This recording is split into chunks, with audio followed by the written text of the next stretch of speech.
Hey guys, and welcome to our Open Division Season 2 2020 Pacific Playoff broadcast. Is this thing on? Is everything working? Doing two streams at the same time and doing it on YouTube. That's how these things go, apparently. Very, very interesting, that's for sure. And I have no idea what I'm doing right now. But hey, we are going to be getting into our action in just a bit, ladies and gentlemen. Our first match of the day will be the Pacific Showdown that you have all been waiting for. SEA's finest right here, right now in the Open Division. It is the long-time heavyweights, the champs of the SEA region, Savior Esports, having their fall from grace, running on down all the way to the Open Division playoffs. It really has been a tumultuous time from Savior Esports. They came from contenders, fell to trials, and now into OD playoffs we go. In the meantime, their opponents gonna be the side of FES Academy Riptide. So these guys have been through a lot to begin with. Such a mixed roster of different nationalities. You got your Vietnam, you got your Malaysia, you got your Singapore, you got your Indonesia, you got the American and Australian representation as well. And honestly, from punks to being part of the SES banner, they still do act like it from time to time, but they have shown that they really deserve to be parts of this playoff picture. So we do have 16 teams right now coming on in, 3 from Trials, 13 from OD, and we are going to be covering as many of them as possible.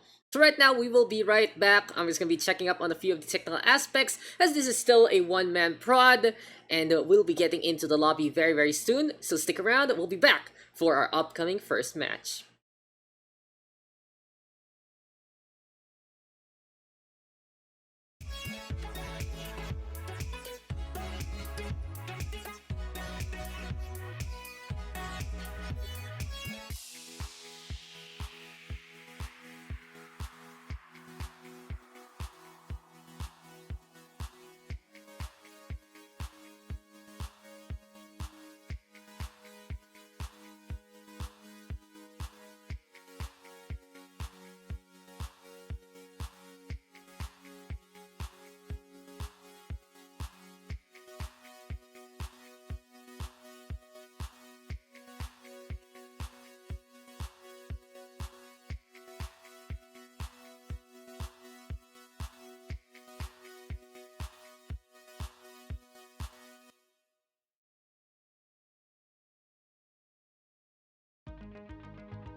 Okay guys, welcome back, and it seems like we are gonna finally time to be starting on into our action. Saber Esports and FES Academy Riptide will be facing off against one another. And if you look at that Saber Esports squad, you are gonna see some very familiar names. I'm just gonna give you the surprise as soon as it comes on screen. But well, besides the usual stalwarts of Saber Esports, you're gonna see some names like, hey, wasn't that guy retired or something? But really the best of the best that the Thai scene has ever had to offer.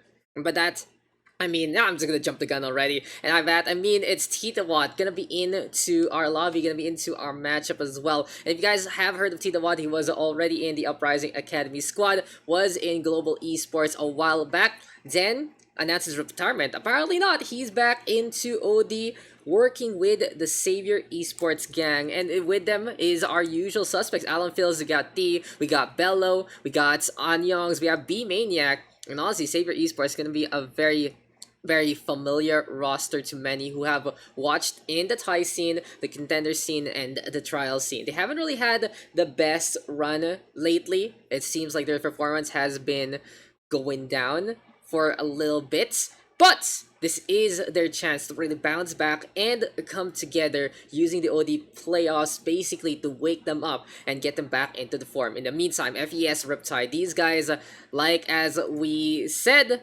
have been so used to one another. They have been so familiar with one another, and they have been basically really a family, a dysfunctional family of sorts, being united under the FES banner. We said before they had the history of being from the Punks organization, moving on to FES instead, and I feel like that structure allowing them a lot of a better performance, now making it to the second to the last seed in our playoffs. Seems like though these guys are just making me start. Enough of the intro. We're gonna be getting into the action, and Lijiang Tower is going to be our first map. These guys really just want me to stop talking and let them play the game. It's time to get into the action. They're telling me also to mute match chat because we aren't gonna get any Overwatch League fines here. And now it's time for match number one. If you guys see that little stinger we got, hey, production value is a go. Just making sure we're not muting anything and everything, and we are gonna be getting into the action right here, right now. Welcome to our first match of the day. It is a fine, bright afternoon here and now in the Philippines where I am, and hopefully it doesn't make this rig just heat up on itself. Saber Esports on the blue hand side, we got FES Academy Riptide on the red. Let's get it on, let's get it done. We're gonna be getting into the action right underway. So welcome. If you guys have never been able to see a Pacific broadcast in the OD, it's a little casual and it is more or less just trying to have fun with the rest of the T3 scene. But we are professional here and now, and we are making sure that we can bring you the action in just a bit. The starting gate's gonna be opening our first match of the day. It's gonna be a long time playing Overwatch all throughout this weekend, but hey, what better way to spend it with the rest of the T3 scene.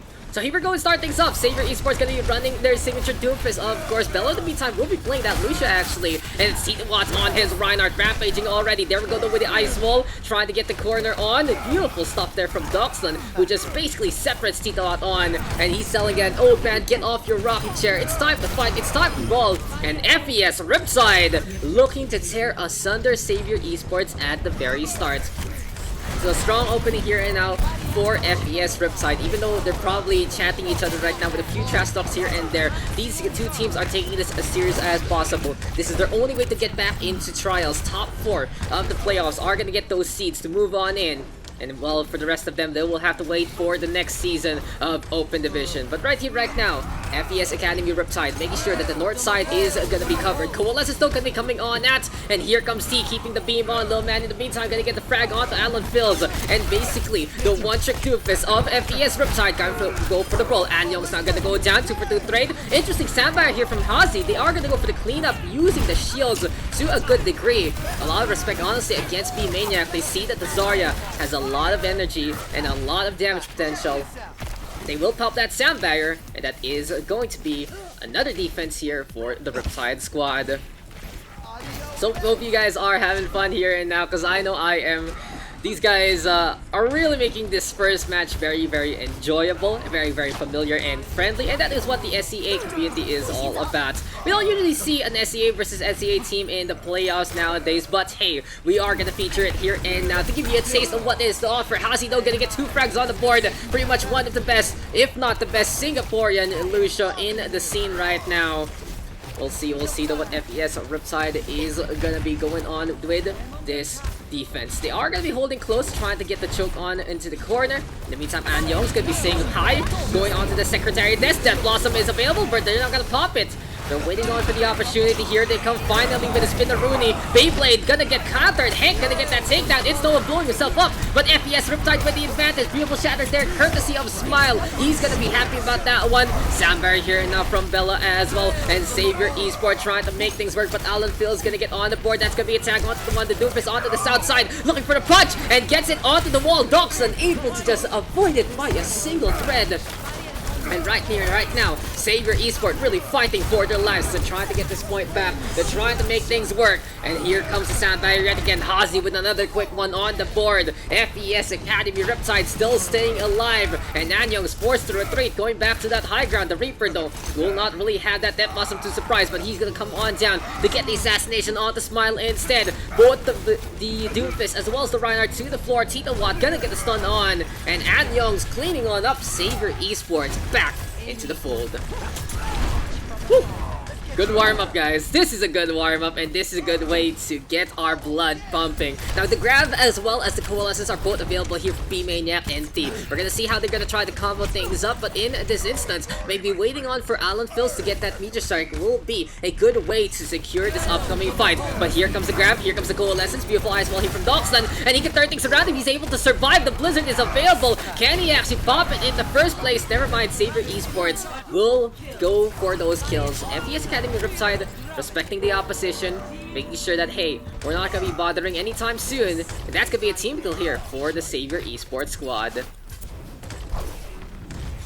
Seems like both sides really having each other's number. And a beautiful, beautiful Graviton Searcher from B-Maniac actually getting catch on. Biotic Orb now gonna get in behind. Sound Barrier is available here for Hazy.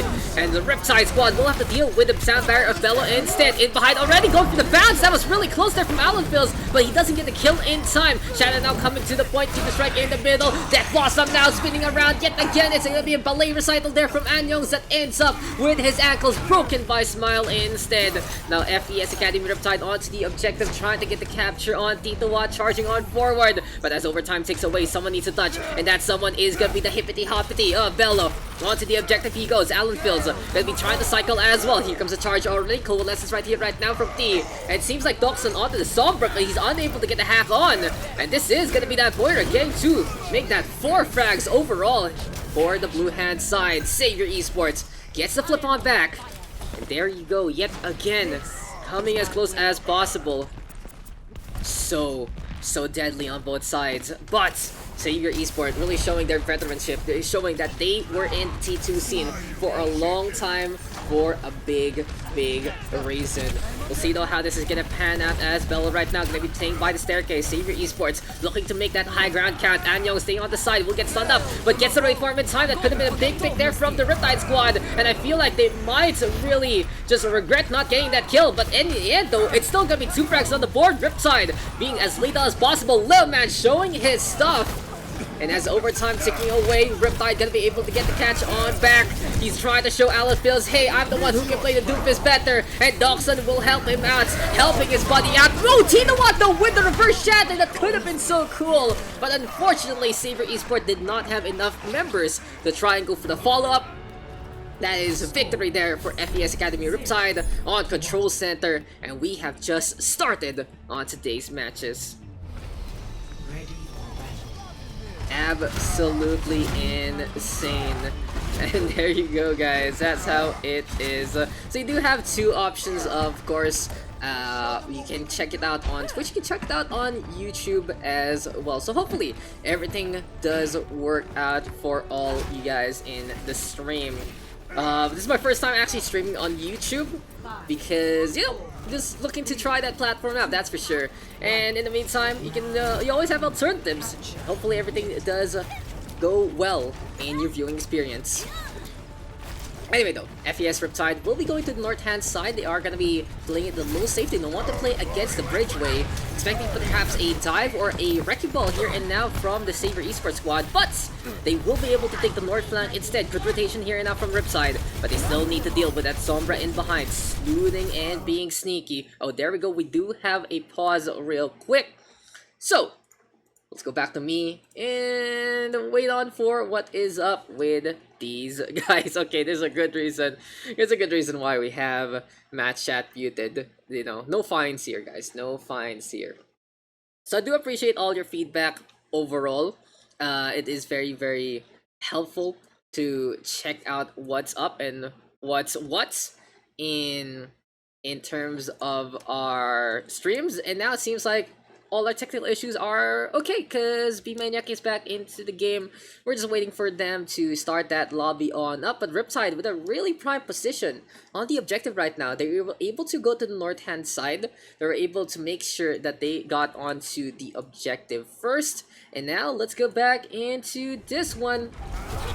As a little bit of a wake-up call here for Riptide. They're like, okay, we're already back into the fights. Let's move on now to try to go for a picks. Alofils in the meantime, looking for that EMP, but he's only 40% the way there. So here for Saber Esports, they are gonna try to play it the similar way yet again. This time though, they go on the north-hand side. Alofils looking for snipes, looking for EMP progress on the objective. But they give up Tito Watt first. That's gonna be Reinhardt taking it down. Beautiful tracking though from Alofils. A little man making a mistake in his rotation. Luckily though, that is Hank and Hazi keeping him alive. And Saber Esports waiting right now for their Reinhardt to come on back. This is a pretty good opening here for Savior. They are very, very close to that EMP, and Alofils knows it. He's going to be very, very confident to go for the translocate on in, and that's going to be a silence on the 5. Everyone shut down immediately. The lights are turned off here, and now for the FPS Academy Riptide squad. And you guys know about Deep Sea Dwellers. You can see it's very, very dark, and the EMP just making that a lot worse. It's Nova getting bullied, the baby diva staying alive just for a little longer, getting staggered there. And Savior Esports happily taking the point back. Beautiful EMP there from Alofils, finding the opening and making things happen. Anyway though, here and now, Alofils is gonna move over to the right-hand side. Oh no! Little man, so close. Again, that is the second time he almost slipped up in his movements. And really, that Sombra on the field bothering him so much. Still though, Shatter and the Coalescence are both available here and now. And Riptide looking to just wash away the opposition with another northward attack. Here comes Hank right now, keeping the Coalescence in check. D gonna get taken down by a beautiful punch there from Little man. Hank getting on the board. Bellow now vaporized to impunity. And really, Riptide with a very quick flip on back. They execute so well, and Hank getting the proper Coalescence into form. Okay, so it seems like our little buffer isn't working. He's, technical issues, guys. Technical issues. It happens. But we'll see how Riptide is gonna play things out. As the sound barrier is available. Still, Hazi has been so on point in getting basically all these sound barriers to go. It's Nova right now though, with self-destruct gonna get caught on the inside, and it just isn't gonna pan out. Grab though is available. Tito Watt gonna get taken down. Overall for FES Riptide, they're on the objective, trying to make sure everything is gonna be fine and dandy. Alofils taking the brunt of the damage there. The Lucia getting a beautiful triple shot. And FES Riptide in complete control of this point right now. How will Savior Esports come on back? They have this last chance, and they have to deal with Little Man up in the air. He's waiting for an opportunity, gonna slam himself onto the spike, and here comes Anyong's in behind. Death Blossom now gonna get 3. Beautiful execution here, courtesy of Savior Esports. And everyone just getting obliterated here, and now it's Nova getting all the way as well. There you go with that capture. Savior Esports, yet again, looking pretty dominant. And here now with the Coalescence in hand, we'll see how D is gonna be playing things out. So though, EMP is basically their component for success.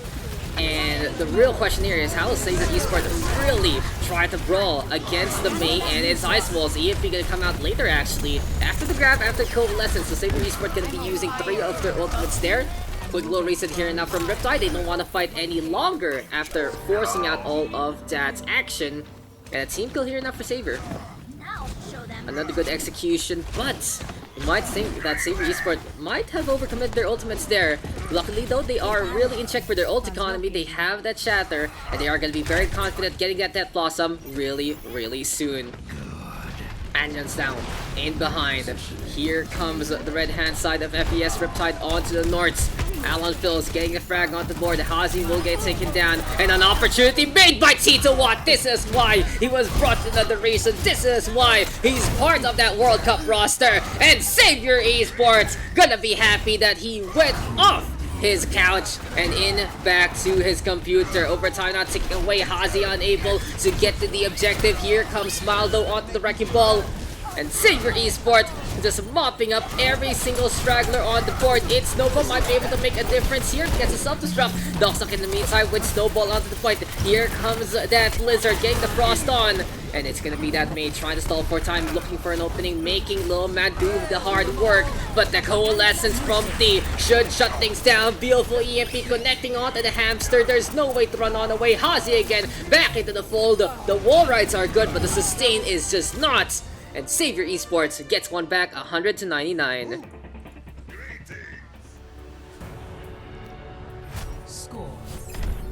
This series has been absolutely fun. And, you know, we're just making sure that... Okay, I think we're good. I think we're gonna be good to not deal with any other issues into the future. But, hey, this has been a pleasure overall to bring you guys the Open Division Pacific playoffs. And if I remember correctly, we should be on the Battle.net launcher. I'm gonna want to check that out myself. But if you are gonna be seeing that from the BNet launcher, well, thank you for giving our T3 scene a chance, and hope you guys enjoy the show.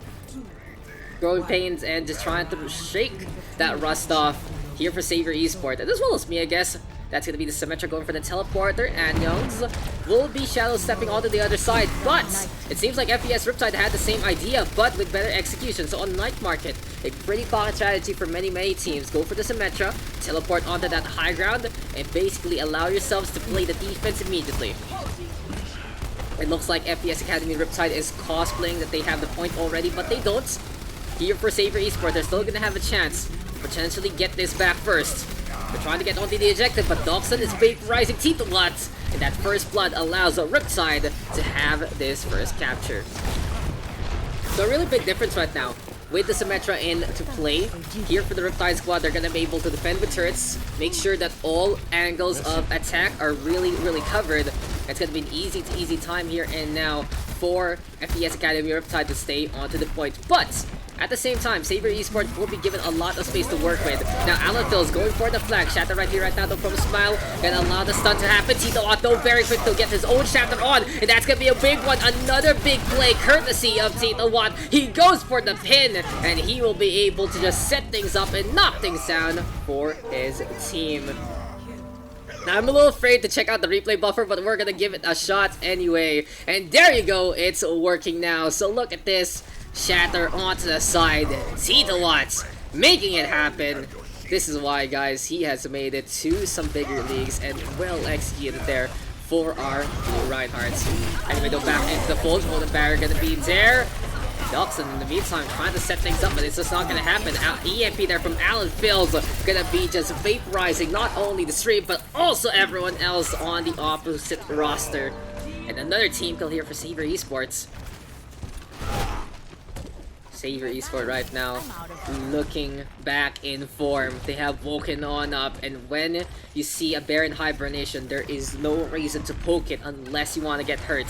Here for Savior Esports, it might be that case, but FES Academy Riptide is gonna be looking to be the apex predator of the jungle here and now. Maybe of the 7th season as well, but Tito Watt, he gets another shadow that is absolutely astronomically huge! Tito Watt making it happen yet again! And Savior Esports loving their main attack, getting the stun into the front line, and absolute chills all abound. Now for Savior, 67% and counting, having the advantage, thanks to some huge openings made by Tito Watt. Honestly, for Savior, they can really stall things out. A far mercy out of desperation from Doxic and Hazi, trying to play the map, and here comes the Death Blossom. Anyong's vaporizing everyone in front, already obliterating them with a hail of bullets. Coalescence is even getting the catch on the man in the meantime will rotate. And seems like we have another pause in order. Really is an SEA guy A games, guys. When we have this many pauses, but we are gonna be back into the fold. Oh no, what happened there? Savior Esports, they're gonna be needing this. I don't have the lobby, guys. I don't have the lobby. What's happening? Okay, there you go. A little weird, a little weird. I don't have the lobby. I tried to pause it myself, but hey, there you go. SEA. SEA indeed. This is SEA quality, guys. I love it. I love it. Whew. It's a good way to start because it also is like a good way to iron out the kinks. Big shatters though, but but yeah, so far it really has turned into a Tito Watch show. Night Market, he has been able to make many openings for his team, and I just want to really reiterate what makes this so SEA. So in SEA, we are mostly third world countries, and for infrastructure isn't really the best, especially when you have many countries coming together. So you have Thailand right now with Singapore, which is the hub of it. You got Malaysia, you got Indonesia, you got Vietnam, blah blah blah blah blah. There's so many different countries trying to get a connection on, and these things always happen in the OD scene for the Pacific region, especially when it's based on SEA instead. Anyway, though, into the game, 93% and counting. Savior Esports, even though they were down a member while unpaused, it seems like it was fine for them. They backed on out. It's Nova is given the opportunity to potentially get the roll on in a highly unfortunate situation right now for Savior is they lose that EMP that they have been holding on to try and close the game out. But anyway, back into the fold. It's Nova right now trying to get to the objective. Lone Man in the meantime onto the south hand side, and overtime now gonna take away. We'll see how this is gonna pan out here and for both sides as there we go with the shatter from spawn, but the grab the surge from B Maniac gonna pretty much just tear apart the opposition yet again. Onto the corner they go, and FES Academy Riptide unable to sustain whatsoever. Savior Esport yet again showing why that they are the favorites, that why they are the guardians of SEA, and they will take the first map here and now in our best of 5.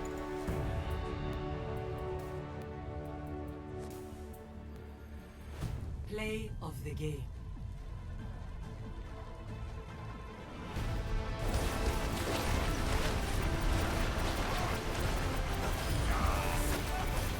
Double, triple kill. Quadruple kill. Play of the game over to T. Well played there. That is, I don't know what's up with Pochis lately, but they really have been giving it to supports. And then though, that is Savior Esports taking that first victory in our series. So Lijiang Tower gonna be basically taken here and now by the Savior Esports squad. They win it out 2-1. Very close, honestly, between our two teams, in such a good way to start the day.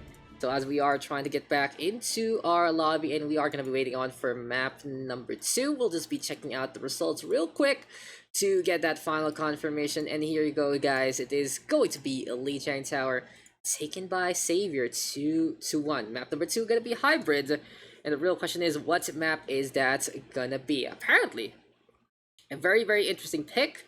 They are looking to get put into Blizzard World of all things. Usually you'd expect something like King's Row to be your standard in the Pacific scene. It really has been Scrim's Row. It has really been something that you always play. A very fan favorite map. But on Blizzard World instead, let's talk about the amusement park. It is all fun and games, and there are a lot of different compositions you can run. You can play that dive, you can play the Rhine Zarya, you can go for the Fire Mercy, and mostly the compositions now that are meta are gonna work really well in Blizzard World. I'm really expecting that they still try to play that Doomfist though. You really utilize it, especially on that third point and in a few of the corridors on the first and second parts of the map. Besides that, it'll be interesting to see if Savior Esports does keep on with the Sombra. Alan Phil's doing such an exceptional job at just basically shutting down the opposition. And overall MVP has to be Tito Watt right now, being so dominant with that Reinhardt. But so far, guys, this is still match number 1, match numero uno of today. So our schedule is basically going to be into 2-hour intervals. So we will start things off with a match that started at 2 p.m. and then we are gonna go start again at 4 p.m. Apparently, cat's on the bed. Hi, cat. It's gonna be 4 p.m. our next default time, 6 p.m. our next default time, and 8 p.m. our next default time if the teams in question that have given permissions are gonna be fighting. So that's a little bit of the issue here in the Pacific scene. Not every team wants to be streamed. Not every team wants to be exposing the roster, their strats on stream. So we only have permissions of half of them actually to try and get the broadcast. So we will be ending our broadcast when we really can't do any more matches. Hope you guys can understand. It's still a community stream. Even it has, it's been loved by the Blizzard launcher and all the like. But we are going to be getting in to Blizzard World. Seems like both sides are going to be ready to go, and I'm glad that you guys enjoy the cats. Sorry though, but this is, we're gonna take this a little more seriously, even though our first match is more or less fun in games in a sense. And yes, we have another standard SEA disconnect. Okay, here, I'll just give you the cat here. You can see him, he's just chilling on the bed. Hopefully he doesn't pee on the bed. That's a big deal. That's a big deal breaker. I'm showing the cat, guys. It's there. It's there, okay. It's right there. It's all just there, friendos. It's all just there. So you can enjoy the cat and all the like. Apparently our command still doesn't work on YouTube. Oh well, it happens. It is what it is. There we go. We do have the alternate link if you guys need it, and we are gonna be getting into the action. SEA production, SEA team lobbies, SEA internets, and is it finally time? Is it finally time to get back into this one? I think if you had to play a game where you had to do something every single time someone in SEA disconnects, you just be really busy what you do. If I had $1, let's say that, since we're trying to be more official stream, if I had $1 every single time someone in SEA disconnected in a match, and using the sample size of all the SEA matches I've already casted, I'd say I'd have like around $1,000 more or less. I have that. It's such a common occurrence, but it is what it is. And overall, Saber Esports will be defending first. Now here for the side of Riptide, there are going to be no substitutions whatsoever. This does mean that potentially their DPS options might be limited. Lil Man is a very exceptional Doofus, but he is more of a specialist role for his team. We'll see though if Riptide is really going to work things out with this roster, as we are going to get into the game. In the meantime, here for Savior Esports, seems like they're fine and dandy with who they have, and there's no reason to go for any substitutions on both sides. We'll see though. We can actually see a little different factor, a little different facets of these two teams, especially when they turn it up to 11 here in the playoffs. The Open Division playoffs yet again coming our way, and Savior Esports right now gonna be looking to hold that ground. Someone has to be ready when all your Alphil's moving around the map, B-Maniac in the meantime gonna be playing that Zarya. So again, Savior Esports very confident with the composition. They are gonna play that Lucian Moira with the Somber Reaper. And honestly, the T2, T3 scene, especially the side that has had some contenders and trials experience, they're very comfortable in rosters, in compositions that they have practices so much. In the meantime, for the Riptide squad, they're gonna change things up. It's Lil Man potentially playing a Tracer. No, he's gonna go for Symmetra first. Putting that teleporter up on top allows Riptide to quickly get on back in terms of that position. And he will swap things over to something else. It's the Doofus, as per usual. In the meantime, Doxic not the Reaper. So it's Doom Reaper versus the Somber Reaper. Now, this is pretty good here for Savior. They do have pretty much a natural counter against the Doofus using the Sombra. One single hack will ruin Lil Man's day, and Alphil knows it already. Still though, the Thai squad, they're picking the ground. They don't want to contest there all the way up on top. They don't really have that direct fight damage with the Sombra into play. And here comes Doxic in behind, looking to be sneaky. The Reaper though popping that right for him already. And Titawat taken down quickly by Lil Man. If the hack doesn't come, then Riptide gonna have the advantage. But in the meantime, it's a 2-for-1 trade. Savior Esports now getting shredded apart by the Reinhardt and the Reaper. And FES Riptide again with a hot start. Now looking back at their history, FES Riptide haven't been famous for starting strong. But it seems like on Lee Chang Tower, they started strong with Troll Center. Here and now in Blizzard World, they started strong on the first points. Now this might be a little bit of improvement really here for the Riptide squad as a whole. And we'll see if that will give them the edge they need. Quick reaction though from Tito on Smile. Gonna get stunned on down. Low man in the meantime. Beautiful punch onto Bello. And seems like here for the Riptide squad, they're finding these openings thanks to Low man. But as I say that, Anyong's gonna blow himself up. Here comes T right now with that coalescence. And a shatter from Smile. Not gonna get too much though. EMP still available. Alan Phil's pushing on forward. And now it's gonna be a silence on the 4. Smile in the meantime gonna get the tag on down. FES Riptide running down the ramp.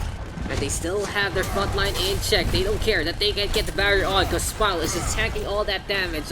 The machine pistol just chipping away at the armor. But he doesn't care. He's shrugging it off with style. Anyway though, Alan Phil's right now staying on this high ground. It's over in the meantime. Almost gets hacked up. And for Alan Phil's, he has 2 targets of opportunity. The Doomfist to really ruin his day. And the Diva to get some easy ult charge. But right now, Anyong's gonna go for that Death Blossom. Good hack there onto the Reinhardt, preventing any shield play. The DM doesn't last too long though. And Savior Esports can utilize that advantage to a good degree. Right here, right now, Gravity Surge is available, as well as that Coalescence yet again, and D has been very quick at getting his support ultimate ready to go. Now Savior Esports playing very confident, going all the way to the high ground. Shatter again from Tito Watts, and this is already a fight done. When Tito Watts equals good shatter, fight is over. That is the math that Savior Esports is trying to teach us. It's an absolute fundamental in the SEA scene. Tito Watts really impressive in this regard. Anyway though, FES Academy Riptide still has a lot of time in the bank, a lot of ultimates. They are starting things off in the self-destruct as well as Shatter. They get 2 for the price of 2. And that is gonna be an opening made here for the Riptide squad. But Savior Esports isn't gonna have it any other way. Sure, they give up the fight. Sure, they lose out. But they take away 2 ultimates already from the full bank that is FES Riptide. Now, since they played forward, they will have the space and time to look and come and back. Alan Phil's in position yet again. And that's Sombra trying to find the opportunity. Meet strike though, looking for a slam all down. Here comes the EMP right now, only gonna get to Hazi this time, able to get a hide on. And this could be anyone's fight, but Anyong can get booped over to Little Man. But the payload actually captured Savior Esports, unable to get the touch in time. And even though they are winning the fight out, they will lose out on the objective and they have to give up ground yet again. Highly unfortunate here for Savior Esports. And for many who have been familiar in the SEA scene, you'd be wondering why is it Bello on that Lose show? He usually is on DPS. I know he's made a name for himself, especially on the Doomfist, but he's happy to give up his slot for Alan Phil's and Anyongs right now, who've been doing such a good job on the Sombra and the Reaper. Maybe a little role swap later on in a different map might be into the cards, but playing the Sombra gonna be a good way to just deal with Low Man and his antics, because Alan Phil's gonna get that takedown. Savior Esports right now making sure this T-Junction is just in their name. And there is no way to get into the Tristan Cathedral here and now. The throne of the Skeleton King gonna be left unchecked yet again. Savior Esports. 330 on this defense. Still a lot of time to handle. We'll see though how this is gonna pan out for the Thai squad. FES Academy Riptide. So for FES, never mind though, here comes the EMP. You know, we're gonna give them some background, but in the background, Zalphil's getting a beautiful silence on everyone on the Riptide squad. Little Man trying to get on the way, does get a pick up on Anyong's. Doxic knows he's gonna die as soon as he runs out of that ghost fuel. And Savior Esports with another clean victory. So as I was saying, here for FES Academy Riptide, it's actually pretty fun to see basically Savior versus FES as an org. They faced each other multiple times, if I remember correctly, in the contender scene. I might be wrong about that, but at least they were in the same pool, basically. Having the Academy team is just a good way for Savior Esports to basically gauge themselves if they can really come on back in the first place to that T2 arena. But Anyong's in the meantime with that Death Blossom. Self-destruct forced out from It's Nova. Does he get the kill? No, he doesn't, but he makes enough space for 3 on the Savior Esports squad to fall on down. D in the meantime with the Coalescence. Doxic now the target. Here comes the Death Blossom from our Riptide DPS. And Doxic letting it rip yet again. If I remember correctly, Doxic is from Malaysia, and he is just really representing his country right now with his performance. Savior Esports though, gonna be looking to defend on the last part. EMP into the shatter. Look how quick Savior Esports executes. But Hazi again with the hide. This time Hazi completely on point with these sand barriers, trying to be as sneaky as possible. It's Nova looking to get on away. Meat strike right here from Little Man. Wants to get the smash on, but doesn't get it. Finds Bella though. The Lucia a little low. It's Nova already with a reset. Overall, Savior Esports with another defense.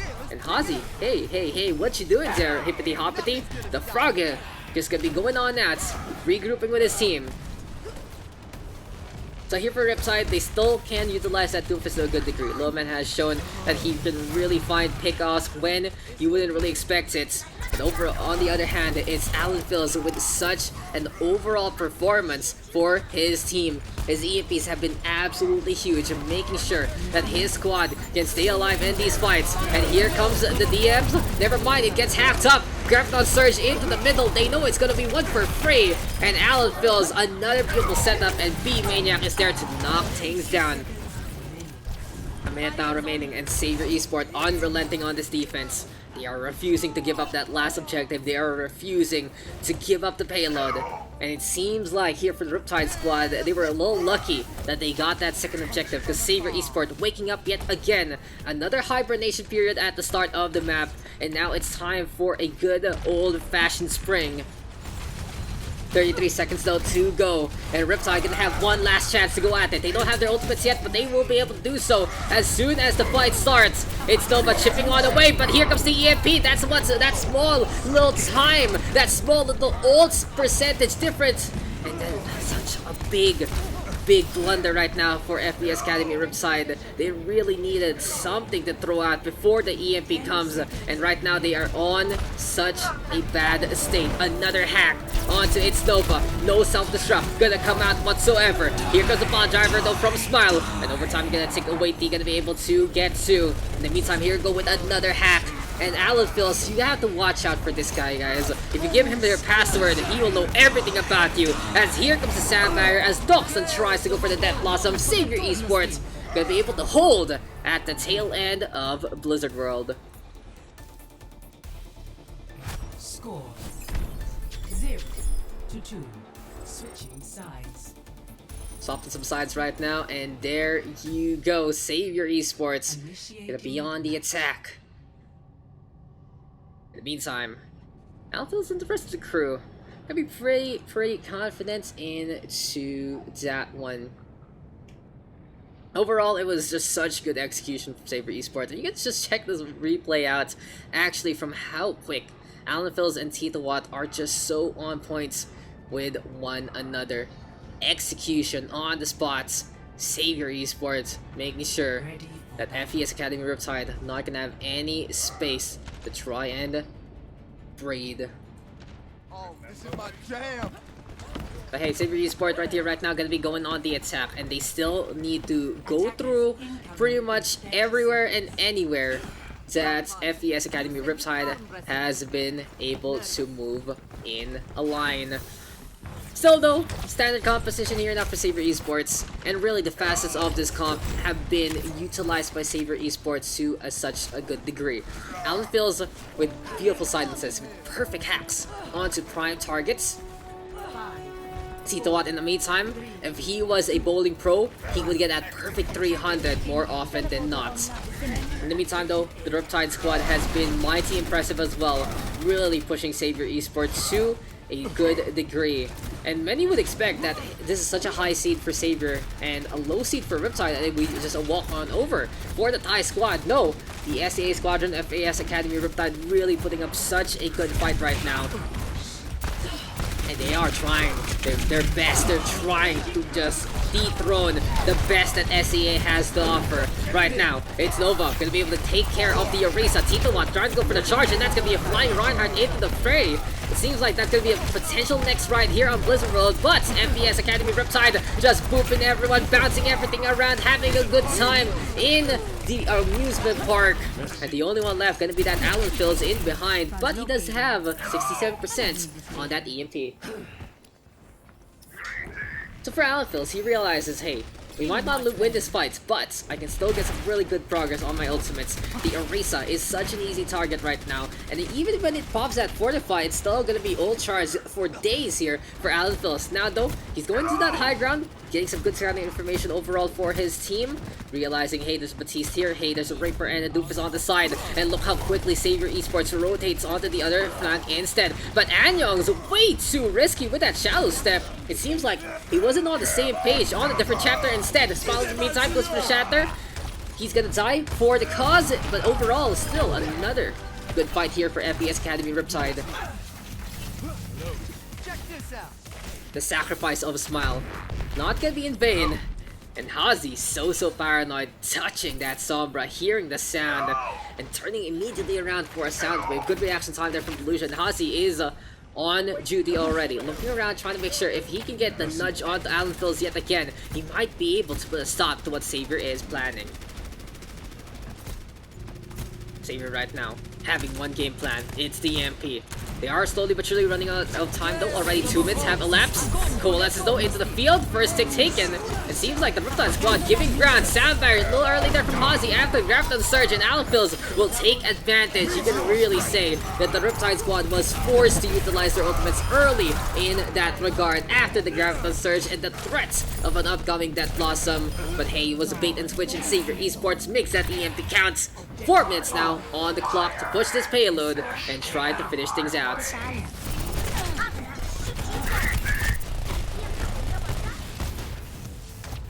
This battle has been the battle of compositions, and by that, I just mean 2 distinct kinds. Doofus Reaper versus Sombra Reaper. Who will win? What's a better comp in the meta? That's gonna be a pretty good question, but it really depends on who's playing on what. Alan Phil's has done such an exceptional job on that Sombra. Lowman doing the same on the Doomfist, and Anyong's and Doxic trying to pretty much one up another, but Anyong's having the advantage. It's a fashion show here from our Reaper, and that is gonna be a team kill there. Savior Esports getting the proper Death Blossom on, the payload down being pushed, and they're looking for stragglers, going to that high ground and taking points here on the StarCraft area. As the payload does move, it really feels like when the map gets tighter, it might be the advantage of the Riptide squad. Still though, with space being made and space being given by the geometry, Savior Esports can really play anywhere and everywhere that they want to. Still though, good picks here and now from Hank and Lowman. Silence on 6, that's an EMP, getting all of that. And besides the fight, Anyong's having a good time. He's riding this walkatron, riding the payload, trying to get it to the other end. It seems like Savior Esports is banking on that back cap, just didn't happen. Now for Savior, they do force out that reset, 65 advantage if the Thai squad can execute pretty quickly. In the meantime, Coalescence catches the lead, and Lil Man gets that one to go. Grab the Surge though, gonna be able to get 2 Smile with a desperate shatter. It's gonna be a brawl here and now between the 2 Reinhardts, putting one to the floor yet again. Here comes the charge right here, right now. Coalescence though, never mind, it's the Death Blossom rather. Doxic gonna get the spin on, will be able to get 2 there. And FPS Academy Riptide yet again holding their ground, but another back cap, and Young's onto the objective. This time, he might get punished for it. Great form to try and get at that Blossom. It's just not gonna happen. Riptide defending this second objective one more time. Have you seen the logo of Riptide? It's Kraken, and right now it feels like all those tentacles, all those appendages working its way, worming through that pylon. Because Hazi and the rest of the crew have just been hugging this point, just been hugging everywhere and anywhere pathways that Savior Esports is trying to take. Here comes Savior though, going onto the low ground, trying to go straight for the objective, using that speed boost pretty well. That Blossom though, and Anyong's gonna get shut down. It's Nova gonna pop the balloons and popping both the Lucia and the Reinhardts. FPS Academy Riptide with another successful defense right here, right now. It's time to clean things up. Hazi with an air shot takes care of the. In the meantime, Doxic with that kill. Onto the high ground we go. The Reaper trying to hide by the Ghost Academy.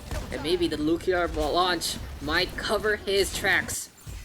You feel that? It's right here, right now. Coalescence available for D yet again. It's something you really rely on here for the Saber Esports squad. The Moira has been so on point, getting these ultimates at any point in time. So for Saber Esports, they can't rely on the beam.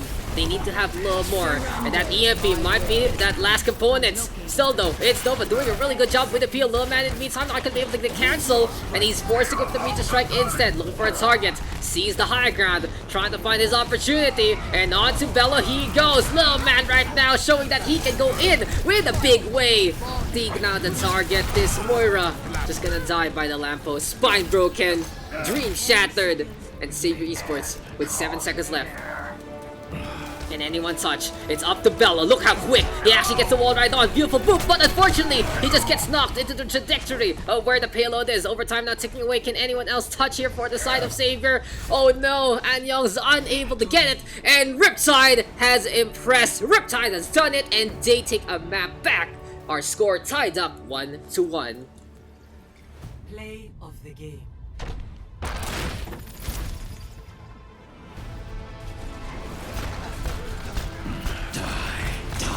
Play the game onto that Reaper and the Depth Blossom, making sure that these plays are going to work out for Saber. But unfortunately, in the end, it's Riptide with an admirable defense on that second objective. They made things work. They figured out how to play that map. And that is how the cookie crumbles for Saber Esports. Solid map, honestly, on Blizzard World, and very impressive from the Riptide squad to put up such a good fight.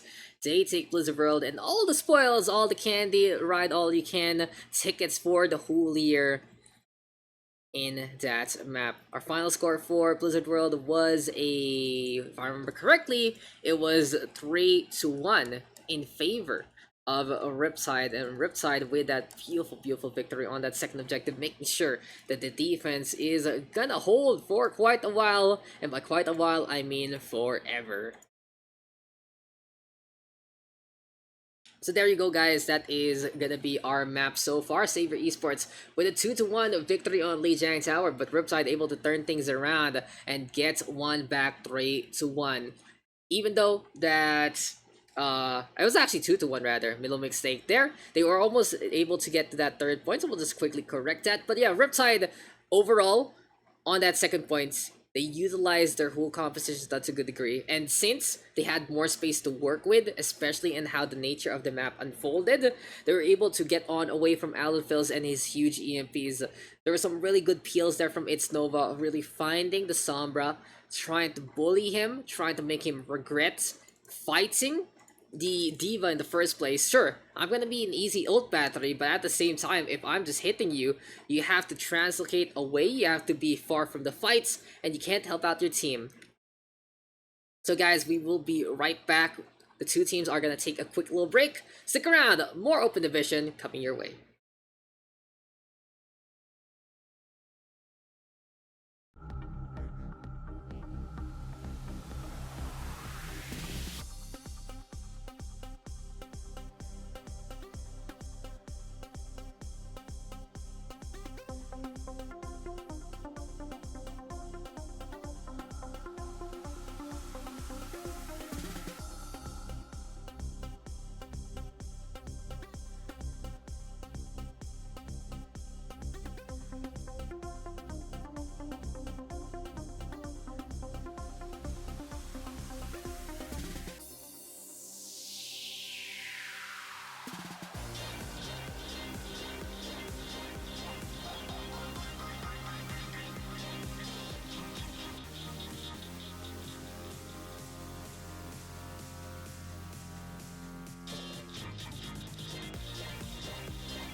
guys, welcome back, and we are gonna be getting into our map number 3 shortly. Seems like our third map has been confirmed, and it is going to be Watchpoint Gibraltar. So our escort map gonna be an old and timely classic. Seems like these two teams are gonna be very familiar with it, and both sides now gonna be swapping their sides. Savior Esports could be looking to be attacking into this one as FES Academy Riptide saying, hey, we're going to be on the defense first. We feel like we're going to do a better job if we're going to be defending first after that Blizzard roadmap. And they're feeling very confident actually with such a good showing on that hybrid aspect. Still though, huge plays made by the FES Academy Riptide squad, especially Illman on that Doomfist doing such good work, really trying to avoid Allenfills as much as possible there on that second point defense. You can really say that it's Nova as well, playing the bait and switch perfectly, bullying Allenfills even though he's taking damage for the EMP to come. Overall though, for the Riptide squad, they played that map pretty well. They played on the high ground, they played away from each other to a degree, but we're still close enough to come together as one when needed. They didn't really get big EMP. The only time that happened was when Allenfills went for that EMP late into the fights. And Savior Esports, maybe a little swaps there might have turned things around in the first place. But yeah, these two teams are having some banter right now in the lobby with the swap side. He's like, hey, you guys have our name and we have your name, so who's gonna win now? Click the name. Just click the name, man. Just click the name. I'd love to see more variety though in our matches. The only thing we've seen so far from Savior, besides like some starting matches, really has been the composition. And in the meantime, Riptide have brought a few other things out, especially on that Desperate Night market. But it seems like the Doomfist Reaper really is the composition of choice for them. Now here for Gibraltar, they can really take two different approaches into this. On the first point, you can really play that dive as well as the second because of how it works. Of course, in the third, it is a lot more open. And it really will change your philosophy on how to play into the map. It really is about where you're going to be defending, especially on that first point if you're playing that Ryan Zarya over the Winston Diva. And it's going to be a point of contention as we start things off in our map number 3. Is my cat ready? Yes, he's ready. Is my cat still there? Yes, he is. So he's just napping. Guys, welcome. Meet my co-caster, Yui. He's a cat. He gets sick a lot. He's white. He's male, and hopefully he doesn't die anytime soon. Because, like I said, he's always sick. Yesterday he was feeling a little ill. So, besides being a caster, a producer, as well as the baby daddy of the cats, we're gonna be getting into Watchpoint Gibraltar. Enough about me. Let's get into the game. So here we go, guys. Map number 3 out of 5, and oh, sides are swap actually. Quick little transition. You know, these small mistakes I'm making, it's just me showing off that I have a stinger now. If you guys have ever seen our previous broadcasts, I have not had a stinger transition before. Shoutouts to DLS Mizzle for that. He's a graphics designer here in the PH, and he sent some over. So, long story short, since it's not really too related to what we do, I am working with him for a few SCPH projects, StarCraft PH projects, and he was like, hey, you know what will make your stream better in Overwatch? A stinger. And there you go. I'm just showing off. Making these small little mistakes. But we're going to be getting into the action. FES Academy Riptide is the one on the left-hand side. And it's Savior on the right instead. Don't find the names on the lobby. They couldn't figure out how to change it. And it's a dive composition here and now for Smile and it's Nova. That's gonna be interesting to see how Smiley is gonna play this Winston on out. He is gonna be leaping into the fray first and foremost. It's Nova in the meantime has already exposed what he can do on the Diva in the first place. So right here, right now, shots keeping on coming. Interesting enough, it's gonna be a pretty divey composition here for the side of Savior Esports. They are running a pretty standard dive without the Lucio. It's the Beat the Brig on instead. And with the Brig, they're gonna be a lot better in the brawl. They're gonna be really good with the pocket, using those repair packs, channeling on up, getting that healing over time.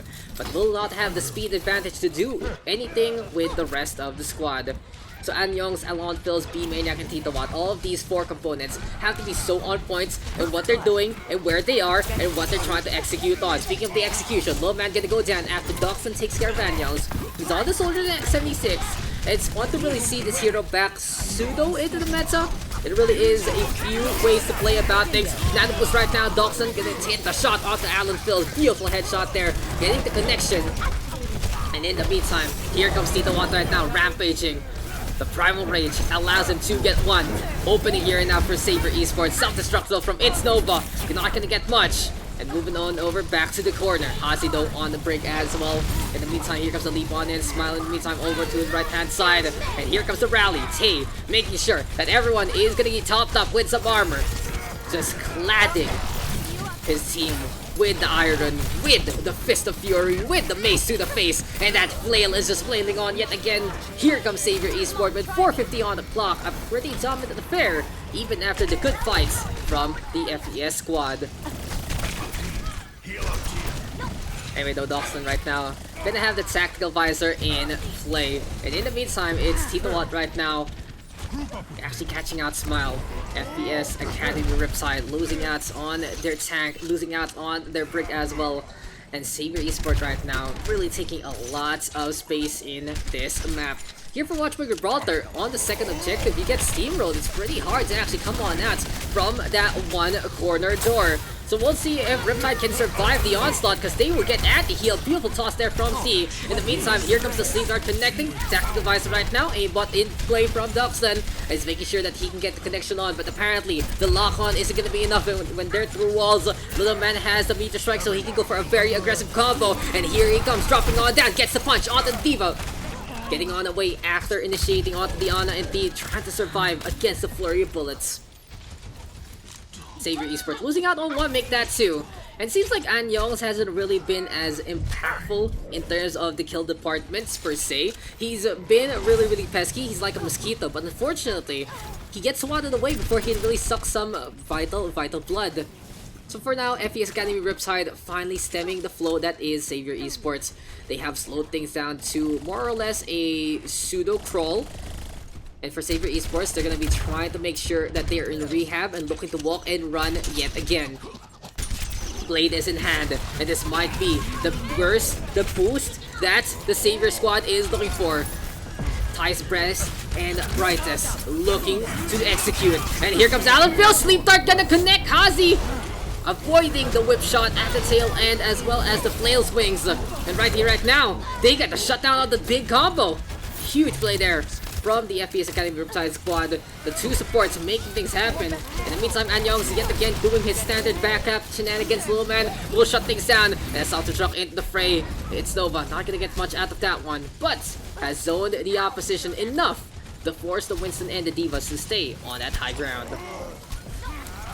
A little bit of break here and now, but as soon as I say that, it really is going to be a leap on, and Smile doesn't want to stop on the pressure. They know they have already shut down something really big as the Nano Blade, and they are going to go for the Nano Visor instead. D, in the meantime, going to go die after the Bio Grenade gets tossed on over. Soldier 76 running on the way, trying to survive, but Anyong is now back into the fight, goes for the pulse on the floor, and that is going to be Low Man taking down. Beautiful prediction there. It's going to be a pulse mine instead of a bomb. And here for Riptide, they are trying to defend with that Diva on position, but self-destruct right now for B-Maniac might be able to get the D-Mac. No, it's Nova able to get on away. Alan Phil's going to get the carve on Hazi instead, and two frags on the board here now for that Genji. Beautiful slice and dice action courtesy of Alan Phil's, and it's going to be a brawl up in the air. Really going to be reminiscent of some Super Saiyans up against some planets. And Savior Esports, 2 points on the board. Ultimate is almost ready. I can see a lot of FES fans in the chat, or is just that the copy paste that happening here in the Twitchies. But hey, Primal Rage is available here now for Smile. And this high ground just lovelily taken by FES Academy Ripside. Even getting a pick off onto Alapils, that's a pretty good find there. Anyway though, here comes the rally right now. Save, going for a few of those swings. Nano boost into play as well, and FES Academy Ripside really just enjoying this corner, brawling as much as possible. Meat strike though, courtesy of Low Man. He's trying to stay alive in that fight, but it just isn't gonna happen. Savior Esports right now taking that high ground by storm, gonna drop one down and really bouncing Smile around. Now both sides finally gonna be whipping out the McCree, the revolvers. Gonna be singing away with the blues. An absolute western here and now in the sunset, in the view of the Rock of Gibraltar. by this point in time. Savior Esports, they're coming closer and closer to the tail end of the map.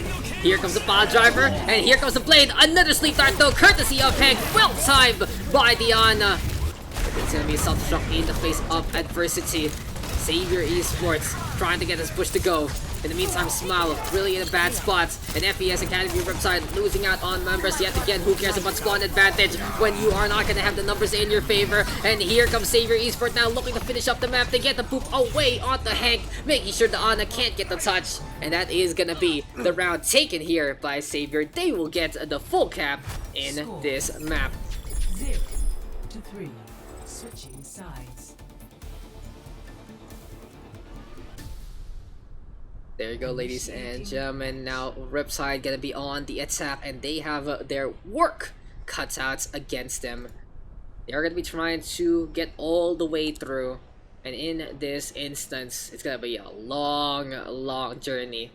They did put up a pretty good defense, especially on that second point, but as soon as the gates opened yet again, well, that was just the flood that is Savior, just washing away whatever Riptide wanted to do in the first place. Ready for battle. Anyway though, FES Academy Riptide still has some really good chances. Score is 1-1 right now, so we will be securing a map number 4 for this match. Hope you guys are enjoying the show and enjoying the best that SEA has to offer in this season.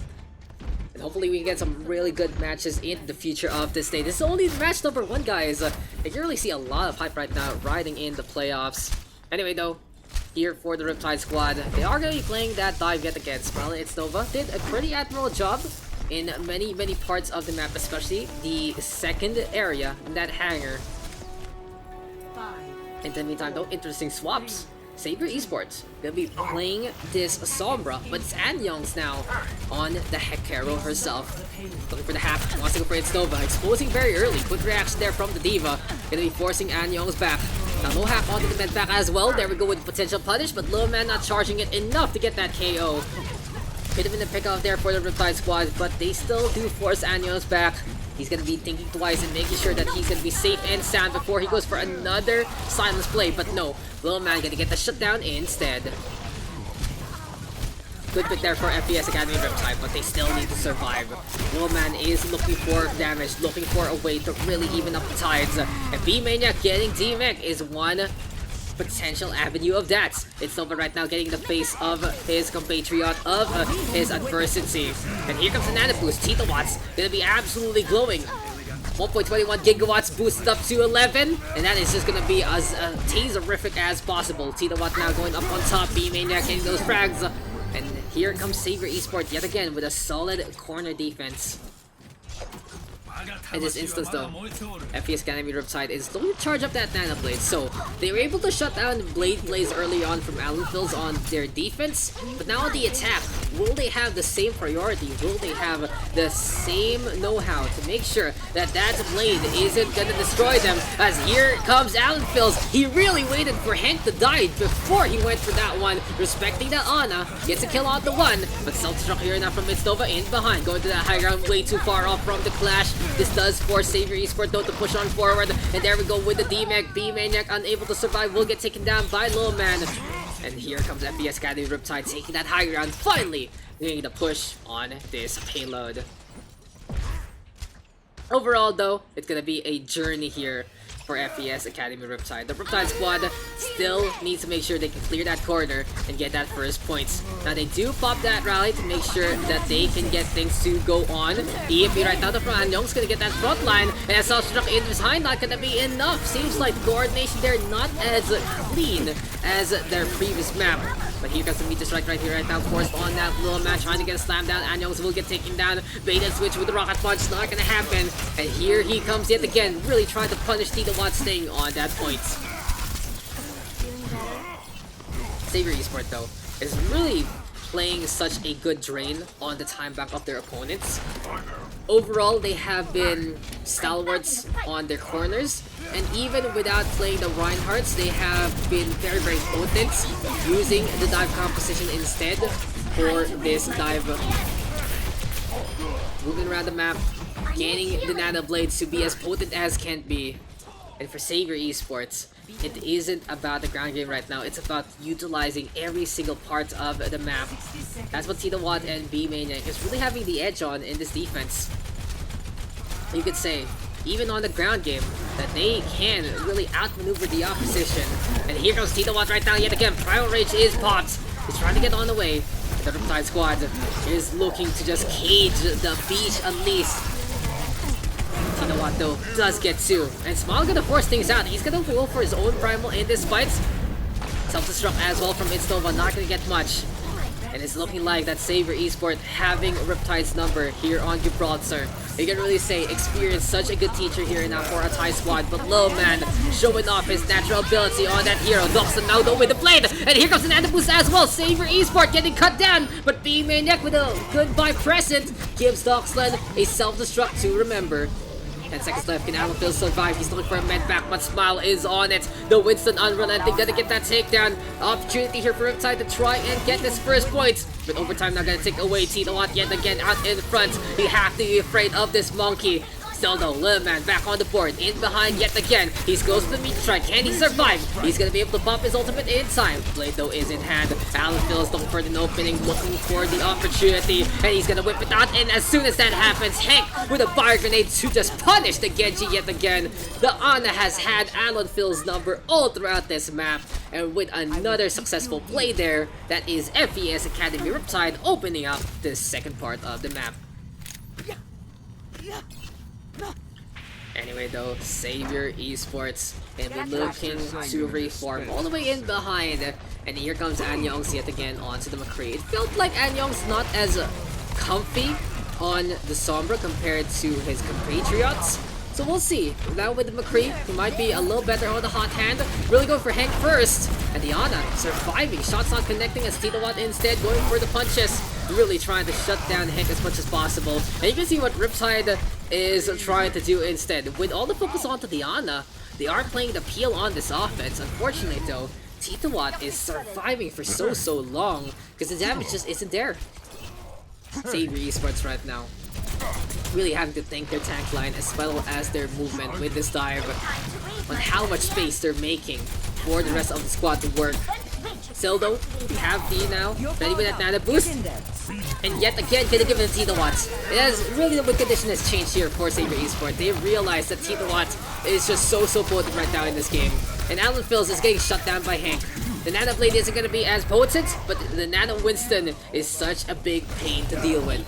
Self-destruct available here for B-Maniac. Fighting off against Smile yet again. Both of these two tanks have their ultimates. It's a brawl on the hanger. It's a brawl on the jet blade. Sleep Dart now going to connect. And here comes the Deadeye being primed. Lock on onto Smile. Executing King Kong on the spot. And the self-destruct in behind right now going to be reaching for the payload, but will get no kills whatsoever. Alan Phil's though looking to get on the way. He's close to that blade. Can't bring it down. Beautiful EP though from Doxic. Gonna get 6. An opportunity right now for Riptide to punish the opposition yet again. Nano boost onto Lil Man. He gets one already. It's Nova with a frag as well. And it's looking all blue here and now because FES Academy Riptide has made an opening to try and get that second point.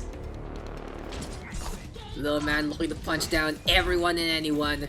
And the payload now close to that second objective. One last chance here now for Savior Esports. And they will get the touch. Tito Watt though doesn't have the Primal Rage as of yet. Self-destruct right now. That's gonna be a tag onto B-Maniac. Not enough to get the kill, but it does lead to damage getting that D-Mech. Tado, Nano boost up.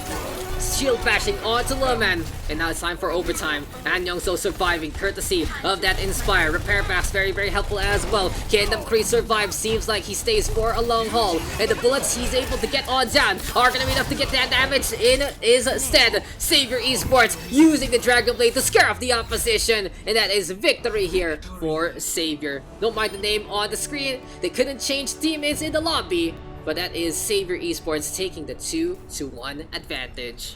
Play of the game.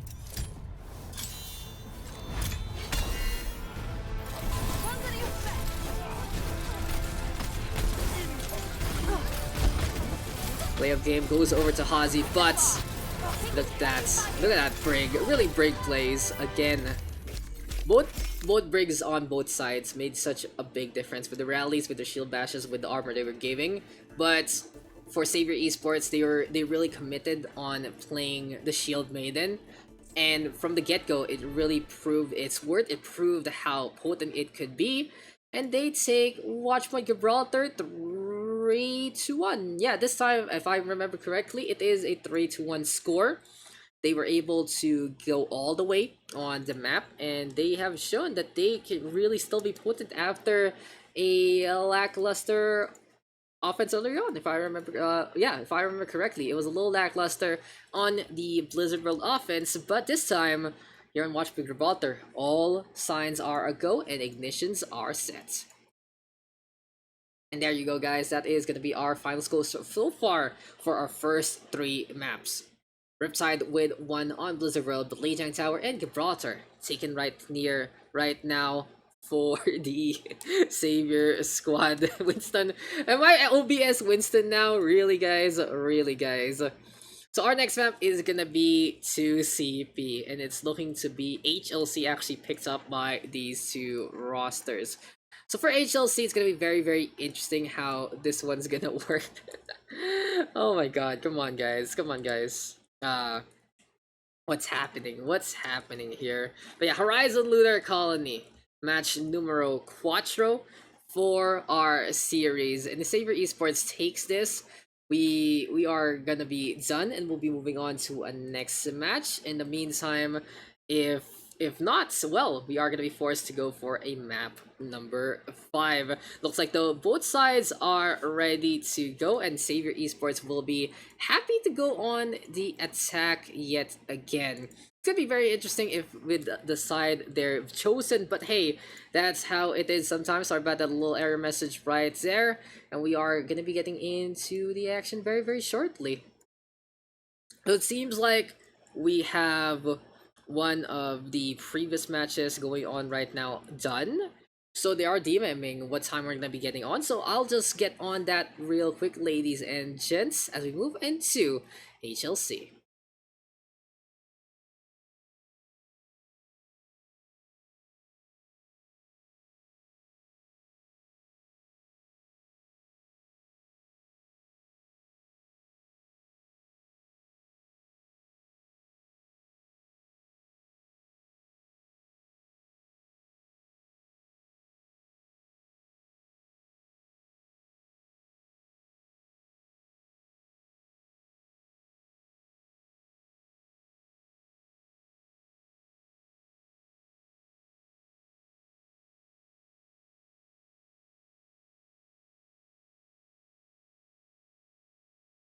There you go, guys. You already saw what's going on, and we are going to be getting into HLC. So apparently one of the matches on the other parts of the bracket is already over.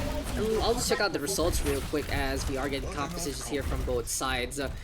So we're looking to cast next will be Game Coach Academy and Harbo, and they do want to start a little early. So it seems like as soon as we are done with this, we are going to go straight into that Korean versus Korean matchup. We'll see though. We'll see if they can wait on us for a little bit as we try to see what the result of FPS Academy Riptide versus Savior Esports is gonna be. And yeah, this has been a very, very exciting matchup so far. We'll see how this is gonna pan out. Anyway though, let's get into the fun, into the fray, into the fight immediately. Onto the high ground, quickly goes Savior Esports. They are going to be playing that Symmetra, and HLC really is a map where you can play the teleporter to such a good degree. Hank though with the eye field, really sustaining the defense. And interesting enough, it's not going to be a Bastion here and now on HLC. It's going to be the Doomfist Reaper yet again for the side of Riptide. They're trying to use these shotguns as much as possible, and Doxic hugging on to the objective. Shadow Step though is available, he can get back up on top if need be. In the meantime, high ground still taken here and now by Savior Esports and co. The top up is here into play. Hold right now, getting a drop on, and that could be an opportunity here for Riptide. Coalescence a little too early from T, he's not going to get much value without his team in position. And Savior Esports is just going to make the best of it. Moving over to the objective instead, making sure that they can try to get the cap on, but Riptide in the meantime holding out in front, the doorway, just getting stifled as much as possible. And Hazi getting it on the board. Anyo is getting taken down. Supercharger set on up here and now by It's Nova. It's time for the Fusion Cannon to get the shots on. 2-for-1 trade so far. I feel is going to get set on up. Tino1 going to get knocked back there courtesy of Smile. And now he's going to go into the rooms of the Hanman and the Winston. But no one's going to be giving him a slot to take a rest in.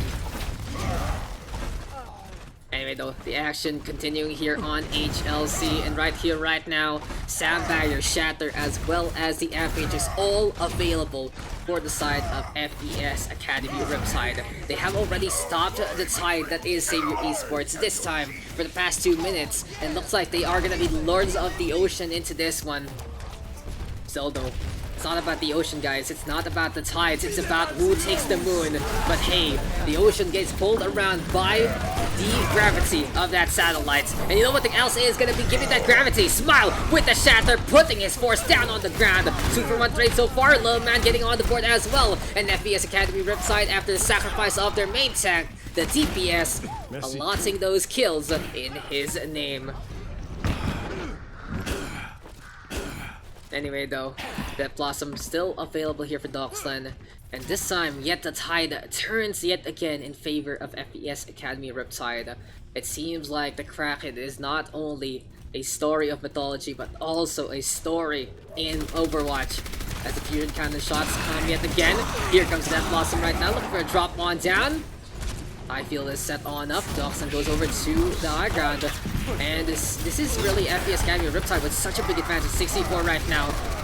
Savior Esports just looking for a few exit frags, just trying to figure out any single pickoff to try and make this first point capture a possibility.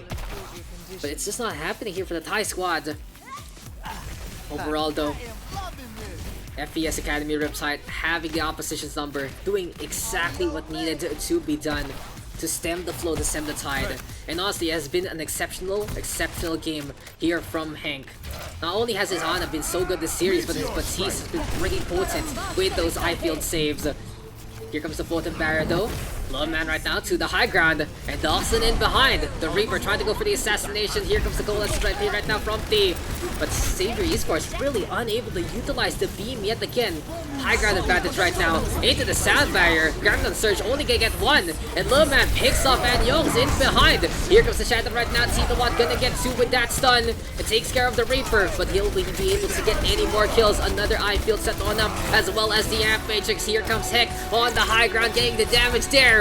And overtime gonna take away. Sure, Alanfield's gonna be able to wall the Batiste off, but it's just not gonna be enough. And that is FES Academy Riptide showing that they have some astronomical dreams, and it is gonna be to the moon and back for them. Fly me to the moon, and the Riptide squad is gonna be flooding on over with a full hold on HLC. Score 0-0. Switching sides. Initiating match. Riptide now on the attack. I'll be seeing how this one is gonna go. 1 tick is all it takes. 1 tick is all they need to get things done. And it seems like the slimy little tentacles of the Riptide squad are really trying to wrap around Savior Esports right now. This is looking like it's gonna be a 5-map affair unless Savior Esports does put a stop to this. Now, I've forgotten what the tiebreaker rules are already, but it's gonna be very interesting to see how that one is gonna work. Pretty potent game so far. Pretty potent matchup overall. In the meantime, FES, well, the FES squad have really been a little bit of a roller coaster actually. Watchpoint Gibraltar did look very lost, but here on HLC they have been completely on points. Such a big difference a map can really make. And there you go, that is just gonna be here for FES. A 1-tick victory. They're gonna try to make it happen. They're gonna try to get things done. They're gonna try it to do the way that they are familiar in. Here comes the Sombra. Here comes the Doofus. And FES Academy Riptide infiltrating, looking for openings, trying to find the hacks to secure them this victory. You know, HLC looking like a very advanced place to be in. I've heard that monkeys rule this world, but right now, it's gonna be the Sombra's heyday. Gets a hack onto Tita Watts. There is no way for him to get on away from that Sombra hack if he doesn't get the spot on. And it makes it so much easier when his tank's really protecting him. That is what Smile is doing right now. And a very quick initiate onto the points. Almost a full take taken already. And that is gonna be that game. One out by the Riptide squad. Again, don't mind the title on the board. It's Riptide with a 1-0 victory. Way too dominant onto CP. Play of the game. Play of the game this time goes over to Hazi. Let's see what Lucia did. Had the soundbar available, get some really good boops. And yeah, it really had play of the game a little buggy recently, always going to a support. But there you go, victory goes over in the name of FES Academy Riptide.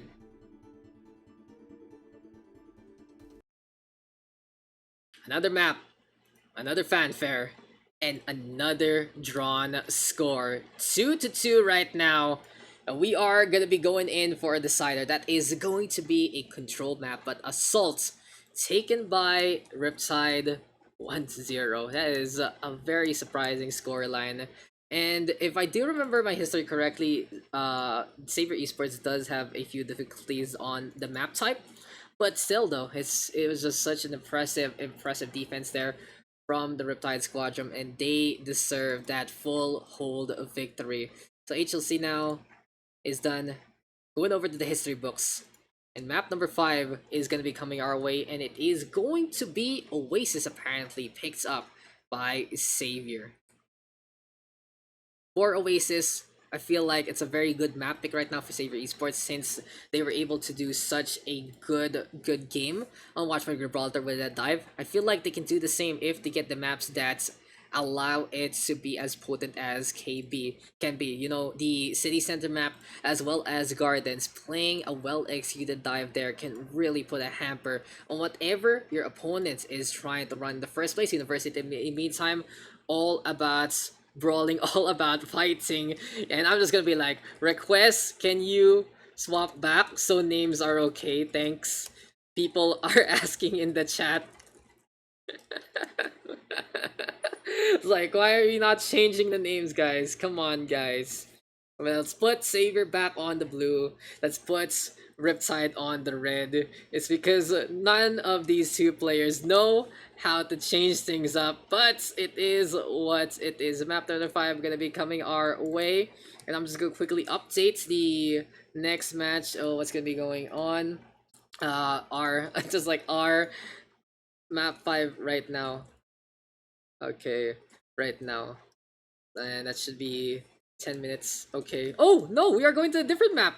It's not gonna be Oasis. They changed it up last minute. I have been baited, guys. I have been baited. I was thinking about Oasis. I saw Oasis on the chat, but it's gonna be very different. Apparently, our map for our decider is going to be, lo and behold, Busan.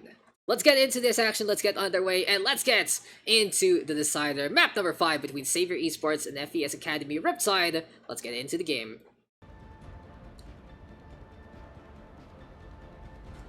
Welcome back, ladies and gentlemen, and it's gonna be time yet again between our two SEA squadrons to face off in pitch combat. This has been a pretty good showdown between our two teams, but Savior should have a little bit of the advantage here on this type. They were able to win out Lee Giant Tower earlier on with a pretty substantial 2-1 victory, especially on the maps that they won on. But HLC might have shaken them in such a bad way. So, quick little pause. SEA, that's what it's all about, guys. That's what SEA is all about. You know, again, yeah, 5 p.m. starts. Yes, 5 p.m. KST. Okay. So yeah, I'm just making sure that our next match is gonna happen, and that is two teams that you will want to see. Why are we pausing 4v5? Okay, let's go back to me. Let's go back to me. SEA production. It's not even my fault now. It's their fault. It's their fault for you know, disconnecting so much. But yeah, our next match, guys, is actually gonna be a big one. So this was our number 1 and 2 seeds in the regular season. That is Game Coach Academy versus Harbo. So you guys will not want to miss out on that after this match. And don't forget, guys, we have 2 different streams going on, one on YouTube and one on Twitch. Feel free to pick whichever you wanted to be on, and I really appreciate you guys tuning on and supporting our D3 scene. Big shoutouts, of course, to Blizzard, and, you know, giving us a little bit of credence, especially on the stream aspect. Oh yeah, we are here! I'm touched, man. I'm pretty touched to see Let's see that. Wait lang. Let me turn on paint real quick. You know, every single time, every single moment you need to save from your computer, you just have to turn on paint. That's what it's all about. MS Paint, saving the day for years to come, for saving you from boredom, saving you from so many different things. And it's been an absolute pleasure to be, being featured by Blizzard, because it really goes to show that, hey, they're still supporting the scene in a way or two. Enough about the dead game stuff, all about the hype coming on in. I feel like if they play their cards right, if things happen in a good way, well, we can really not just rebuild, but also just try to make our scene better. And I guess that's what we can all work on into the future. But enough about that preaching. Yeah, we're Art, ready to go. Just making sure everything is fine and dandy. It's like, I have chat off, guys. I have chat off, remember. I thought you guys were gonna trash talk each other the whole time, but apparently, they turned into something so serious at the later stages. Like, I scrolled around in their match chat, and from map 1, which has had a few memes, it kind of lessened. It kind of lessened a little bit, especially as the later maps went on. So, really goes to show the competition is absolutely fierce here in the playoffs. And in the meantime, so yeah, let's get into the action. We're gonna hide that match at yet again just in case something shows up. And we will see a Pharah and a Mercy here for the side of Savior Esports. So Bombardier Seer stations, and it's gonna be Akira reporting into this one, as it's Nova getting bounced around by the Pharah up above. It's time for the objective to be taken, and in the meantime, Alan Phil is gonna be getting on the board. It's Nova getting the takedown there. Rocket Barrage right now from Anyongs, and that's gonna be 2 frags into this one. Savior Esports making sure that it's all about control here and now. Look at that. On the objective they go, and then Pulse Bomb almost ready to go here for Alan Phils. So initial capture goes in favor of the Thai squad, and in the meantime, it's gonna be FPS Riptide looking to go for that retake. They are gonna go for that speedy approach. They also have the Tracer on the board. But interesting enough, Riptide refuses to go for a hit scan against Anyongs and Tay. It's gonna be a pretty difficult fanfare to say the least against that Pharah if they cannot get the shutdown whatsoever. And the quick barrage is just such a good component, as well a good indicative of what is to come for Riptide if they don't get the shutdown whatsoever. So it seems like it's Hazi now pretending to be a hit scan. He's really trying to come close to the Pharah, and Doxic gonna get that KO. Seems like though Riptide hasn't really invested too many resources up on top. Beautiful assassination though from Doxic, gonna catch out the. And in the meantime, it's Tita Watts staying onto the objective. Kills going in favor still of Savior Esports, 44% and counting. And control here and now for the blue hand side. A very slow Wrecking Ball and a very slow Doomfist meeting each other. Apparently, it's the hamster that dies. Still though for Savior Esports, they still have the control all throughout. And they are just basically enjoying their time here and now on the downtown area. There are a lot of sites in downtown. You have the KBBQ, you got your Boba, you got your Cinema, you got your Diva posters. You can never go wrong with the Diva posters. You got your PC Bang.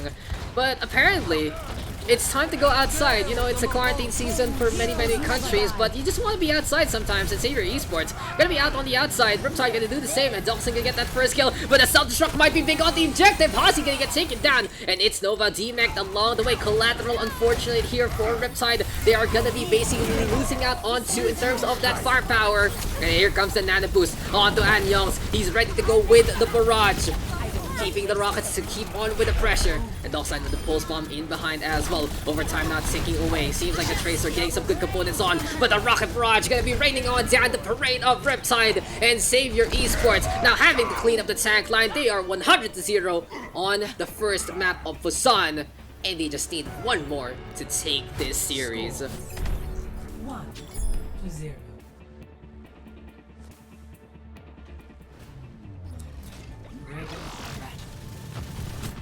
Let's go, ladies and gentlemen. If you are on the FES camp, you're gonna need to really cheer for them into this one. You're gonna really need to give them your energy. On the other side of Savior, if you are on the Savior camp, you have to do the same, but you should be feeling confident that we are gonna get a control map, and we are gonna have that one map advantage. Either way though, SEA in full force, and it really goes to show the best this season has to offer from our little community. Let's get into the fun, let's get into the fray, let's get into the fanfare. It's time for Mecha Base, and it's time for the Ryan Zaryas to meet off in pitch combat. So all about high ground here and now being taken by Savior Esports. They're playing that McCree, so they want to be able to take control of the second floor to allow Anyongs to get free shot after free shot. But for Riptide, they are going to do a different approach. They are going to be playing that Doofus Reaper, and this is all about CQC. Look at that, speed boost on in, Riptide destroying everyone, Tinkle goes in their favor. It's now time to dance on the objective. For Watchpoint taken there by the Riptide squad. A good way to start things off on the second map, because this is really do or die time for them. Whoever loses this is not going to be out of the tournament, but will be moving on over to the lower bracket. In the meantime, upper bracket, of course, securing you more and more of that slot into trials. Only the top four are going to be moving on in. And if you are in that upper bracket, it's going to be very, very easy to try and get things done. Anyway, though, Fire Grenade going to be into play. Anyongs in the meantime trying to find that pickoff, and that's gonna be Smile getting taken down. Savior Esports on the board, 1 kill already. Alphil's gonna get that frag on, and May getting that catch. The honor of T. 2 frags on the board, in behind. Doxic right now with the shots.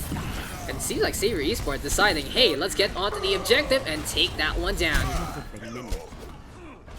Solid right now here for Savior. T does have the nano boost available. Savior Esports gonna be moving on to that high ground yet again. Like I said before, it really is gonna be the Anyon's show if the Riptide squad decides, hey, we're gonna play CQC, but we are gonna go straight for that points. So really, every single siege right now for FES Academy Riptide has to be going to that high ground and trying to put that McCree down a peg. But beautiful ice wall there, T1 right now with a shatter on the one. Nana puts on the right, goes for the pin, and here's the ground surge as well. B Maniac looking absolutely loco. Gets this kill onto Smile. Hazy going down as well. Savior Esports by the staircase. And really gonna be an ascension difficult for Riptide to try and mitigate. 40% and counting. And right here, right now, Blizzard is available for Allenfils. And Young's on the opposite head. Gonna have that Deadeye available. And here for the blue hand side, gonna be looking to keep on with the standard choke. Now, Riptide will go to the low ground, but this has to be a potential transition, because look at this. This is what Anyongs just wants into a game like this. He's gonna get free shots from the other side, and the only thing he has to be worried about is a teleport from Doxic or a quick little hop, skip, and jump, courtesy of Little Man. Grab Surge into play. Here comes the Deadeye right now, looking for a charge on Smile. Gonna get Fire Grenade on up, but in behind, here comes Doxic. He gets the Death Blossom on, but BJ with the kill instead. Alphils gets the Blizzard into the fray. But Hazy responds with a Sound Barrier as well. Savior Esports off the point right now. Potentially can give it up, but Omega to go for the Ice Block. Alan feels all alone. And can he survive? Looks like Savior gonna give up the point to Riptide back in this action. Anyway though, FES Riptide 49% and counting. You can really feel their throats almost getting cut by the knife's edge. And Savior Esports gonna be happy to execute on that one. But back to the objective, Allenfils moves on over to that Sombra. Grab the surge, tossed out by B-Maniac, and they will get the catch onto the Reinhardt, but no frag whatsoever there. Beautiful ice wall from Doxic to try and force things out. Objective though taken here now by Savior Esports. And even though FES Academy Riptide is winning out in the action, winning out in the brawl, they still need to get the capture. I guess that is a worthwhile trade here for Savior Esports. 97% and counting. This pretty much secures them a victory as soon as they get the capture. But either way, do or die for both sides. It really goes to show. It's gonna go the long haul, it's gonna go to the wire. And Tito Watt right now, nano boost up to just survive. Beautiful catch there by T. And that could be a game-changing decision. And there you go, Shatter right now onto 2. Onto that flank. Smile in the meantime, gonna get charged up. And Savior Esports, keep Tito Watt alive. That is the plan. That is the action. That is how you get things done. Moving over to the objective, trying to make sure that they can get that victory. They will get the flip on Wrecking Ball right now from It's Nova. And it's time for overtime to tick on away. Hazy gonna sacrifice his life for the greater good, but apparently there is no good whatsoever when you just die like that. It's Nova hacked up yet again. And Young's priming that Deadeye. Sees the Reinhardt. There you go with the stun. And that is Savior Esports. Moving on to round number 2. It took so long, it took many maps, but the Thai squad is able to execute. Well played on both sides, well played from Riptide, but it's Savior winning on out in control.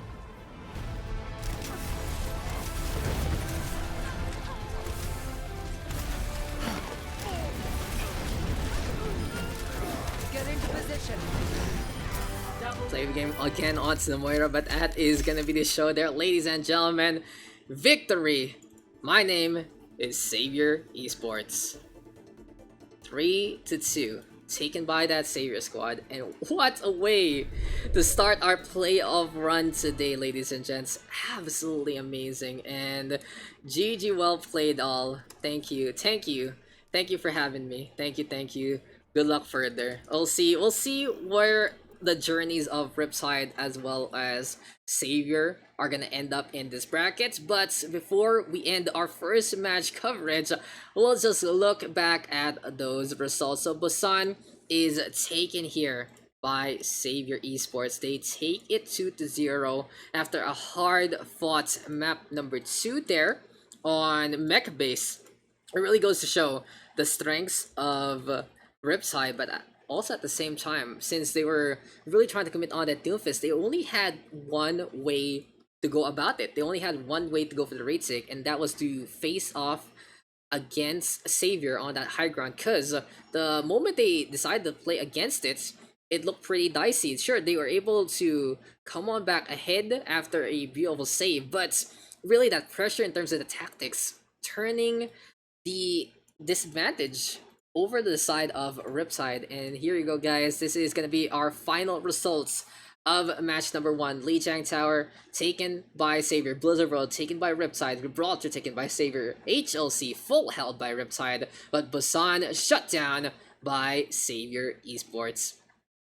And there you go, guys. Seems like the SEA Kings refusing to get dethroned, but their journey is not over yet. They are only in the top 8 right now, and it has to be the top 4, if I remember correctly, to make it to the trial slot yet again. Can they do it? Can they make it? That's gonna be our real question into the future. So guys, I'm gonna have to take a little break, prepare really quickly for our second match, and that is gonna be the 2 Korean squads of Game Coach Academy versus Harbo. You guys are not gonna want to miss out on that, because these are the 2 teams that really took it up a notch in the regular season of Open Division.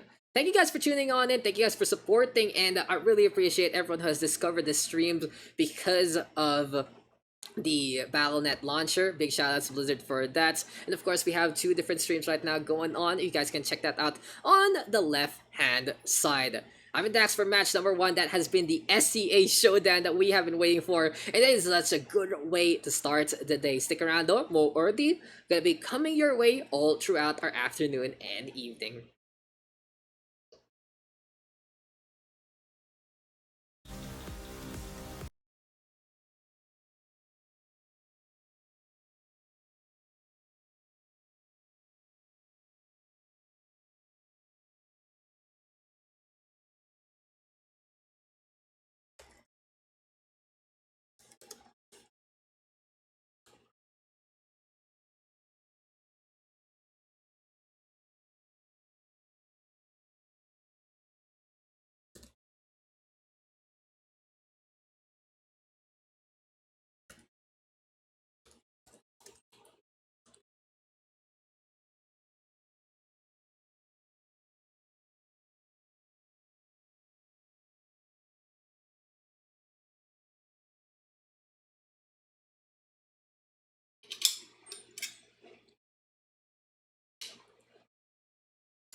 Yes, Yui bebe.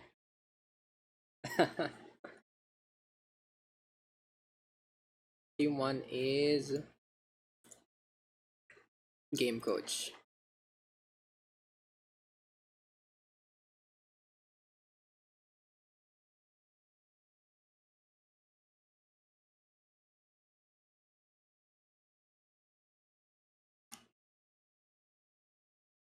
Yui no.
Okay, guys, and welcome back. Whoa, this is pretty hectic. But hey, we are gonna be getting into our next match very soon. This time, it's gonna be a little different. We are gonna get our Korean squads instead. If you're looking at the cat, he said, "I want to go out." That's why I said no Yui, because he was trying to bother me. Well, I was fixing things up, but then it was like, "Oh, you need to go out." Okay, sure. Have a good day. Goodbye. Take care of yourself, okay, Mr. Cat. And there you go. So basically, that's the story of my cat. Hopefully, you guys enjoy having him on the stream, and maybe we'll see him later on into our day. But yeah, our two teams right now are gonna be Game Coach Academy versus Haribo, and we are gonna be starting things off on Lijiang Tower. Just quickly getting a few of those Korean names as well, so we can actually pronounce them properly. But in the meantime, we're gonna be looking to call them by their color and their hero pool. So that's a little bit of the difficulty not being able to speak Korean. I just do need to get a quick little translation of what's going on. And here for GCA, we are going to have one player. Oh, okay, so in these situations, guys, you need your pen. I think I've made this like a standard in the OD scene. You have pen, your paper, and you copy paste the name. And oh yeah, okay, so this is Yon Su Ban Isal Gil. So I'm not gonna be able to pronounce that for sure. I'll call him Yon. In the meantime, here for the side of Haribo, we're just gonna get that one. Dude, I'm just doing this on stream because these guys are waiting at me. And yeah, so let's get into this one. Our first map is going to be Lijiang Tower. And yes, this is map number 1, guys. Thank you to these two squads for letting this one happen. And yet again, we're still going on with OD Pacific playoff coverage. This is gonna be our second one of the day. Let's get it on, let's get it done. Let's get into Game Coach Academy versus Haribo. So Haribo, guys, they're gonna be cute and cuddly, but also very deadly, perhaps. Both of these two teams really at the top. If I remember correctly, it was like 10-2 and 9-3 or something like that as their records. You guys can check that one out yourselves. In the meantime, let's get the last few names. That one of them is we got Josu Wei. I'm not gonna be able to pronounce that too. I'm not gonna be able to pronounce these names, guys. Like, I already know. I'm trying, okay? I love trying for them. And oh, Gimputen. I remember Gimputen. Gimputen is the last one. So, let's go. Let's go try and say these names. We got Izar, Perfect, Exceed. This is Yunsu, we'll call him Yunsu, Lyric, and Austin here for the blue hand side of Game Coach Academy. In the meantime, here for Harbo, we've been able to cast him before actually. It's our VR attack, basic dealer player, Just Way. We also have Junsu 2-way and Gimpo 10. So I don't really know what these names mean. I think one of them means just practice. I think it's for the Harbo side. But in the meantime, let's talk about the game instead. I'm not gonna try to teach you guys linguistics today. I'm gonna try to show you guys what Overwatch is all about. And this is what we're gonna be going on. Lijiang Tower here right now. It's gonna be two Reinhardt's knocking heads. Fire grenade, get it tossed on out. Exceed though with attack on the one. And Game Coach Academy just trying to vaporize the opposition with that Symmetra. But Harbo doesn't care. So they whip out the signal right now. Very interesting pick, playing that double barrier, and onto the McMee and the McCree we go. So how you guys doing, ladies and gentlemen? Is the stream live and ready to go? And yeah, our matches should be updated very soon as well in the command. So just wait out on that. This game is gonna be match number 2 rather, at our 4 PM marker. And here and now, Game Coach Academy going for the attack yet again. Izar gonna be out in front. May Ice Wall though, courtesy of Yunsu, gonna allow them a space to breathe in. Deadeye primed right now by Junsu, and he's gonna get that frag on with a little help from Gimpo10 to get the kill on the Lyric. Shots now keeping on, coming from McCree, and Perfect looking like a flaw right there. Gonna get taken down in the middle of everything. Exceed gonna go down as well, and Harbo looking just absolutely unstoppable right now. The moment they saw the Symmetra, they were like, hey, we can just dominate the competition, we can just oppose the opposition, and we can just stomp on their tried and tested tactics.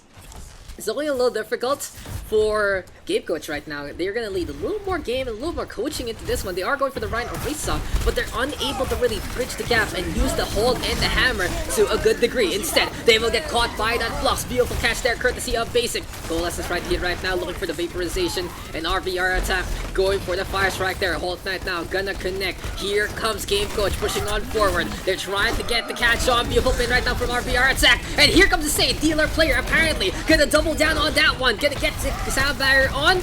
Here comes the red hand side right now, defending as much as possible, and Harbo gonna be all the way out in front yet again by Grenade. They will connect onto two. Izar right now with a few hammer swings as well. And in the meantime, here comes RVR attack. Goes for the shatter, gets the pin, gets the stun, up to 5, and that is a beautiful, beautiful wind up courtesy of Harbo. Desperate sound barrier right now on Lyric's end. And here comes the Nano Boost, just making sure that everything is gonna get mopped up.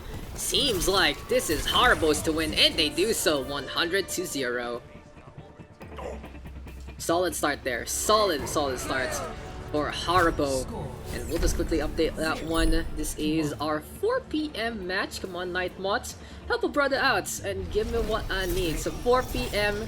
is GCA versus Harbo. And we are still pending for our 6 p.m., 8 p.m. matches. That should be all updated for you guys on that, and we'll tweet about it later on after this match as well. The May is valid if you guys remember correctly, and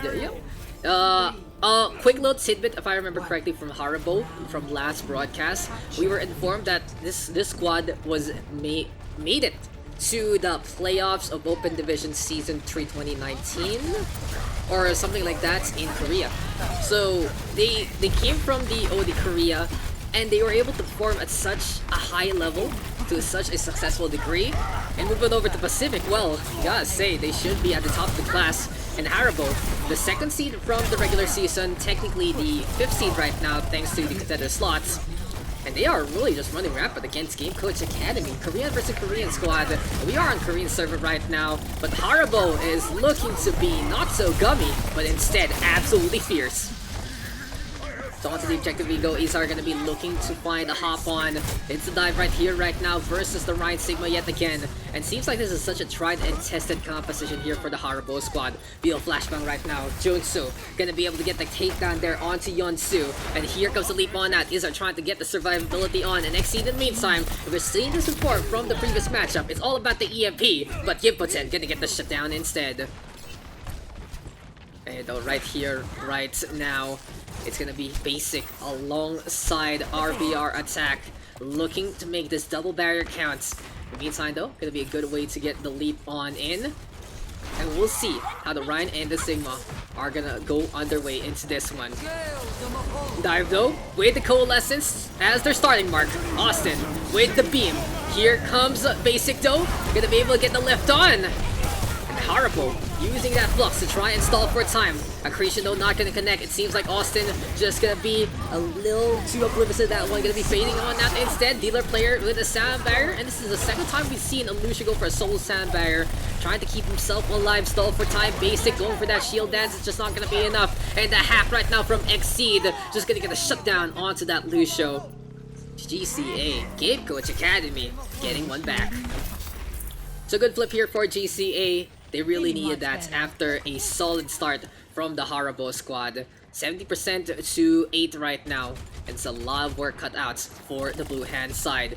EMP though is gonna be available, and we'll see how this is gonna pan out for Exceed and the rest of the GCA squadron. Because here comes the freeze. Justway actually gonna look at the right and doesn't get the kill. Here comes the poop though. Transcate his force on that. And 2 frags on the board for GCA. Game Coach Academy using that EMP to such a good rate. 2 for 1 right there right now. And it's time to go for the poops as well. In the face of adversity comes Lyric. He doesn't care. That dealer player has his mark. And this Lucio just finding the frags for his team. Justway trying to get on that. Perfect gonna get on the board as well. And in the meantime, here for Game Coach Academy, able to defend yet again. Game Coach Academy looking pretty potent into this one.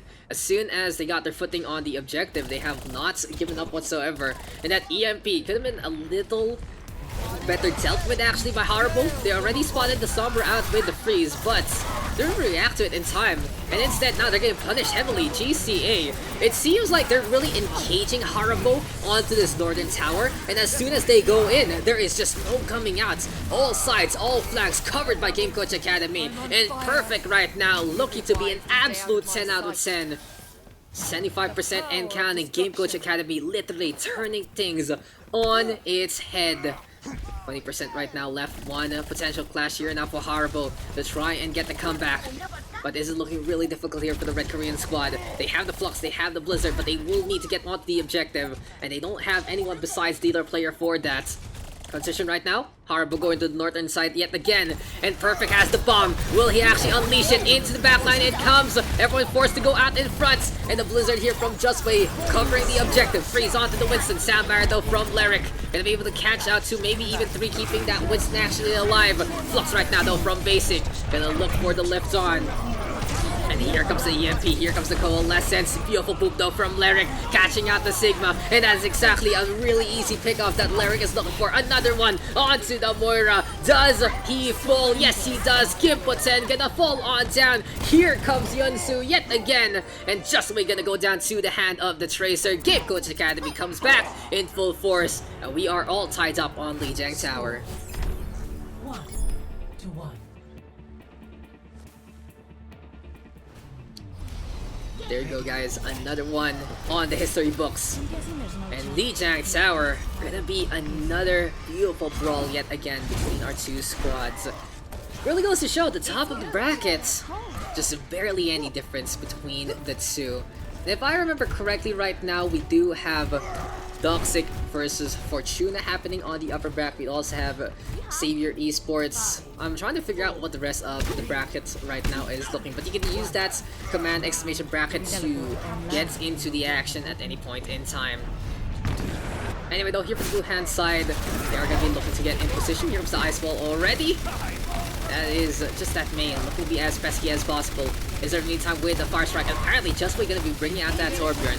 So we've seen the Torbjorn pretty much back into the meta nowadays. The turret being such a big deterrent in the first place. And people have realized how to use the Rivet Gun to such a good degree. But at the same time, the weaknesses of the Torbjorn in highlight right there, as that is Game Coach Academy getting a pretty easy team kill. When the Torbjorn turret is with you, it is gonna get blocked by the same sidelines in the first place, and it's so easy to get center of mass against the Torb because of his hitbox. Game Coach Academy looking off for a hot start, and apparently the rest of the bracket is covered by Savior Esports versus FFF, First Fabulous Fighter, as another beautiful shutdown here for Game Coach Academy, because that is Izar getting the shatter on and putting everyone to the ground. So as I was saying, we got Sarah also versus NNT Crescent on the upper bracket. In the meantime, on the lower half, we got Savagot actually taking down Akihabara, who I believe has disbanded, so they did just take those defaults. In the meantime, Team Initial Achieve versus the Korean squad still gonna be going on. TP versus FPS Academy Riptide, and LOG versus B3 Javelin Deathmatch. So a lot of different matches right now happening all throughout our brackets. It's gonna be very interesting to see where everything falls into place at the tail end of our day. But anyway, here for the blue side, Game Coach Academy, it's gonna be a shadow step from Xseed in behind. Immediately into Death Blossom, the Blizzard gonna get the zone on. And overall, a quick execution there from Game Coach Academy. Could have been very telegraphed, but the Blizzard making a little things dicey. And overall, again, another solid defense here from GCA. They have really just understood how to play as a team, and they really have this solid chemistry between their lines. It was a slow start earlier on Night Market, but hey, growing pains abound. Is it right now with the Fire Strike, just wait ready with that Molten Core. And it feels like the side of Harbo has not really been able to utilize the Torbjorn to a good degree, but right now this is going to be the perfect place to go at him, because the lava with that Molten Core just cooking up everything GCA has planned. And that is going to be a Death Blossom from Junsu as well. Basic right now, moving over to the points. Kills abound here for the Harbo squad. There you go, they get the flip on back. Action on Lijiang Tower. Apparently not over yet. We are in here for the long haul, and this is our second match of the day, ladies and gents. Thank you guys for tuning on and supporting the D3 scene of the Open Division Pacific. And it's gonna be such a good weekend here and now of Overwatch action as much as we can provide it. Supercharger though is available. Perfect. Gonna be looking to find his form. Basic doing the same. And here comes the Shatter right now. Beautiful block though, courtesy of our VR attack. And it's just made right now, making the Torbjorn count. He gets 2 frags on the board. That is gonna be the Engineer getting kill after kill. And the Torbjorn turrets going to get set on up in a different aspect of the map. I feel here for Justway, if he puts the Torbjorn turret on the south side and he's on the north, he can really go for the crossfire. Gonna be the same thing here, but he is gonna be setting things up on top of the table instead. Pretty interesting movement there from the Torbjorn. I really like the creativity of where these turrets gets placed in the first place. But here comes the brawl yet again. Blizzard right now from Yunsu. Izar gonna get the frag on the board. Molten Core right now to try and mitigate. But apparently the Diva of Perfect getting the chomp onto the hot Molten Load. And that is just way going down. Game Coach Academy with a really quick execution there. And it's time to go for the push. It's time to get onto the other side. Ice wall now to separate our VR attack. No way for him to escape. And victory for Game Coach Academy. Victory. They took the first map in this series. 2-1. Pretty close on both sides. But there you go. GCA 1-0. Harbo confirmed in the chat by our players. GCA wins 2-1. Yeah, Lijiang Tower taken by the Blue Korean squad. Hey, this is a big Korean versus Korean matchup, but this is such a really high parts of the brackets. And there you go, guys. Updated already. Lijiang Tower won out by GCA. It again was a pretty soft start there from the GCA squadron. The Ryan and the Orisa unable to really find their footing on a night market, but moving over to Gardens, they found the comeback approach, especially with that Sombra. And then on Control Center, well, they were able to really face off against the Torbjorn. So map number 2 immediately coming our way. That's the thing I love about these Korean matchups. That is, we go straight into the fanfare. We go straight into the game. And our second match is gonna be King's Row as per usual. Not surprising whatsoever. Both sides have practiced this map a lot of times. Have the sides been swapped? No, it's whatsoever. And it's GCA on the blue, Harbo on the red. Let's get it on, let's get it done. Map number 2 immediately coming your way. The Game Coach Academy, gonna be going for the brawl, gonna be going for the fights, and gonna be going for a potential 2-0 lead. They have the first map under their belts, and they wanna go the long haul. In the meantime, here for Harbo, we'll see how this is gonna pan out, and try to turn things around. Earlier on though, on the map of Control Center, I really feel like the Torbjorn pick there for Harbo just wasn't utilized to the best degree. GCA really understanding how to push in against the opposition. And the only time they really got punished by the Torb and Reaper picks was the time they were inside the astronaut suit showcase. And the Molten Core and the Death Blossom both came together. But whenever they realized that there is no Molten Core, it is such an easy time for GCA to push on in. There isn't really too much crossfire from the turret to be pesky in the first place. And that was the show there. So for GCA, gonna be defending right now with Exceed playing the Sombra. One map advantage right here right now, looking pretty good to start things off. And in the meantime, Justway just leaping on in, moving over to that Cinema, looking for a potential pick, but sees no one waiting at the wings. So hot start here and now, and it's gonna be Justway looking to move around the map. Tries to go for the punch, wants to go on to Perfect.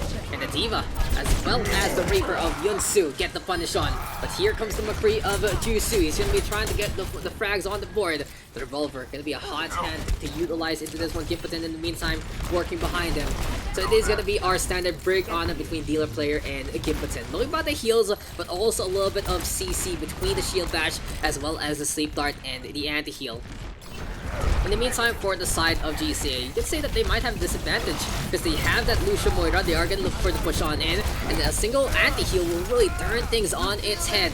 But so far, GCA is surviving. They're trying to get the fight with the amp speed. In the meantime, brawl going on. 1-for-1 trade so far. The Reaper of Yasu just destroying everyone in the sightlines. It seems like that is the potency that they are utilizing here on the first point of King's Row.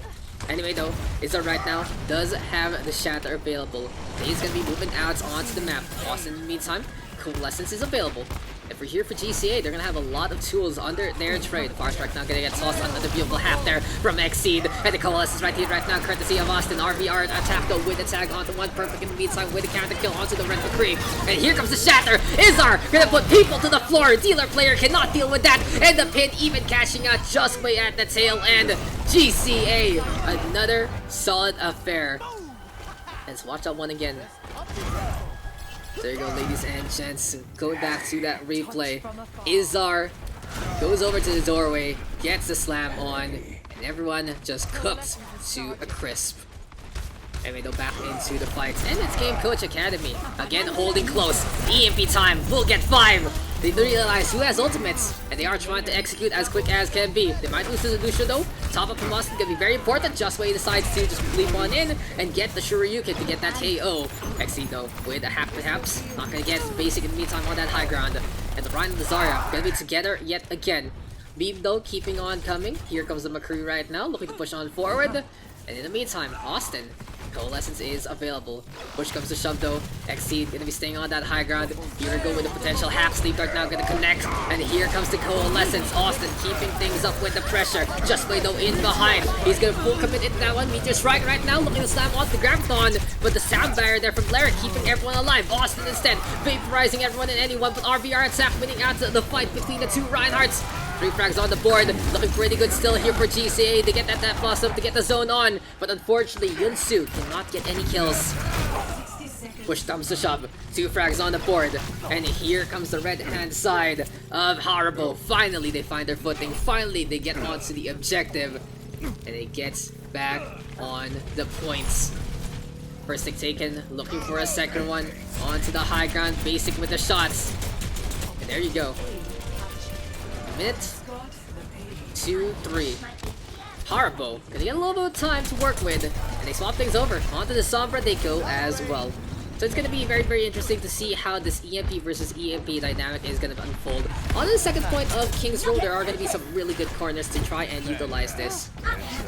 The next scene in the meantime will get caught by the McCree. Unfortunately though for Junsu, he's gonna be unable to get the kill. In the meantime though, perfect. Gonna get forced on that from the mech. Pops the self-destruct to get the remake on back instantaneously. Shots now keeping on coming. Gets the boops on. Izar in the meantime looking for an opening. An RVR attack. Gets the slam on down. No, it isn't. It's gonna be Izar rather with the slam. Shield comes on up. It's just not enough. Finally, RVR attack. Gonna do the same. And he's gonna get a stunning reception in behind. Absolute chaos right now between our two teams. But the Reaper in behind yet again. Basically gonna get the frag on with the Buddy Blaster. And Harbo gonna win out a very, very close knit fight. So Harbo gonna still have the Deadeye here for Jusu, and he's gonna be looking to try and get the lock on into this upcoming arena. Anyway though, onto the corner we go. An RVR attack pushing on forward. Just wait in the meantime. EMP is at the ready. Exceed gonna do the same. And here comes the propagandas. Here comes the lights going down. Deadeye gonna be able to get one, but perfect with the counter catch takes care of Just Wave. Still here for GCA, they can go for their own EMP and they will get 3. Coalescence from Austin, such a big game changer. And we have seen this before from the Blue Moira. He's so quick at getting his ultimate back. He's so quick at putting the punish on. Right now though, overextending will get taken down by RVR attack after the peel. But Lyric decides to go in for the swoop, and that is another kill in favor of Game Coach Academy. Really interesting dynamic between the two supports, both the Lucio and the Moira of Game Coach deciding we can push, we can fight, and we can be the aggressors. A minute 07 though, it looks like the side of Harbo running out of time yet again. It wasn't their second point that was a little slow, it really was that first point, draining their time back to such a big degree. And right here, right now, Death Blossom available for Yunsu. Lurk in the meantime, Sandbar is available. And in behind, it's the McCree going for the shots. Corner though being contested. Here we go with the Reaper right now. And a Sandfire from Lurk looking for the push on forward. Beautiful Death Blossom, the Beyblade getting some really good value. Shot right now though courtesy of Izar. And RVR attack. Gonna be able to get the kill. As an RVR attack rather, Izar unable to get the shatter. Even though I'm not getting the Reinhardt calls right. But you can see the stuns are working. Perfect though. With a self-destruct onto the points. Forcing dealer player as well as Gibraltar to hide on the sides. And now, here for Harbo. With that self-destruct out of the way, they are going to be able to utilize their positioning and try to go for a quick little clump up. Now the big game changer here has to be either that self-destruct or the shatter that's coming into the frame. Izzard will slam on down, gonna get the stun on to 2. Overtime gonna take away after the EMP. But still, it's Game Coach's game. It's still Game Coach's defense looking really solid. Austin right now with the Coalescence. No one really dying on the side of the defense. And Game Coach Academy holding Harbo to the end of that second point. Score 0-1. Switching sides. Initiating. There you go, guys. Sorry about the logos real quick. Didn't actually see that was the wrong logo there. But hey, it is what it is. And there you go, ladies and gentlemen. Game Coach Attack now gonna be on the attack. And here for Harbo, it's gonna be them on the defensive and instead. So very interesting how Game Coach is gonna play things out. Ready for battle. As we already see how the blue hand side is gonna run this. Since Sombra yet again here for XT, that has been pretty imposing, pretty dynamic on how to play things out with the Attackers incoming. Sombra to begin with. He has been so potent, he has been so annoying, and always striking from the shadows in the first place. In the meantime though, we'll see what is gonna be the plan here for Harbo, as it's looking like their defense is going to be utilizing the Widowmaker here for Jusu's side. Very interesting, especially to get the snipes on. In the meantime though, we're just making sure all our overlays are prim and proper as we get on into another one of these bouts. King's Row still not done, ladies and gents. We are going to be getting into the fight, into the fun, and into the fray. And in this instance, it's Game Coach Academy looking to go for the push. In the meantime though, Harbo on the defensive end instead. Shots out keeping on coming, basically gonna be playing that high ground. Izzard in the meantime with a charge on in yet again, and perfect right now. Gonna get hacked up. The Widowmaker though with a tag on to one that is gonna be Jusu making things happen. But here comes Yunsu right now, really putting the punish in the front line. And perfect in behind the spider, gonna get the kill there. Pincer attack allows them to get the frag onto the sniper. Next on the list perhaps gonna be RVR attack, but space being given right now by Harbo's Game Coach Attack, taking 2 ticks already. Fire strike right now coming on through. Here comes the charge, counter charge right there though. And in behind, here comes the Coalescence. Austin trying to get the beam on. A pretty easy take here for GCA. And they have a huge time bank to work with in the first place. You seem in need of aid. Right here, right now, the blue hand side of Game Coach Academy in complete control of this matchup. They're looking really good so far, and they're looking to roam around the map as much as possible. In behind though, seems like here for Gimpton, he's gonna have that nano boost available, and we'll see how that one is gonna unfold into the future here for GCA. I see you. You're going to live. Harbo can potentially go for the Nano Ryan and potentially go for a Nano Diva as well to try and get the zone on. But hey, it's RVR attack. Nano boosted up yet again. Seems like it's going to be a stim back, really going for the boost. And speaking of the boost, the boosters might get lifted up on here with a quick little self-destruct. That blasted in the EMP, not getting the enough. Beautiful peel there from Basic, gets in position. An RVR attack right now with the pin on. Self-destruct forced out from Basic. He's not going to get much. Again, he has to use the self-destruct to go for the remake instead for any frags. And Izzard right now getting pelted from behind. But here comes a potential pin, and Game Coach Academy again in complete control. It really seems like that they have been so potent right now, and they are very close to the tail end of this map.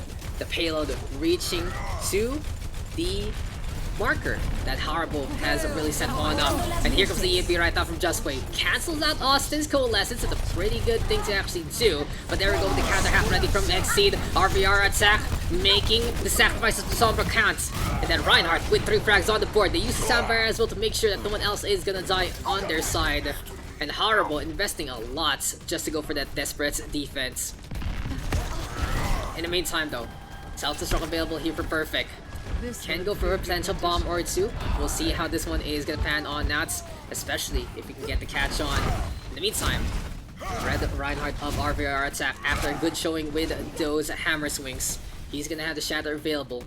Now push can potentially come to shove, Basic is unable to go for a reset at any point in time. If he does go fly on back to his side, well, that can just be the side of GCA taking that as a 6v5 advantage. Speaking of advantage though, the catch out just way. The dupe is gone from the game already. In the meantime, here comes Izar, looking to go out in front, and Dealer player getting dealt with yet again. Payload though, gonna get pushed by the Sombra perhaps. Shannon right now will connect, beautiful Samurai the flare to try and keep Izar alive, but unfortunately, the Soldier 76 comes back in full force instead. In the meantime though, Death Blossom in behind. That's gonna be the Reaper getting to Justway, comes on back with the uppercut. And it's gonna be a Sombra EMP instead. Game Coach Academy pushing that payload. They can really taste that 2-0 lead, and they will be able to do so here on King's Row with a 2-1 victory.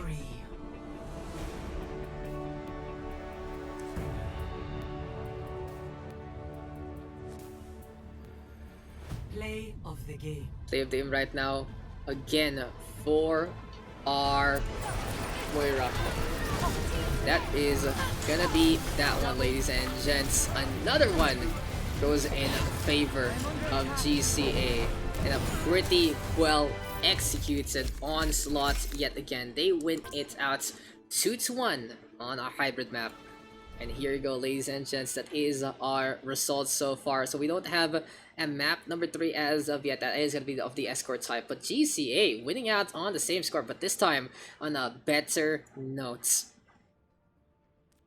So far, it has all been Game Coach Academy, and it seems like they're really just executing with the Sombra in such a better way to begin with. This is only our second match of the day, and we're hoping to get more by the 6 and 8 p.m. markers. Still, don't go away. Don't leave us just yet. We still have a map number 3, and we are waiting on right now on what's that gonna be. But so far, it feels like for Harbo, they can really put up such a good fight, but they are forced to not really use their ultimates in a optimal manner. We've seen the self-destructs basically used for the remake multiple times there on King's Row, and unfortunately for the side of Harbo as well, it really feels like their ultimates are used in a pseudo-forced manner, because Game Coach Academy is putting pressure on so many angles, on so many sides.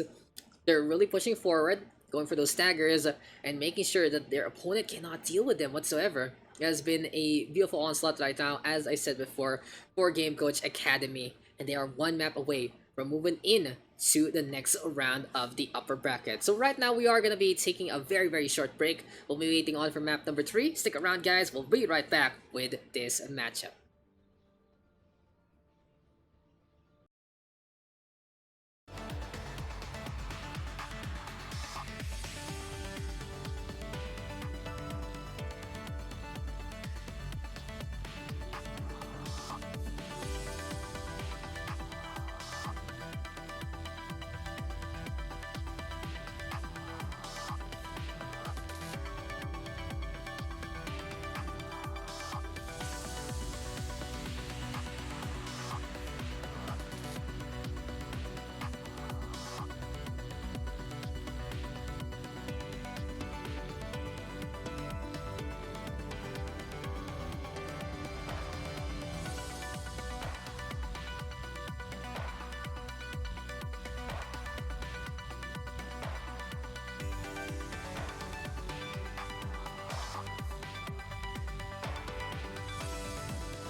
So welcome back, guys, and seems like we are going to be getting underway with map number 3, and that one is going to be Watchpoint Gibraltar. We're just making sure everything is going to be a-okay on our side. And yes, Watchpoint Gibraltar confirmed on up already. Seems like both sides wanted to take a little break, but they were like, scratch that, we're going to get into the action, and it's going to be time to get into our escort map.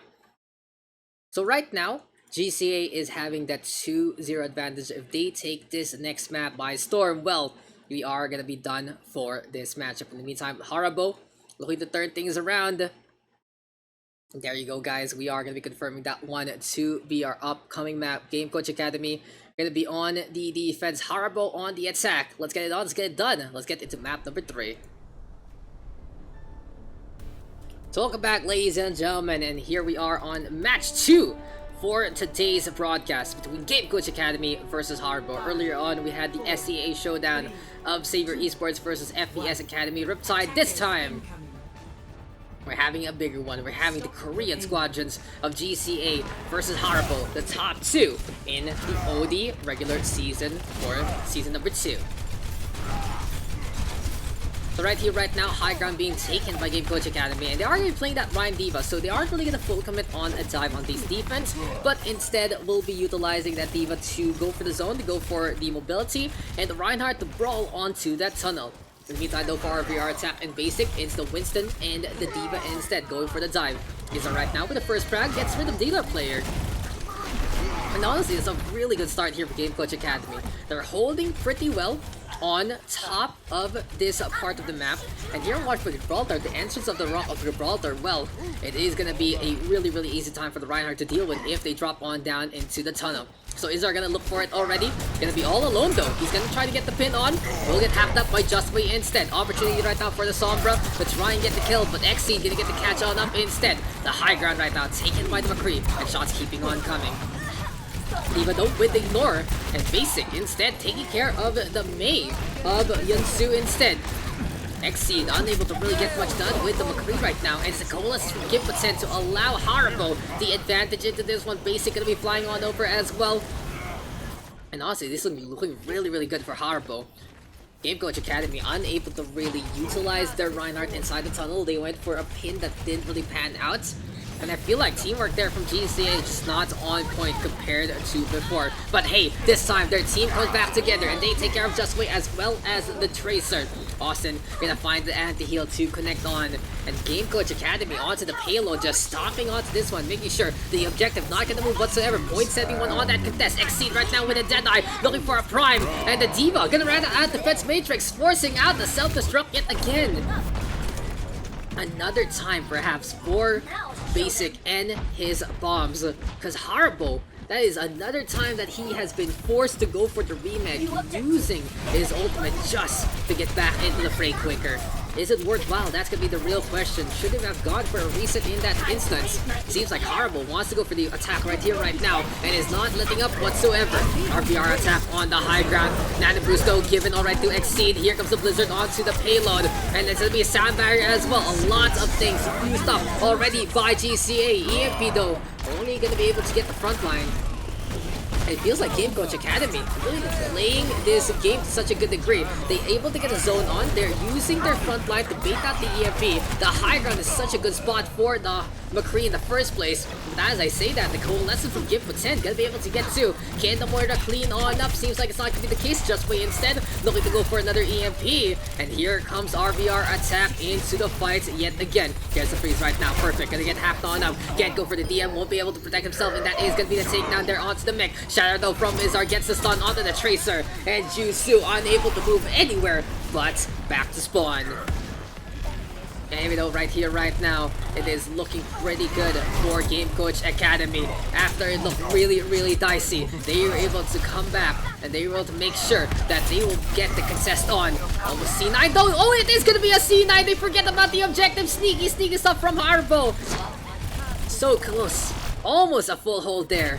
But apparently, Game Coach Academy giving Harbo a little space to breathe and just another chance for redemption. He vuelto. Harbo right now looking to try and get some map control back. So as soon as that first point gets captured, immediately the Harbo squad on the attack pushing on forward, trying to get the zone on, trying to get map control, looking for a few picks along the way. As we said before, Hangar here on Watchpoint Gibraltar. Such an easy place to get the push on, and if you have complete control of it on the attack, well, you're going to be pushing your opponents back to somewhere they can't really contest that payload to begin with. Anyway though, Sambar not tossed out by Lyric after the kill there on to Izar. So here for Overwatch Academy, they're going to really try things out. Perfect, now Nana boosted up, 2 frags on the board actually. Seems like Xseed find the angles that he needs, and he's staying pretty safe so far. The Tracer going to go down to the hand of Lyric as well, the Lucio getting on the board. And we have been seeing some really exceptional support play right now all throughout our day so far. Lyric and Austin, a really big component of GCA's success, especially with their potency to boot. It really is time for they decide, hey, we can go for the kill ourselves, and in the end, they are able to do so. Lucia on the right here right now, all about the top up, and using that nano boost to begin with. Anyway though, the dive composition between RBR attack and basic, having their ultimates ready, and to the high ground they go again. Brawl now between the two divas, basic and pellet him over with micro missiles. Here comes the Deadeye though from Xseed, looking for the prime, but a diva of basic gets into space. Will we see another self-destruct? Yes we do. Again basic back, using the bomb just to get his mech back. And I feel like this is really just a big choice on Basic's part. It doesn't seem like he's interested to use the bombs on an offensive scale. So every single time he gets the mech and he has it, hey, it's an extra life. And it has been working apparently here for Harbo on this map. Anyway though, payload now gonna get pushed to completion. No way for Overwatch Academy to get the touch on, and that is what the problem on the hangar stage is. As soon as you're all on the outside, there's almost no way in getting back in. And Horrible right now, running rampant. They get frags on the board. GCA trying to escape, but it seems like that is the only release that they're gonna get. Payload in transit. Harbo finding their form and looking to breathe another instance of life into this one. Lyric in the meantime, with shots all abound. And Izar throwing that far strike over to the left hand side. Now the Shatter is available here for Izar, and looking for the push on forward. Bullets though, courtesy of the Diva. And Basic looking for our targets. Here we go now with the EMP. Just wait, gonna be setting things up. Sandfire in response though, Lyric hiding from the side. And finally, Perfect gonna get on the board. Takes care of the Sombra with a well-placed bomb. Basic, not gonna have any of that. Just gonna be bullying Xseed instead into the corner. He's gonna get D-Mech. This time, not gonna go for the self-destruct. It seems like a reset is gonna be in order here for the side of Harbo. Poor Basic. He's unable to get on away whatsoever. Really getting staggered. Even gonna get pinned. And this is gonna be a good trade. Oh my god, it's not even a kill on the Basic. He has to kill himself. He has to drop at the map. And beautiful drain there, courtesy of Overwatch Academy, utilizing the distance of that pin to actually keep the Diva alive.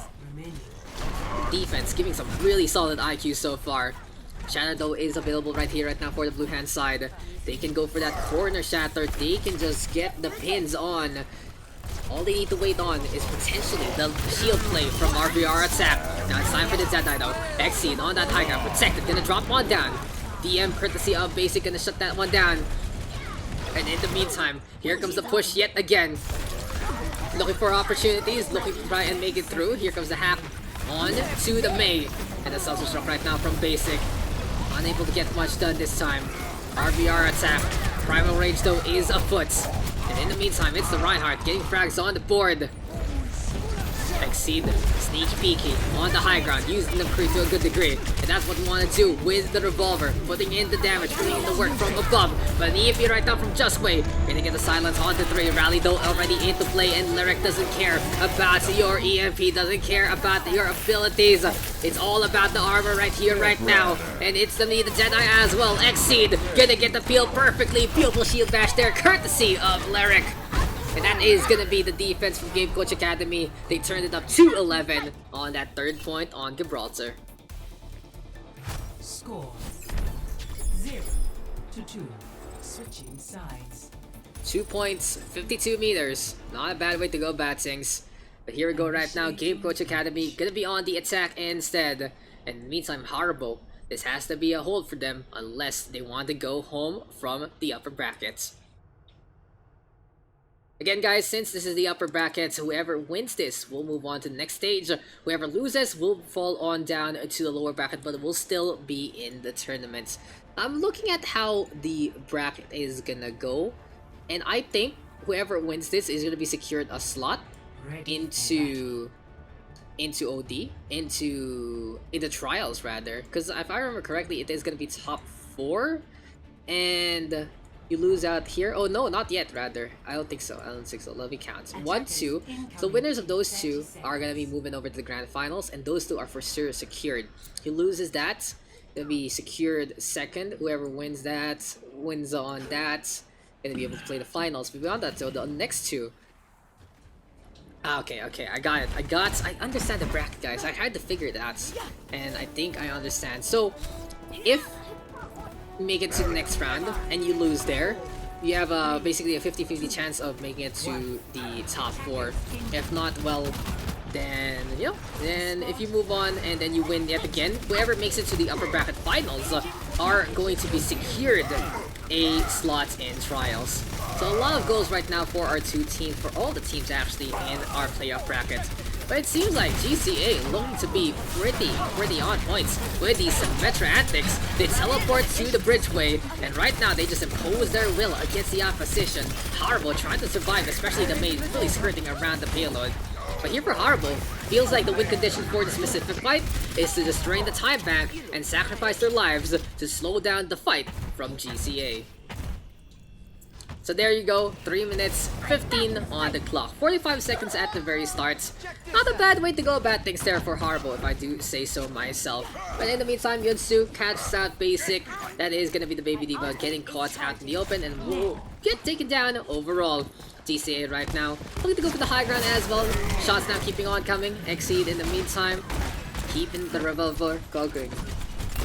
And this McCree has the sightlines, has the high ground. It will be up to GCA if they're gonna call to actually go for the attrition down below. Now Izar spots out the target after the ice wall. Unfortunately, it's Harbo looking to regroup once again. I love the rotation here for Harbo. Very smart with the Ryan Diva as well. They're playing into the tunnel. They're gonna be very strong at that one with the Mei as well as the Reaper.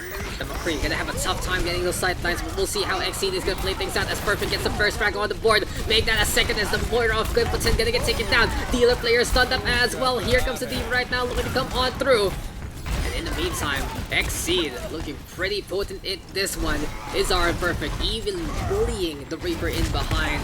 And that is gonna be Jusu unable to get anything done yet again. First point taken right now by Game Coach Academy. Honestly, a whimper on the defense here for Harbo compared to the roar they had on that attack. But anyway, it is what it is, and the first point right now will lead to the staggers onto the second. Look how quick Game Coach Academy is executing. But Basic in the meantime goes for that self-destruct, unable to get much done. Dealer player though takes care of Izar after a beautiful pin there from RBR attack, allowing that opportunity to happen. By this point in time, it's going to be Harbo looking to contest that payload yet again. They really have this tendency to go for the fight where exactly the jet plane is right there right now. It's going to be Blizzards onto the floor. 2 for 2 trades so far, just in Basic versus XT right now. Flashbang right now going to connect, but oh, that ice wall in error. Highly unfortunate in terms of the coordination, but Izar going to be making up the difference. Gets the pin onto that Reaper. You can really see he already had the angle, already had the shots, but he just gets messed up by the ice wall of his teammates. But hey, Izard having a good time with those pins. Catches out RVR attack, forcing out the coalescence here from Gibraltar. In the meantime, Jusu looking to get in position. He's on the high ground, watching all the action in the carnage unfold down below. And there we go with the shot though from Izard. He's gonna be able to get one. The Reaper right now in behind, still not utilizing that. That Blossom might be doing so right here, right now. Might get frozen up as well. No more rate for him to survive. And Game Coach Academy, yet again, another decisive victory. You already dead. It seems like whenever we get into a long haul, bro, GCA is the one in such a good slate. Shots now keeping on coming though, and Perfect gonna be sticking by the plane. Flashbang right now, gonna connect. In the meantime, that Blossom courtesy of that Reaper, and a desperate endeavor from Jusu. He's gonna get frozen up for his troubles. And Game Coach Academy, 4:10 on the clock, looking for the push, looking to make things happen. One more point, one more push, and this is going to be the show here and now. Harbo has to really put up a very desperate defense to try and make things happen. They're looking for a map number 4, potentially a map number 5, but right now, they're map number 3. Not looking good whatsoever, because the payload is just looking at the objective, seeing it, salivating at its destination. And there you go already, D-Mech on the basic. Not a good start whatsoever. Counter self-destruct actually here from Perfect. And both Divas back into their fighters. Exceed trying to get the Deadeye this time. Basically gonna get in the way. Dealer player with the Sandbear earlier on. And it's only a 1-for-1 trade. Izzar actually rampaging instead. Gets the Nanobus courtesy of Austin. And it's looking really good for Game Coach as the payload being pushed all the way to the tail end. Desperate defense right now from Justway. He's on the Reaper. Popping that rate 4. But it seems like there is gonna be a ghost of a chance here for Harbo to get the contest. And Game Coach Academy wins things at 3-0. They will move on to the next part of the bracket. Moving on to upper bracket round number 3. That is victory here for GCA. A clean sweep in this series. Play of the game over to Izzar. Very well deserved for many of his aggressive plays. Really goes to show it has been a main tank kind of deal today between Dinawat and Izzar right now. Absolute MVPs. You can also say though, Lyric is looking really potent in so many times as well. Thank you. Good luck further. See you then. There you go, guys. So, good luck further to Game Coach as well as Harbo, since we are going to be seeing both of them still in this bracket. Let's just quickly run down those maps one last time. Victory. My name is Game Coach Academy, and very well deserved. That was a 3-2 victory there by the Blue Hand side, and it really showed how decisive that they can be with their execution. They are able to really win things out in standard fights. Their support line getting those kills, and one big key difference that GCA had over Harbo was the fact that they were able to force out ultimates out of them and still come out even or maybe even ahead. Look at that last fight, especially the Sandbear coming out early. Well played there for GCA, playing the zone on and able to stay alive. Nano boosted Reinhardt, getting the KOs at the end of that map. But anyway, it's time to go for a quick little recap of those results. Lijiang Tower taken by GCA 2-1. Kings Road taken again 2-1. And Gibraltar going the long haul. Both sides putting up a good fight on their offense, but Game Coach Academy just paving a way through the blood and bones of Harbo's defense.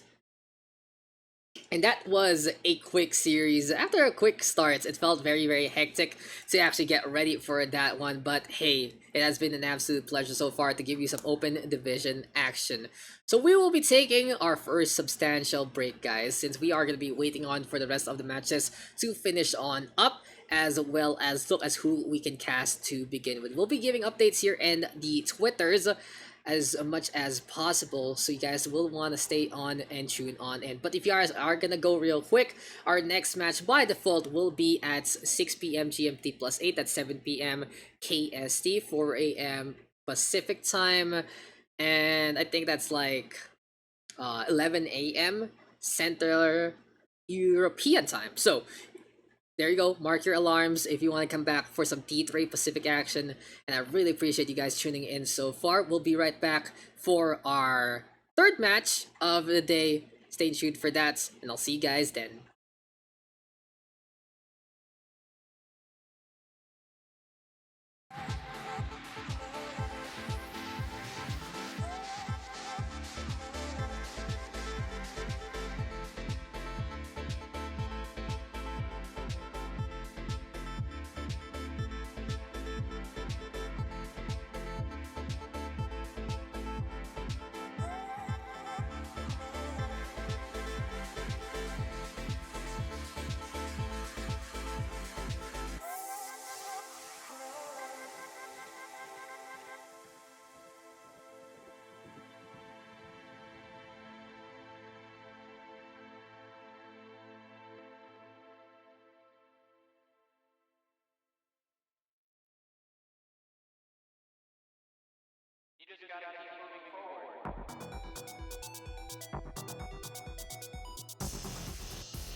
Okay, guys, we're gonna be getting into another series out of nowhere. So we are basically gonna be hopping into a series that's ongoing right now, and it is going to be NLG versus V3. So we don't really know what maps they have played as of yet, but so far the scoreline is 2-1, and our next upcoming map is gonna be map number 4. I know it's a little out of our norms, honestly, because I don't usually like I don't actually usually do this for Overwatch, but it's something we really do in the StarCraft scene. It's like, hey, there's a match still going on. You can still cast this one. I'm just making sure to hide everything that needs to be hidden. And we are going to be getting into Volskaya Industries. So our scoreline right now is 2-1 in favor of the side of NLG.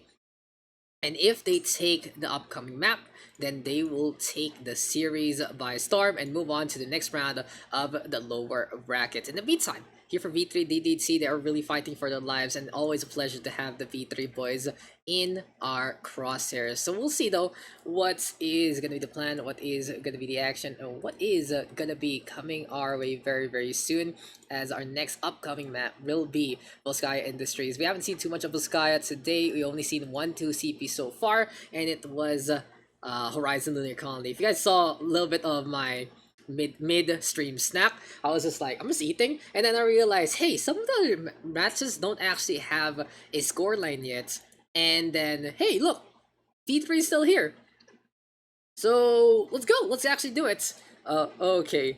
Could I have report of maps so far and winners?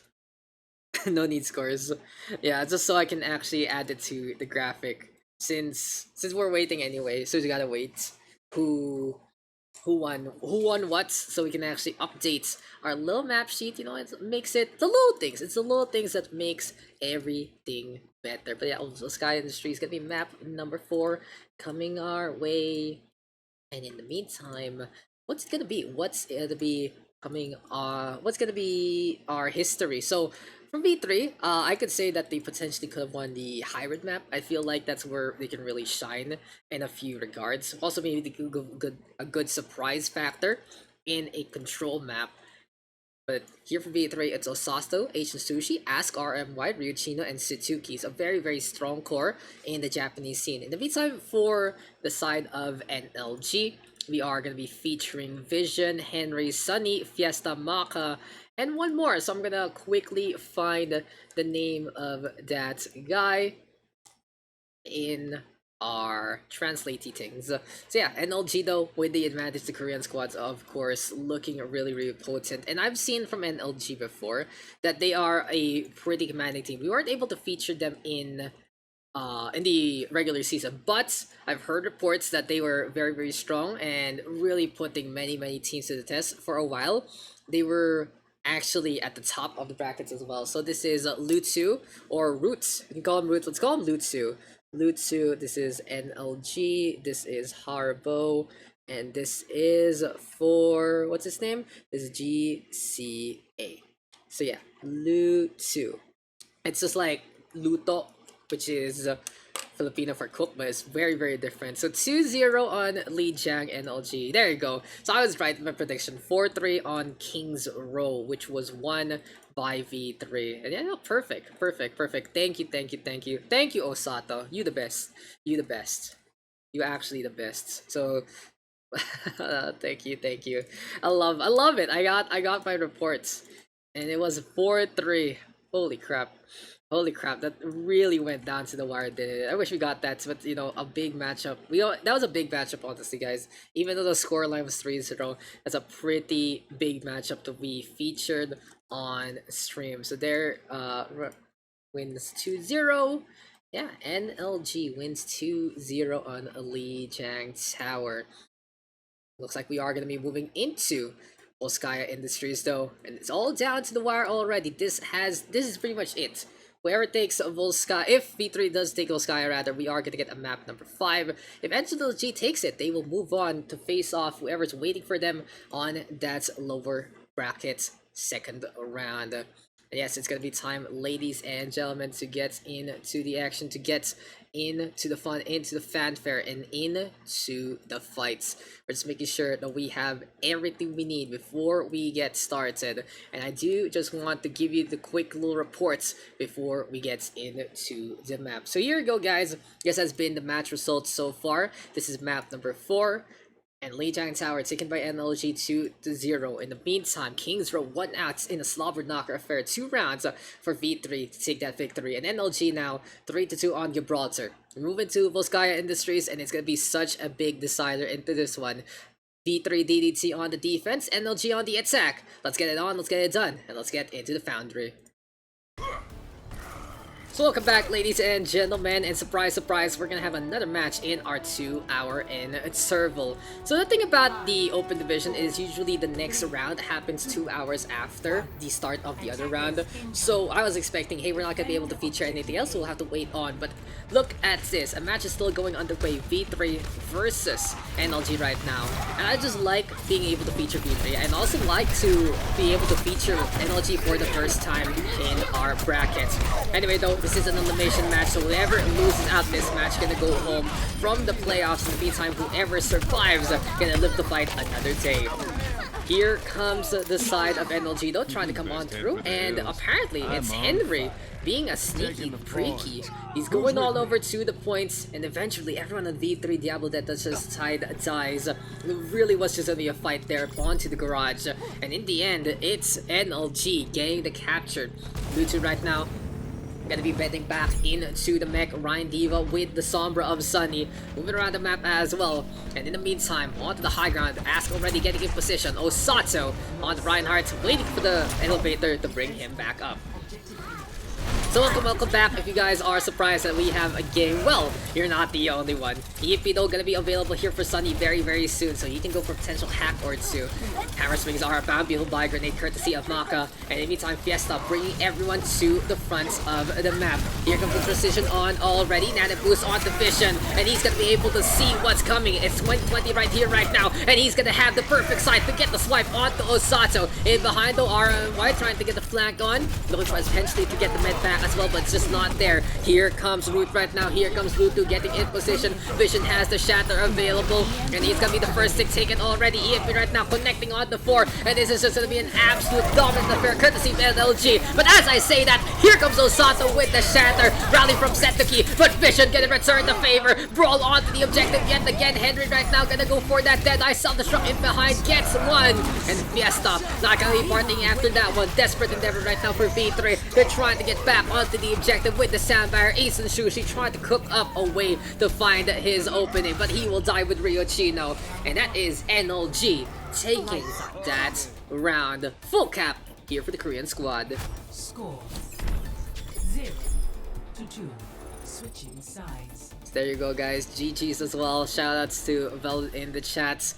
Hope to see you into more matches later on, and we'll be looking to feature another upper bracket round, and that might be dependent on who actually wins things out. So I'm still waiting on. I was busy waiting at the bracket, looking around, refreshing, trying to see who's gonna win in the first place, and catching my eye. Lower bracket not done yet. Down below might be able to do that one. So right now, Game Coach Academy is our only 3rd round upper bracketeer. We're waiting on for Doxic and Fortuna to finish up, as well as Savior and First Fabulous Fighter and Saron and NT Crescent. I do want to give a shout out as well to First Fabulous Fighter. So they had a little bit of a story where they were gonna have really issues in terms of scheduling today, but apparently they were able to make it, and they were able to beat out TP 3-2, and right now they're winning against Savior Esports 2-1. In the meantime, we'll quickly catalog the results of our 2 squads. For V3, they faced off against Sero, and it was so close. They lost out 2-3 against a former contender/trial squad, so really good kudos there. Such a difficult matchup for V3 Diablo Tet Touch, and here you go yet again with another one. NLG in the meantime losing out against NT Crescent, or as they should be called right now, Urban Stars Blue in that upper bracket. And this is really a big fight between these 2 teams. Both of these teams, you could say, are so strong into the bracket. They weren't really pushovers whatsoever from their upper bracket round. And this is looking really good for our spectating view because, well, it's gonna give us a pretty decent show. Unfortunately for V3, it seems like their gamble on the defense early on just didn't work out well, and they lost the first point very, very quickly. Right now, they are gonna be on the attack, looking to take flanks. Ryuchino gonna be playing his signature doofus, Ace and Sushi, on that brig. And honestly, Ace and Sushi, one of the better supports right now in the Japanese scene. I've seen him dominate with the Lucio, I've seen him dominate with the Brigitte as well. But right now, Vision is just showing everyone who is the king of the jungle with this Winston getting 3. Hop, skip, and a jump. Kill after kill after kill. Looking good right now for NLG and their stars. So by this point in time, it's going to be NLG looking to reposition on this defense. They're happy to have that Winston on the high ground. And in the meantime, Gesta just dancing along with the rest of them. Reposition though already, courtesy of Lutsu. Shots not keeping on coming. Ryuchino in the meantime, on the Reaper he goes. And the McCree of RMY, he's going to have that Zedai available. Push coming to shove though, the Sombra pushing everyone in the inside. And Sunny right now looking to be an absolute star. Trying to find a way to glow on in. Oh, Vision! He smacks into the lamppost, I believe, but also does get pooped away. Did he get pooped away by Ace Sushi or something? But I feel like it was just a lamppost being his real enemy. Sunny right now with the EMP though on to 3, forcing V3 to go on the inside. Ryuchino right now getting top up by Ace Sushi and his rally and the Inspire, doing the healing that needs to be done. Here comes V3 right now, trying to get a punish. Henry in the meantime ready with that tactical visor, and he's gonna pop it from the inside, looking for a target or two, but the armor mitigating that damage already. Setaki now protected by Ass. Good body block there from the Diva.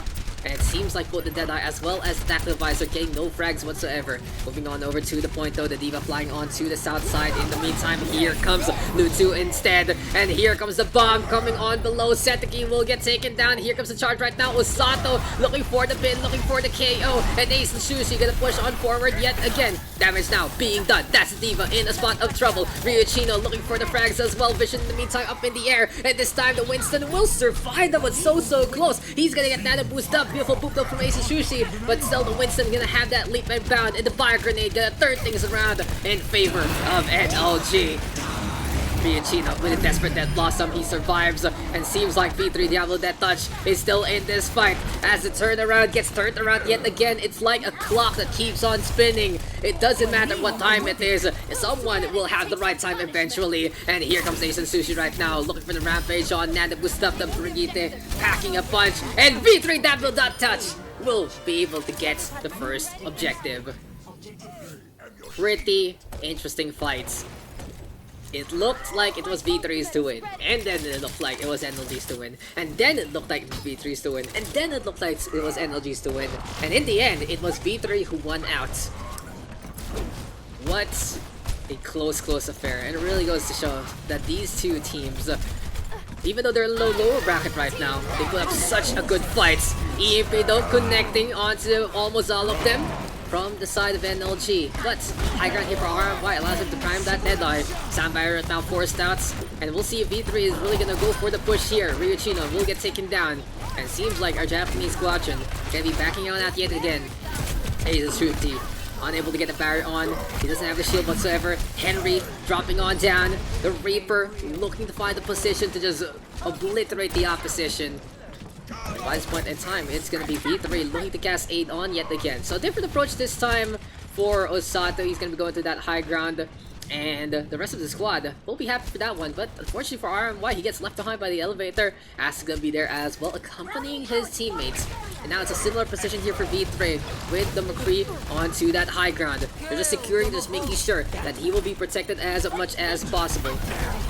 In the meantime though, Ass disengaging, doesn't have much HP, but that's a shatter there from Osato looking for the pin onto Vision. Here comes the Slamma Jamma yet again. Ryuchino right now ready with the Death Blossom, and it is looking like the V3 wants to get this first point already. Osato, hammer swinging on away. Here comes Maka, moves over to the right hand side. Sunny in position though, he's looking for that EMP, and this might be the 1-2 punch. EMP comes into the Death Blossom, beautiful execution, but Ryuchino gonna get the shutdown. He's gonna get nano boosted up, Setaki with the save, and V3 Double Death Touch with such a clutch factor so far. Shots now keeping on coming from those Hellfire Shotguns, self-destruct up in the air, and Ryuchino disengaging for the raid form a little too early. Highly unfortunate there, he could have survived, but that is gonna be the root of his problems, and that is gonna be Lutsu getting the kill.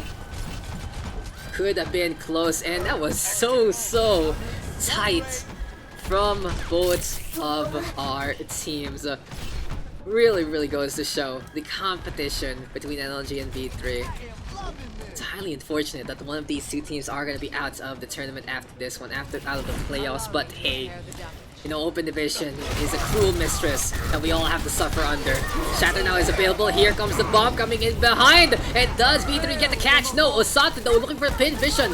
We'll see that coming, and he's able to get the counter pin back. Ryujin though with the Death Blossom. Here comes V3 that will Death Touch yet again. Playing their namesake, looking to touch and destroy anything in their sidelines, trying to decay the opposition. Ask gonna be able to get that kill on the high ground. Stays Fiesta. He's gonna get sleep darted. Here comes the Reaper now looking for the execution, and Maka got able to survive vision right now. Gonna be a last chance here and now, but the future sight is looking pretty cloudy for the Wrecking Ball. And in behind, here comes Osata right now with the Shatter. It seems like V3 gonna be able to get a minute still on that time back, but 5-10 for NLG, giving them a big advantage into the next one. 2-2. If you guys could give me a little background actually on a few of the players, I'd be appreciating that for sure. Initiating match. Oh, that's so sad. Big sad. So, finally really lost one of the kittens with Fading Kitten Syndrome. Oh well, it's really sad. It's a very sad thing. R.I.P. little kitty. But then your brothers and sisters will be happy. Happy to find new homes. Anyway, enough about that sad stuff. You know. Okay. So I got the sad and I suddenly got funny after. Isn't that how life is? It makes it a little sad also that you can change emotions in a snap like that. But hey, we're trying to put on a show and we are still going with the confidence of the Open Division of the Pacific scene. So still right here right now, it's V3 Dazzle Death just a minute on in with their attack. Gonna be a very difficult endeavor, that's for sure, because with 1 minute you have like 1-2 fights at a maximum. It's gonna be pretty difficult, I'm sure. But hey, if V3 is able to do it, it's gonna be so interesting on how they are gonna be defending into the later run. It's gonna be a pretty potent fight yet again, and oh, look at that NLG. They're like, we're gonna play close and we're gonna show you how it's done. Good scout there from Ryujin though. He swaps over to the Mei, and it seems like NLG really respecting the opposition here. They're going back to the points. Shots now keeping on coming, and this is gonna be Lutsu. Keeping on with the pressure, just trying to figure out if there is gonna be any angle of attack here for V3. They set up the ice wall first. This is the only fight right now. They need to make it count. They need to find the frags, but RM are gonna get taken down, and NLG already with 2 kills on the board. They're taking their sweet time. They're making sure they get the staggers on, and that has to be the round here and now. A last-ditch effort perhaps from Osato. He can go for the Wrecking Ball, but 10 seconds is just not enough time. Here comes the speed boost from the swing, slams into the wall, and it looks like the Pinball Wizard is gonna be unable to get the touch.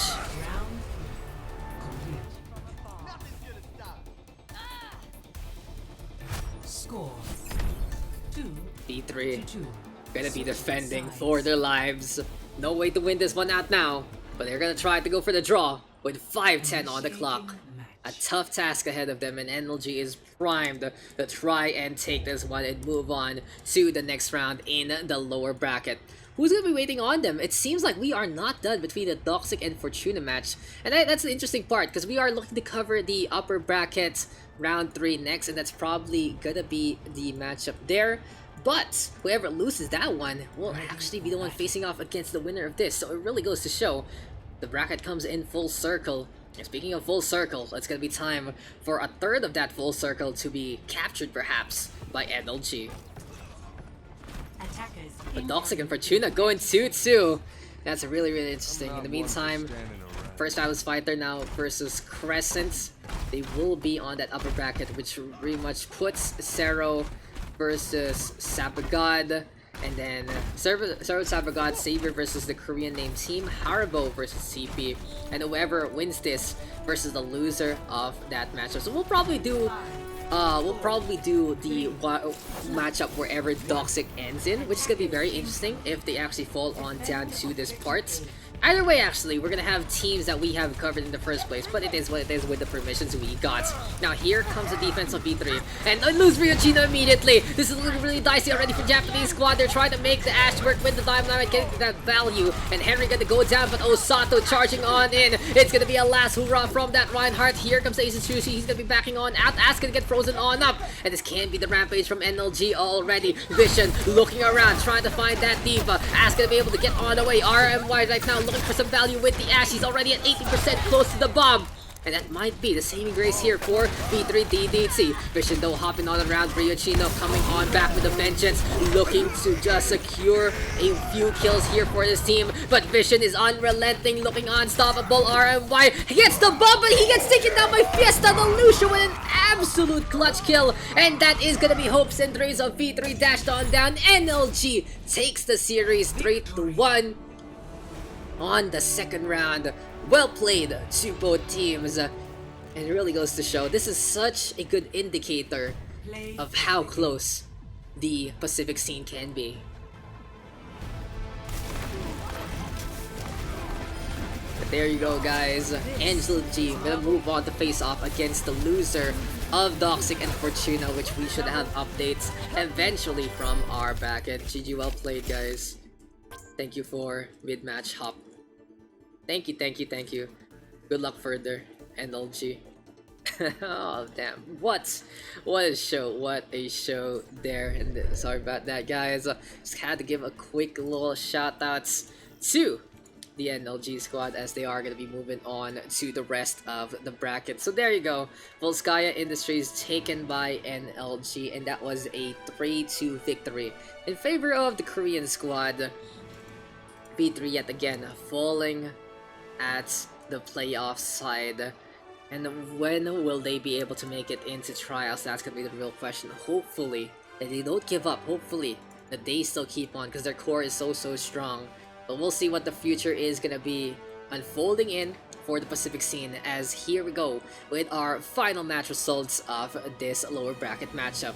Lijiang Tower, taken by NLG 2-0, Kings Row 4-3, V3DAT clutching it out. NLG though with a 3-2 on Gibraltar, and here on Volskaya, a similar scoreline. We weren't able to feature those first 3 games as they were happening at the same time as one of the other matches we were broadcasting, but we were happy enough to hop on into map number 4, and that is going to be NLG's show for our first round of the lower brackets. Anyway though, again, we are going to be going back on break. See guys, seems like we didn't need to wait an hour. We were able to burn 30 minutes there thanks to NLG and V3DDT, giving us some really good Overwatch action on 2CP of all things. And that is going to be another one for the books. We'll be back by 6 p.m. or earlier if the teams do agree to start earlier for our next bout, for our next default time. That's 30 minutes from now. So if you guys are, of course, from different time zones as me, you can just remember, hey, 30 minutes from now, we're going to have another game. And it's been a pleasure right so far. We have been live for 3.5 hours, and we are not looking to stop anytime soon. This is the Open Division Pacific Season 2 2020 playoffs, and I've been Dax. We'll be back when we get our next match.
So hey guys, and welcome. It seems like we are gonna be getting another bout of the Korean aspect, and this time it's gonna be Doxic versus NLG. So we are just quickly posting about it on the socials, making sure that we're gonna be able to give a little bit of credence, of course, to our players. And in the meantime, I'm making sure my time conversions are correct. I don't think so. I feel like I messed it up just a bit. 2 p.m. GMT plus 8 is 3 hours plus 12, so that's 15. So this is 3 a.m. PDT, right? And then for CEST, when it starts, up to you guys. I'm already. I'm R. Yeah, it's up to you. 7 p.m. is default. Up to you two teams. So it's up to the two teams to actually decide on when it's gonna happen. In the meantime, I'm just, like I said, I'm just trying to convert things. 8, 14, 6 hours. So this should be 12 p.m. CEST. So there you go, guys. Just adding on up to our socials. And in the meantime, we're also gonna be looking to edit our information real quick. Here we go. It's Doxic versus the side of NLG facing off against one another. It's gonna be very interesting for our upcoming bat, ladies and gents. So here you go. Also updating onto the YouTube as well. And in the meantime, gotta refresh. I actually gotta refresh the stream manager. So yeah, our first map is going to be Legion Tower. There's a lot of as I said this time, but I'm just basically trying to make sure all our stream titles are correct, and we will have the proper terms and teams we have in our upcoming stream. But that's just not happening. But hey, our first map apparently gonna be Lijiang Tower. We're gonna be getting into the action pretty much underway. It's Doxic on the blue hand side, NLG on the red, and it's time to get into the action, into the fun, into the fanfare, and into the fray yet again. Loser goes home, winner moves on. We'll see who's gonna take it in this lower bracket round number 2 bout. So welcome back, ladies and gentlemen, and here we got Doxic on the blue hand side versus NLG on the red. So fun fact about Doxic, this squadron is also one of their former trials teams. Basically, their story is they used to be NNTK, but they have rebranded after probably some fallout with management, as NNTC also did rebrand to Urban Stars through. So it goes to show, you know, these sister teams, well, being under a banner, if it doesn't work out, they can make it and find their own home. So in the meantime, it's gonna be a Ryan Orisa right here, right now, for the side of Doxic. As we move on into Control Center, it'll be a very pesky composition to deal with, so strong in CQC. And it's gonna be Uchu King falling on down to the hand of Sunny first and foremost. Mei versus Mei right now. Very interesting way to go about things here on Control Center. So potent with the ice walls, and NLG right now moving on to the point first and foremost. Interesting, the NLG squad, we got Christian, Sunny, Maka, Fiesta, Lutsu, as well as Henry. We were able to see them earlier on Volskaya Industries versus V3 Diablo Death Touch, and now they are going to be exposed yet again on stream versus the side of Doxic. So NLG with the first capture, they are looking to just hold on to this point, but they are forced out already by the side of Doxic and Co. Dart right now hopping on around Ego in the meantime on that Lucio, and X7 on the left hand side holding a flank, but here comes the Amp Matrix set up by Maka. Good ice wall though, courtesy of the Space King himself. Here comes Doxic right now looking around for a target or two. Sees the Zarya bubble right now to try and stay alive, but that is going to be Lutu getting taken down yet again. The Orisa getting back on the board, looking good right now for Doxic to get this capture. There you go, guys, and yeah, we are gonna be in our matchup already. Pretty interesting. I was just like, hey, we're ready to go, and they were like, sure, let's go. Very excited to get into this one, and I believe Doxic is one of those teams that really like to not waste time for default. They really want to go for the action as soon as possible, and it feels like they are pretty much a momentum-based team. But here comes the momentum in favor of Doxic. Camilla gonna let it rip, and that is gonna be the Reaper going down to the hand of Henry. Henry gonna do the save with an old Death Blossom, and that is just gonna be the Space King buying time with the Ice Wall. Can he get the Blizzard to try and turn things around? Seems like it's not the case, but Platypus, and here comes Ego as well. Speedsters moving over to the objective. They're gonna sacrifice their Reinhardt for a Wrecking Ball instead. It seems like Platypus gonna get beaten up into the spawn. So overall here for Doxic, they're gonna try a quick little reset. Platypus back on the Reinhardt. It's okay because he already used the Shatter early on, so it's just gonna be a good way to go about things in the first place.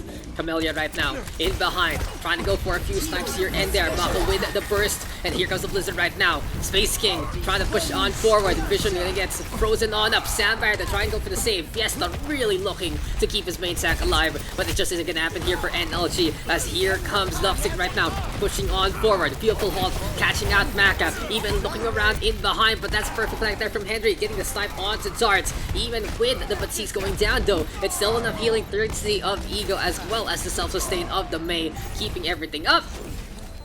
And that is Doxic with the capture on back. I'm just gonna try to write down Space King's real name in quick. It is Uju King Wang Zhang Jie Woni. I'm not gonna say the whole thing. I'm just call him Uju King. I think it's a pretty good place to start off. A Platypus right now showing he is not gonna be flat. He is gonna be pretty much all in those dimensions. Gets the fire strike in a vertical line, and that is Doxic right now with the team kill. Very quickly done here now by our former trial squad, by the former NNTK crew. And Doxic looking pretty spectacular overall. They lost out to D81 Fortuna though, 3-2. It's very close in their matchup, but unfortunately it was no cigar. Now the Shatter comes, the halt though, not in the proper time, and it seems like the stun doesn't happen. Here we go though with double Death Blossoms after the Blizzard, 2-for-1 trade right now, Vision quite low, and this seems like Doxic just understanding the flow of the fight, even though they weren't able to get the halt and the Shatter to connect together. You're able to win out in the fight itself with the positioning and 166 to start things off. Doxic with a proper opening. Score 1-0.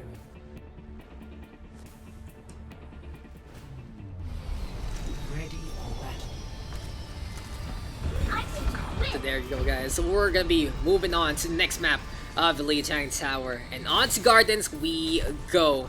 In the meantime though, seems like Doxic and be looking to play that dive composition instead. Gonna be a very useful way to actually go about things. Gonna be super potent, especially when you're by that bridgeway. But we'll see how this is gonna pan out here and now for Doxic and the rest of these teams, as here comes Doxic with Platypus taking the forefront. In the meantime, Henry actually will be playing that Tracer instead, looking to zip on around as much as possible. In the meantime though, that is Henry getting first blood. Platypus gonna go down. Here comes a leap on in from Vision, getting the Taze on, and NLG looking pretty potent right now on the side. X72 already with the force reset. There we go with a half double Sombras right here right now on both ends. And NLG just demolishing the opposition all throughout. Pretty effective stuff there by the NLG squadron. And they will be able to get the capture. So in this Korean versus Korean bout, it is really a matter of elimination. Doxic versus NLG.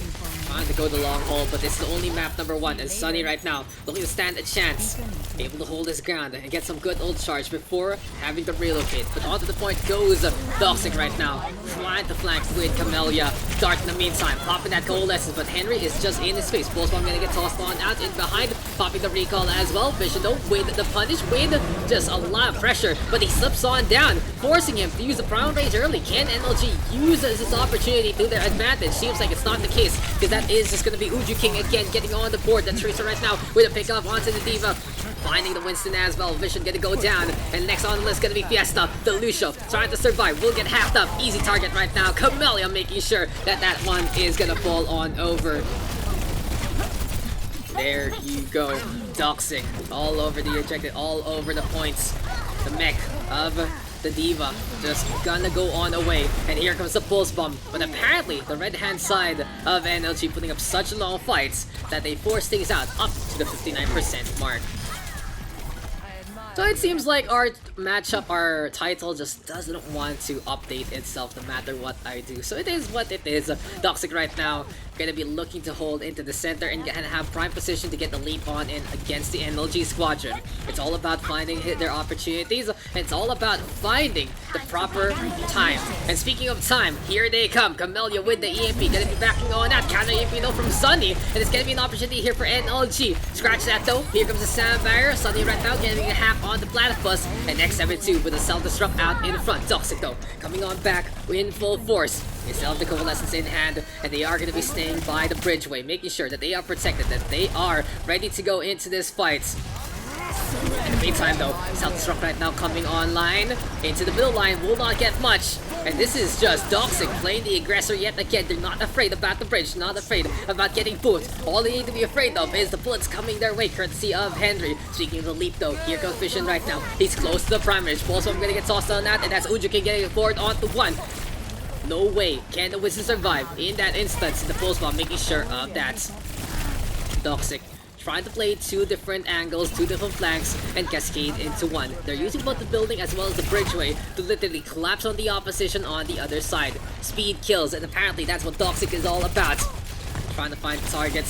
Sees Henry right now out in front. Pulse Bomb gonna get tossed on out, and here comes trouble yet again. Sunny though gonna get a tag onto one, and NLG looking for the capture. Good spray courtesy of the Tracer as well as the Diva to prevent the hack to come online. And NLG trying to find a target of opportunity. That's gonna be Ego. He's able to get on out. Vision right now, one on the board. But here for inside of Doxic, they're close to actually getting the overtime marker. 94% and counting, sacrificing for the greater good. And Doxic gonna be losing out on the point. NLG takes it back. Time to accelerate. X72 apparently has some big fans in the chats, and this Diva absolutely sensational.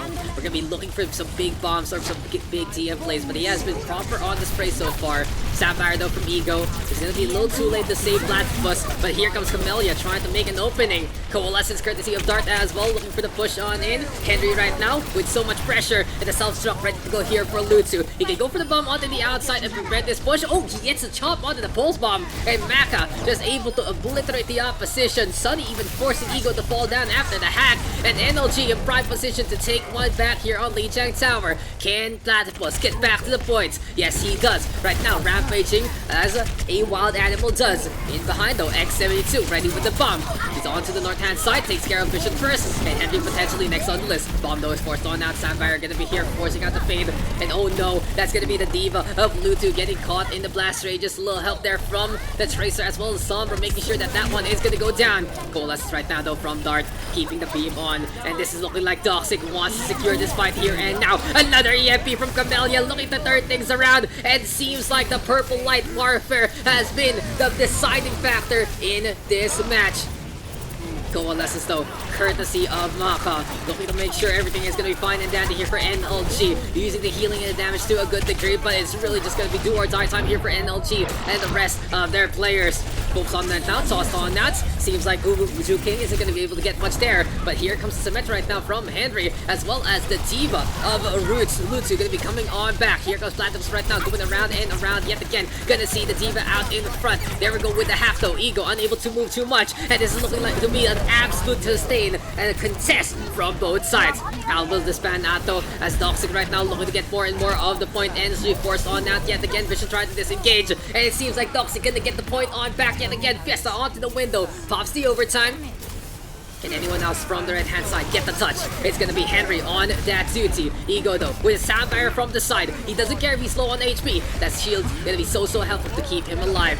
Mine's right now set one up as well. Platypus trying to go for the pile driver. You can hear the beeps, you can hear the pressure. And Vision making sure that there is will be a zone of safety here for his squad. But X72 doesn't care, pushing on forward. Gonna see the ball yet again. Here comes the Coalescence right now. Maka keeping the beam on. And that is going to be a takedown onto Eagle with a little help there from Sunny. Next on list perhaps is going to be Dart. And absolute chaos onto the objective we go yet again. Uju King though coming on back. Here comes the Coalescence right now. Dart making sure that he will be able to get the Pierce onto those hearts. And the Demon coming that way of Roots. And that is going to be Lutu getting taken down. Overtime ticks away. And in the end of that long clash, Doxic will take our first map.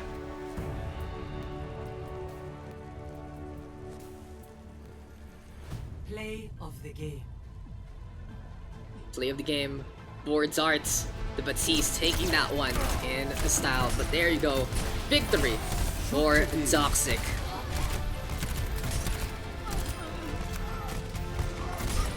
Well played by the former Trial Squad, the former Contender Squad, and they are looking to find a way back to where they belong. Lee Jang Tower taken by Doxic, and that was a pretty hotly contested start in our matchup. But hey, Doxic is able to make it happen. Seems like the Golden Raids are not just an indicator of their prestige, but by also their potential victories. But yeah, control taken by Doxic. They take it 2-0. It was really close there though on Gardens, but in the end, only one can win on a controlled map.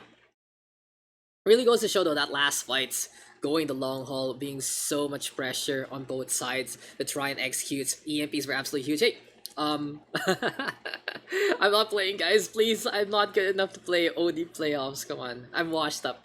So Doxic is gonna be waiting on further substitution, and in the meantime, apparently our map for this series is going to be Hollywood next on the list. We haven't seen too much of Hollywood, that's for sure, and we only saw Blizzard World earlier on. It was more or less King's Row as our abode on that hybrid map type. But I digress. There you go, guys, confirming that that is going to be map number 2. Who's going to be on the attack first? It looks like it is going to be NLG on the first onslaught. Doxic happy to just accept what's coming. And the defense here for Doxic looking to hold into this upcoming bout.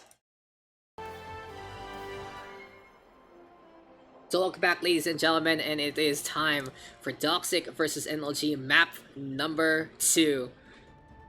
Seems like there's so many Sunny fans on the chat. Like, I know Sunny is like, isn't Sunny like a K-pop name or something like that?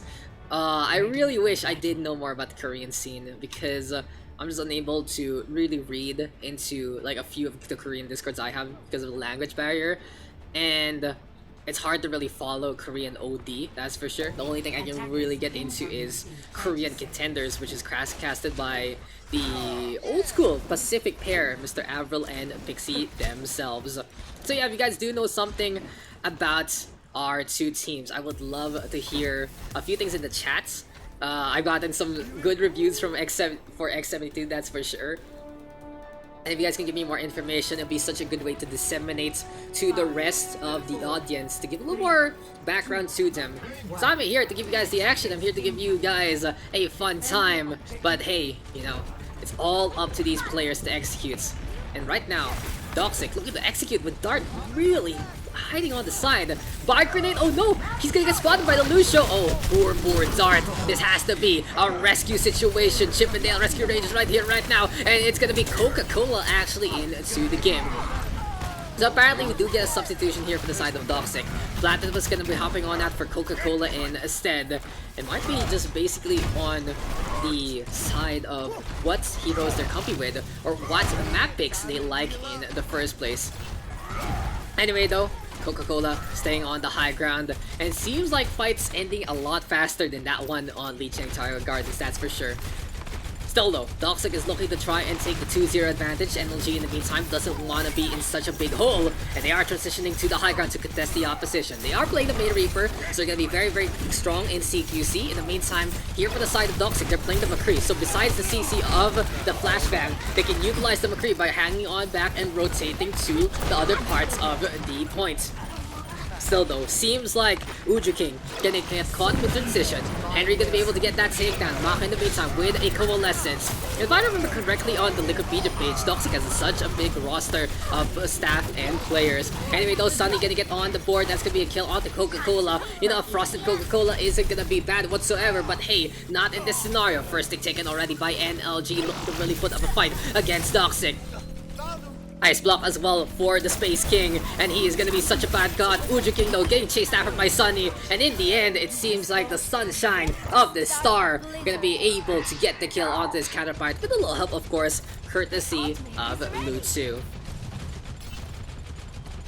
Anyway though, we'll see how this is gonna pan out for our defenders as Doxic gonna be taking that high ground. Dart again into the front lines, but the last time he did this, well, he kinda just blew up in his face. Anyway though, then a boost is available. Here comes Camilla right now, looking to try and find that Deadeye. And on the left hand side, Vision gonna be going for that hug. NLG trying to make sure that they can make it through. Here comes the push on in right now with the payload. Self-destruct gonna get tossed on over, and twin Blizzards are onto the field. Henry as well as the D.Va getting back on the board. NLG right now keeping things up.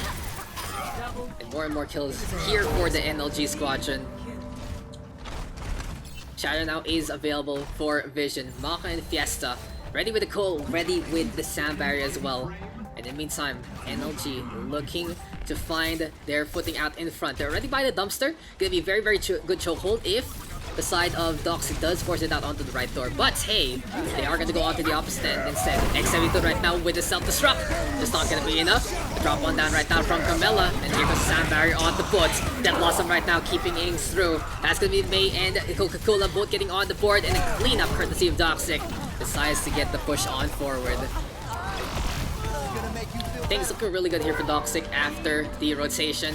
They get the team kill with a speedy way to go about things. And this time, Dart's gameplay working out in their favor. It feels like they were a little bit in the hole, thanks to the fact that they're Ana getting caught out in pretty bad spots. But now, since they worked together, they were able to make things happen in the first place. Anyway though, Ego right now pushing the D.Va back. And it is going to be Lutsu unable to really step onto that high ground with the sound waves in check. In the meantime though, Camellia going to be coming in behind, and he's up on top of the boxes already.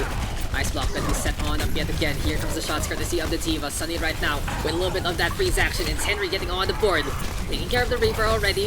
NLG right now moving over to the right hand side, but Yacht Orb going to get tossed on that as well. And here comes the Coalesce. It's Maka keeping the pressure on. That's going to be a big beam on the one. The Reinhardt going to get taken down. Speed kills though. And here goes potentially the Blizzard. No, Henry going to be able to get the pellets instead. And this Reaper with a potential shutdown. That's going to be Dark getting taken down. The D-Mech onto X72 is going to be a big deal as well. And NLG will be able to get this second capture. For NLG, seems like their game plan really is getting in the face's opposition. And it really has worked out in many multiple cases. They force the opposition to go onto the low ground. They force the side of Doxic to play by the payload, and that is where they can really shine. Now sure, the side of Doxic has really turned this into a mirror matchup, but NLG had this game plan first. It will take a little longer for Doxic to really shake off what they were trying to do early on with the McCree and the Ana, and instead really put up a brawl against their opponent. But right now, Doxic has figured things out, and now they are going to drop on down. 2 frags on the board already with the Coalescence to initiate. Dark can be able to get that kill there. 3 frags on the board right here, right now. And Team Doxic already potent into this one. Anyway though, Biotic are being tossed around. Maka going to be onto the left-hand side. And in the meantime, here we have still the side of NLG trying to make sure that they can have the advantage in terms of positioning. They really want to have a vantage point on the inside just to make sure that they don't get choked out by their opponents. And with the Ryan Shatter as well as the Bomb and the Death Blossom of the Reaper, those are going to be very good components on this upcoming defense. But we'll see how this is going to pan out as here comes Self-Destruct in behind X72. Gonna get a big bomb. Vision gonna get taken down there. Sapphire right now from Evil keeping things up as well in terms of the health department. And all that shielding, keeping everyone else alive. Looking good so far right here, right now for Doxic. They're gonna go on to the outsides yet again. Looking for targets, looking for opportunities, and looking for a few staggers to just drain down the time bank of the opposition. But NLG, staying very patient. They want to regroup and recoup before anything else happens. Here comes the Shadow Step right now. Henry immediately into the action. And it's good to see that Reaper go for the Death Blossom from the low. He's going to be able to get the kill onto Tube. Maka right now with the Coalescence as well. And that drop down there from the Reaper, landing on the ground and then spinning around to get those takedowns, allowing NLG to mop the floor against the opposition.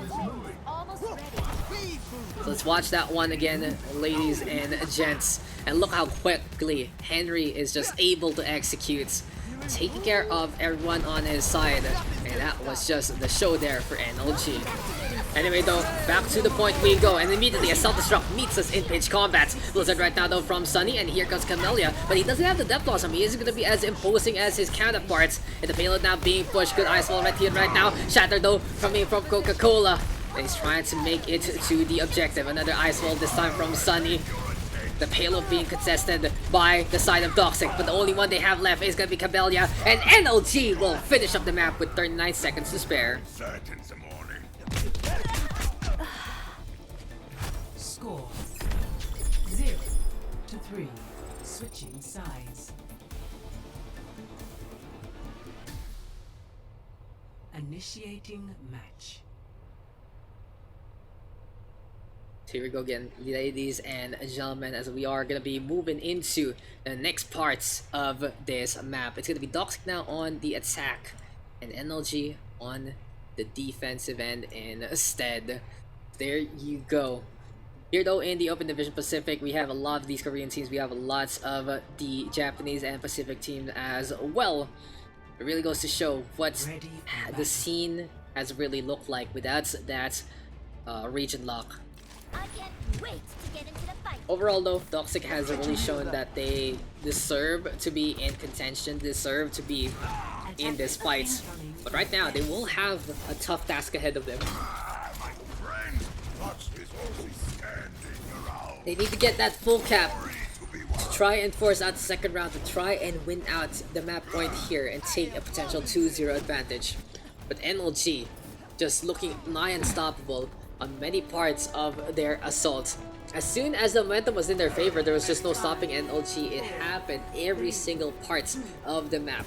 On the first point, they were beaten back just a little bit, but then when they found their picks, they found their opening, they were able to make things happen. Same case on the second point, they were beaten back by the dumpster, but then even without taking the high ground, even without caring whatever the opposition was doing, they were able to just outmaneuver and overrun their opposition with just so much damage being dealt by the NLG squadron.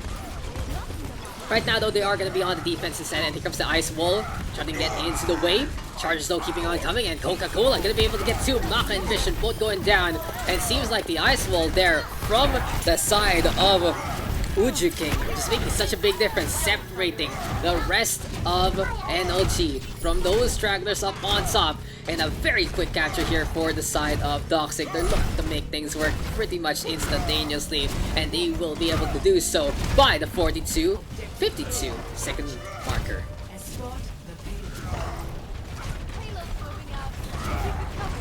Good start here for Doxic, as they will have a pretty big time back to work with.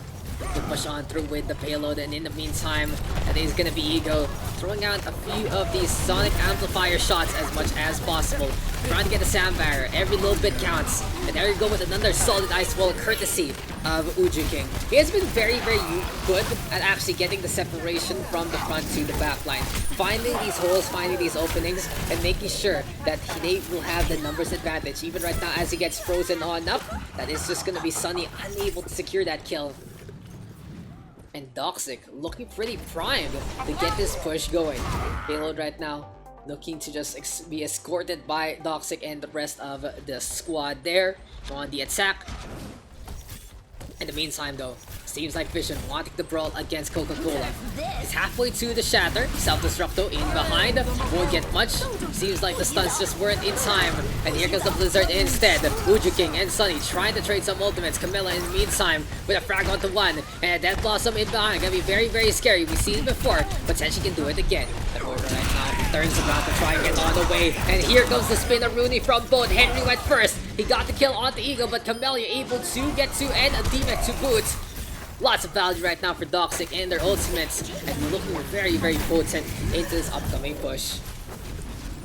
So in this instance, they have a lot of time in the back. 4 minutes on the clock here for the side of Doxic. And we'll see if they can make things work out in the end. As Baylor right now coming closer and closer to the second point. Self-destruct also not though into the air. Does the Shatter actually connect? Seems like it really isn't going to be the case. Coca-Cola frozen up instead. Counter Shatter though from Vision. He's going to be able to get 3. The 2 supports and the Bay, both all of them looking to go for the stain. But it just isn't going to happen when you're all stunned up like that. Besides the rally and those Lucio ticks. Perfect Shatter from Vision. Able to just stem the tide from the side of Doxic. Quick little reset on both sides. Anyway though, the action keeping on coming, and NLG looking to try and get the scouting information courtesy of Lutsu. He's just staying on that high ground using the boosters to make sure that they can rotate accordingly, as we do see the side of Doxic move over to the right hand side instead, but Camilla looking to just surprise with the shotguns. Let's go for the right force and force Vision to turn around, but it just isn't happening because Maka instead with the coalescence. They don't care about what the Reaper's up to. They can sustain, they can keep things up, and NLG again with a solid defense.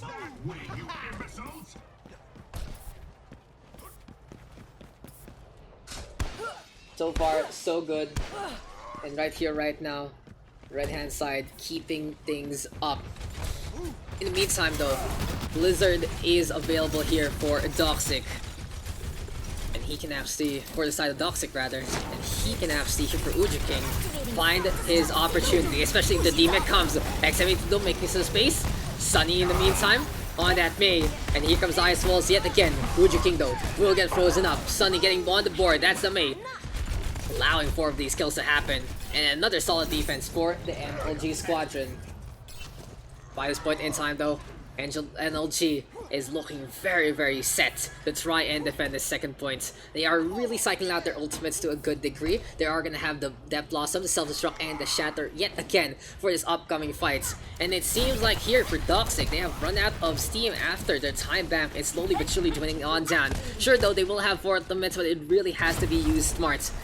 And Doxic gonna be rotating on behind yet again. It's time to go for the push. Here we go with the Fire Strike toss on that. And Camellia gonna be floating on away with the Wraith one. Henry though, surprising yet again. Gonna be able to get one already. Sound Barrier there from Ego, as well as a Blizzard right now from Uju King. But it seems like Doxic not gonna have enough members. But as I say that, Coca-Cola trying to make a play. He goes for the Shatter. And that is the problem if you're gonna go for a heroic action just like that. When you're trying to make things work out of necessity instead of planning. Well, sometimes heroes can turn into zeros, and NLG right now even staggering X72 as much as possible.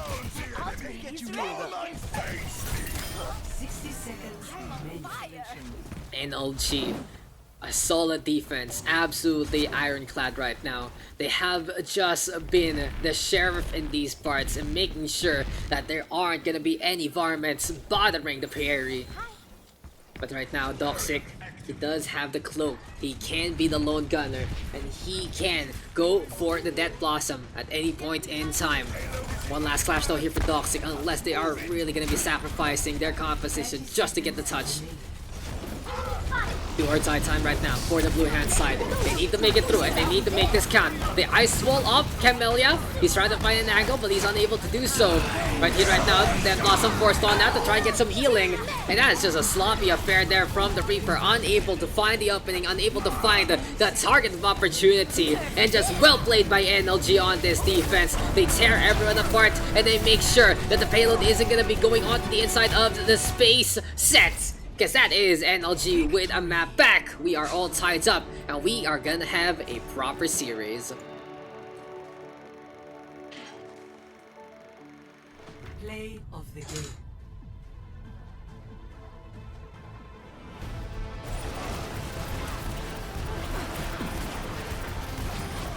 Double, triple kill. Quadruple kill. Play of the game goes over to Maka, and that coalescence, 40% of team damage taken with that healing. The Moira really putting some solid work in the sustain. But there you go, guys. That is game number 2 taken by the NLG Squadron. And that is gonna be a 3-1 victory. I remember correctly. Yeah, NLG with a 3-1 win. In the meantime, Hollywood right now taken down by the red hand side. And our next map gonna be an escort map type instead. It is gonna be Doxic pick. It's gonna be very interesting to see what they are gonna be bringing to the table. Seems like though we are gonna be taking a 5-minute break real quick, courtesy of Doxic, and we will be right back as soon as NLG says it's a-okay. It seems like it's gonna be, it seems gonna be fine. Both sides aren't really rushing whatsoever, no problem there. And we'll be back with map number 3 very, very soon.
So welcome back, guys, and we are just waiting on for our upcoming map number 3. So both sides taking a quick little break, but in the meantime, it has been a pretty packed it's been a pretty packed day of Overwatch. So still, stream manager doesn't want to let me change things up, but hey, it's their call. And speaking of their call, we are just waiting on the call of these 3 teams to get ready. Seems like though, Doxic is calling him out, and it's time to get into map number 3. Our next map gonna be Watchpoint Gibraltar, and it hasn't really been the map pick of choice actually in the Open Division playoffs. Watchpoint Gibraltar, of course, has been an old school, as old school map.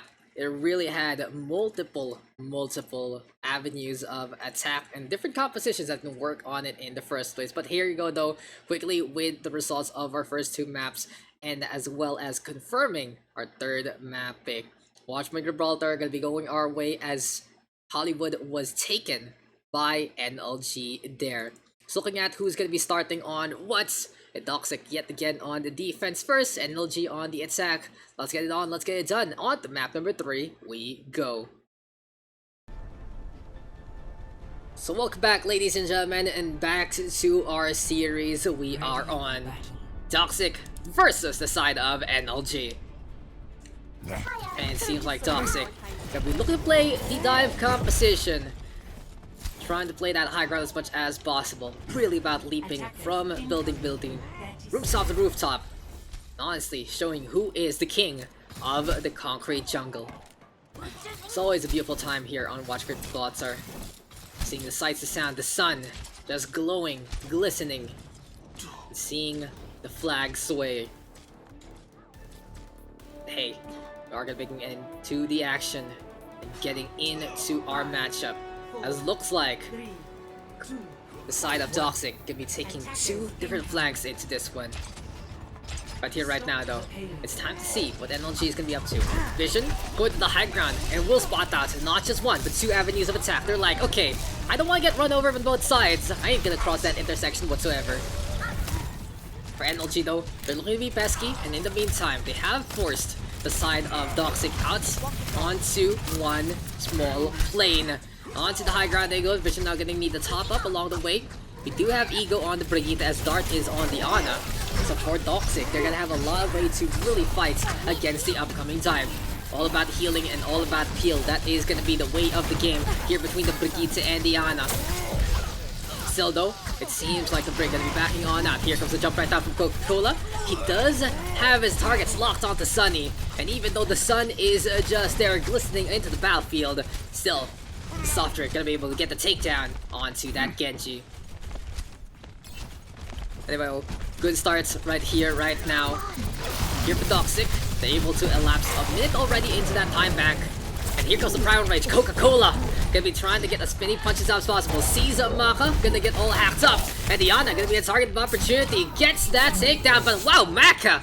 While slipping on down, he's able to basically get the sleep dart on. And in the meantime, here comes a leap already. The Genji of Doxic. Trying to find opportunities. And Uju King is close to that blade. But you know what else is gonna be close? Henry going for that EMP. Right here, right now, though, Sunny gonna be able to get that blade on over. Wants to go for Uju King first, but in the meantime, here comes Coca-Cola getting the peel on. And overall, a very exceptional, well done job by Team Doxic. They found out where Sunny is going, and they found out that Genji is gonna be vulnerable. Here and now for Doxic, staying onto the high ground. They also still have their own Nano Blade in check, and that is such a good avenue of opportunity and advantage here for Team Doxic. Uju King is going to show everyone what the Cosmic Space Dive can really do into this one. Waiting on Dart Signal to give him the nano boost, hopping around in his sightlines, and there we go, it's time to get it on! He's getting into the backline, and immediately 2 for the price of 1! Takes care of the 2 supports immediately, 3rd kill on the board! Well executed there from Team Doxic, a far cry from what NLG did earlier on, and that is just a 1 month upship, courtesy of Uju King. Let's watch that one again in a quick little replay. And look how quick he's just able to get the slice and dice on over. Well executed right now by Team Doxic. as we get back into the fold. It's still gonna be the Genji. EMP though, gonna be coming online. Sandbar gonna be there as well. Camellia though getting on the board. And here comes Coca-Cola right now, hopping on around. Still though, the diva of NLG has that self-destruct. And it seems like Lutsu gonna be backing on now, trying to go for the peel. It's been a hard-fought battle here for NLG, and they really haven't gotten anything but scars for it. Even though with the Reaper trying to come on up, that's gonna be Ego saying, no, you're not gonna be going up here whatsoever. Overall though, for Team Doxic, they have really executed onto the game plan well. Eventually though, they will have to give up ground as Coca-Cola is down for the count. Team Doxic right now staying on the high ground, and it seems like it's their time to shine yet again. Nano Blade one more time into the behind we go. Fiesta gonna get cut up alongside Henry, and smooth as silk. Well executed bet again by Team Doxic. They see the Reinhardt. That is gonna be vision going down. Quick little reset right here, right now from Lutsu. But that is just a team kill in favor of Team Doxic. And the important part right here, right now for this upcoming last clash is how can NLG touch Fiesta trying to get in position. Can anyone actually make it in the first place? Seems like Henry gonna be on that tracer, popping that recall. But using those blinks to get in position. Overtime not ticking away. Can anyone else touch onto the objective? Seems like it's not the case, as NLG too far off. And that is just gonna be a full hold here, courtesy of the Doxic side. 0-0. Switching sides. Doxic now on the attack, NLG on that defense. They are gonna be looking to make it through and get a pretty easy victory in terms of that scoreline. A full hold, never the easiest thing to do, but you get just able to reap all the rewards when you are able to do so. Honestly, the siren should be flashing right now because it's a big warning for NLG. They have to defend well. They have to put a stop to the opposition, or that is just gonna be a free map given to the side of Doxic. So it seems like they're gonna whip something else out, and it's time for the Torbjorn here for Sunny. It's gonna be very interesting to see how these turrets are gonna be set on up along the way. And the Molten Core are gonna be very, very effective if Sunny does actually use it on that low ground. But hey, NLG, they're able to impress on Hollywood, and even though if they lose out here and now, they're gonna have the opportunity to force out a map number 4 regardless. In the meantime though, here for Doxic, they have the Orisa right here right now, X72, playing the Roadhog, and wow, it's gonna be the Halt Hook actually into the fray. So I see this in early points of Watchpoint Gibraltar, especially the first one. They go for an early halt. If they can get the hook, it's a free pick, and they swap on over back to something like this. So it's a Diva and the Winston instead for Doxic, playing that dive composition. High ground though, gonna have that Torbjorn turret, and that's gonna be free shots all around. Sunny showing everyone that height is not might, and instead it's ingenuity. Sunny gonna get that kill onto Coca-Cola, but here comes Uju King with a tag on back on the vision. And it's gonna be difficulty for NLG to stabilize without the Reinhardt, the shield, really keeping him alive in so many situations. Look at this, Uju King is just waking up, and he already has the blade. Half a minute on in, he can go for the cut above. Realizing his Honda though doesn't have the nano boost anytime soon, he might want to whip it out. By this point in time, the payload being pushed already to the end of this current map. Can NLG defend against the Hero Blade? Because here comes Doxic looking for the cuts. Takes care of Sunny first and foremost. Genji though gets engaging. And seems like Team Doxic only able to get one out of that blade on out. Coalesces though still keeping on with the pressure. Maka with a big beam in the middle. And in the end, it's Uju King getting taken down. That's a little bit of a problem without the nano boost, and especially the zoning and the spacing that NLG accumulated on. Good defense there from NLG, realizing the situation, getting away from the Genji in time. Anyway though, here for Doxic. They are close to that EMP, so it isn't the hardest fought battle in the first place. Making sure those abilities aren't to come online. Such a good time turner here for Camellia and the crew. In the meantime, we do see Uju King swap on over to the Reaper instead. A nano boosted Reaper, always so potent in the front lines. Also, potentially, the Reinhardt there for Coca-Cola can be something to rely on. But Sunny is on the low ground. His turret, I believe, is behind him by the forklift.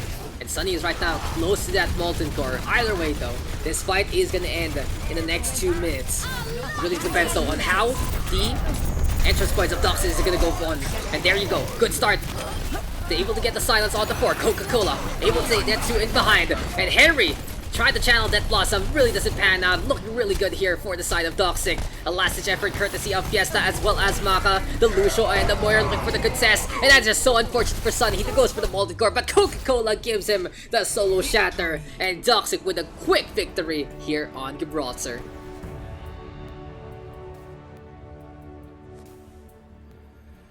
Play of the game. Play of the game onto that Genji. And not surprising, which one of these Nanoblades though? That's the real question. Oh, it's the first one into the back line. Able to get the swipes. And an execution by the Doxic Squadron.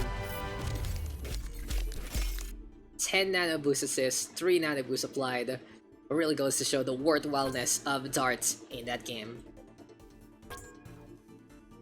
But there you go, guys. That was a very quick affair, and Doxic with a victory on Watchpoint Gibraltar, taking that one 1-0. And we have seen some teams really struggle on Gib in the first place, especially if they feel like they aren't familiar with the map per se. Maybe that's why also Gibraltar is getting picked up. There are some teams who feel like they have the advantage in terms of the map itself, especially on how to execute that dive really well.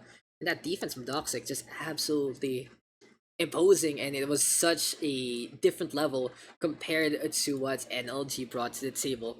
So right now it seems like we are going to get another substitution here for Doxic, as we are going to go into the fourth map. And oh, that's another Korean name. I'm going to have to figure that out real quick. But in the meantime, we're waiting on for our fourth map. That is going to be of the 2 CP variants, and it seems like it is going to be okay, it's gonna be Volskaya Industries.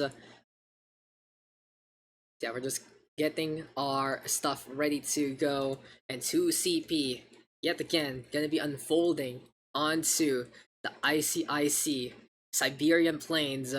Still though, it's gonna be side of Doxic defending first. Seems like that is just where they want to stay. In the meantime, here for NLG, gonna be going on the attack. We saw them win out on Volskaya earlier on. Will they be able to do so again? That's going to be the real question. But here we go, guys. Here's our map results as well as our upcoming map. Volskaya Industries is going to be coming our way. Gibraltar taken there by Doxic 1-0. And this is map number 4 out of 5. If Doxic takes this, they will move on to the next round in the lower bracket. If not, they will be forced to play a map number 5 against NLG. There you go, ladies and gentlemen, and Doxic gonna be moving on over in terms of those players yet again. This time though, I believe I'm correct with this one. This is I'm working hard, or oh, really long names here for the side of Doxic, but let's write it down.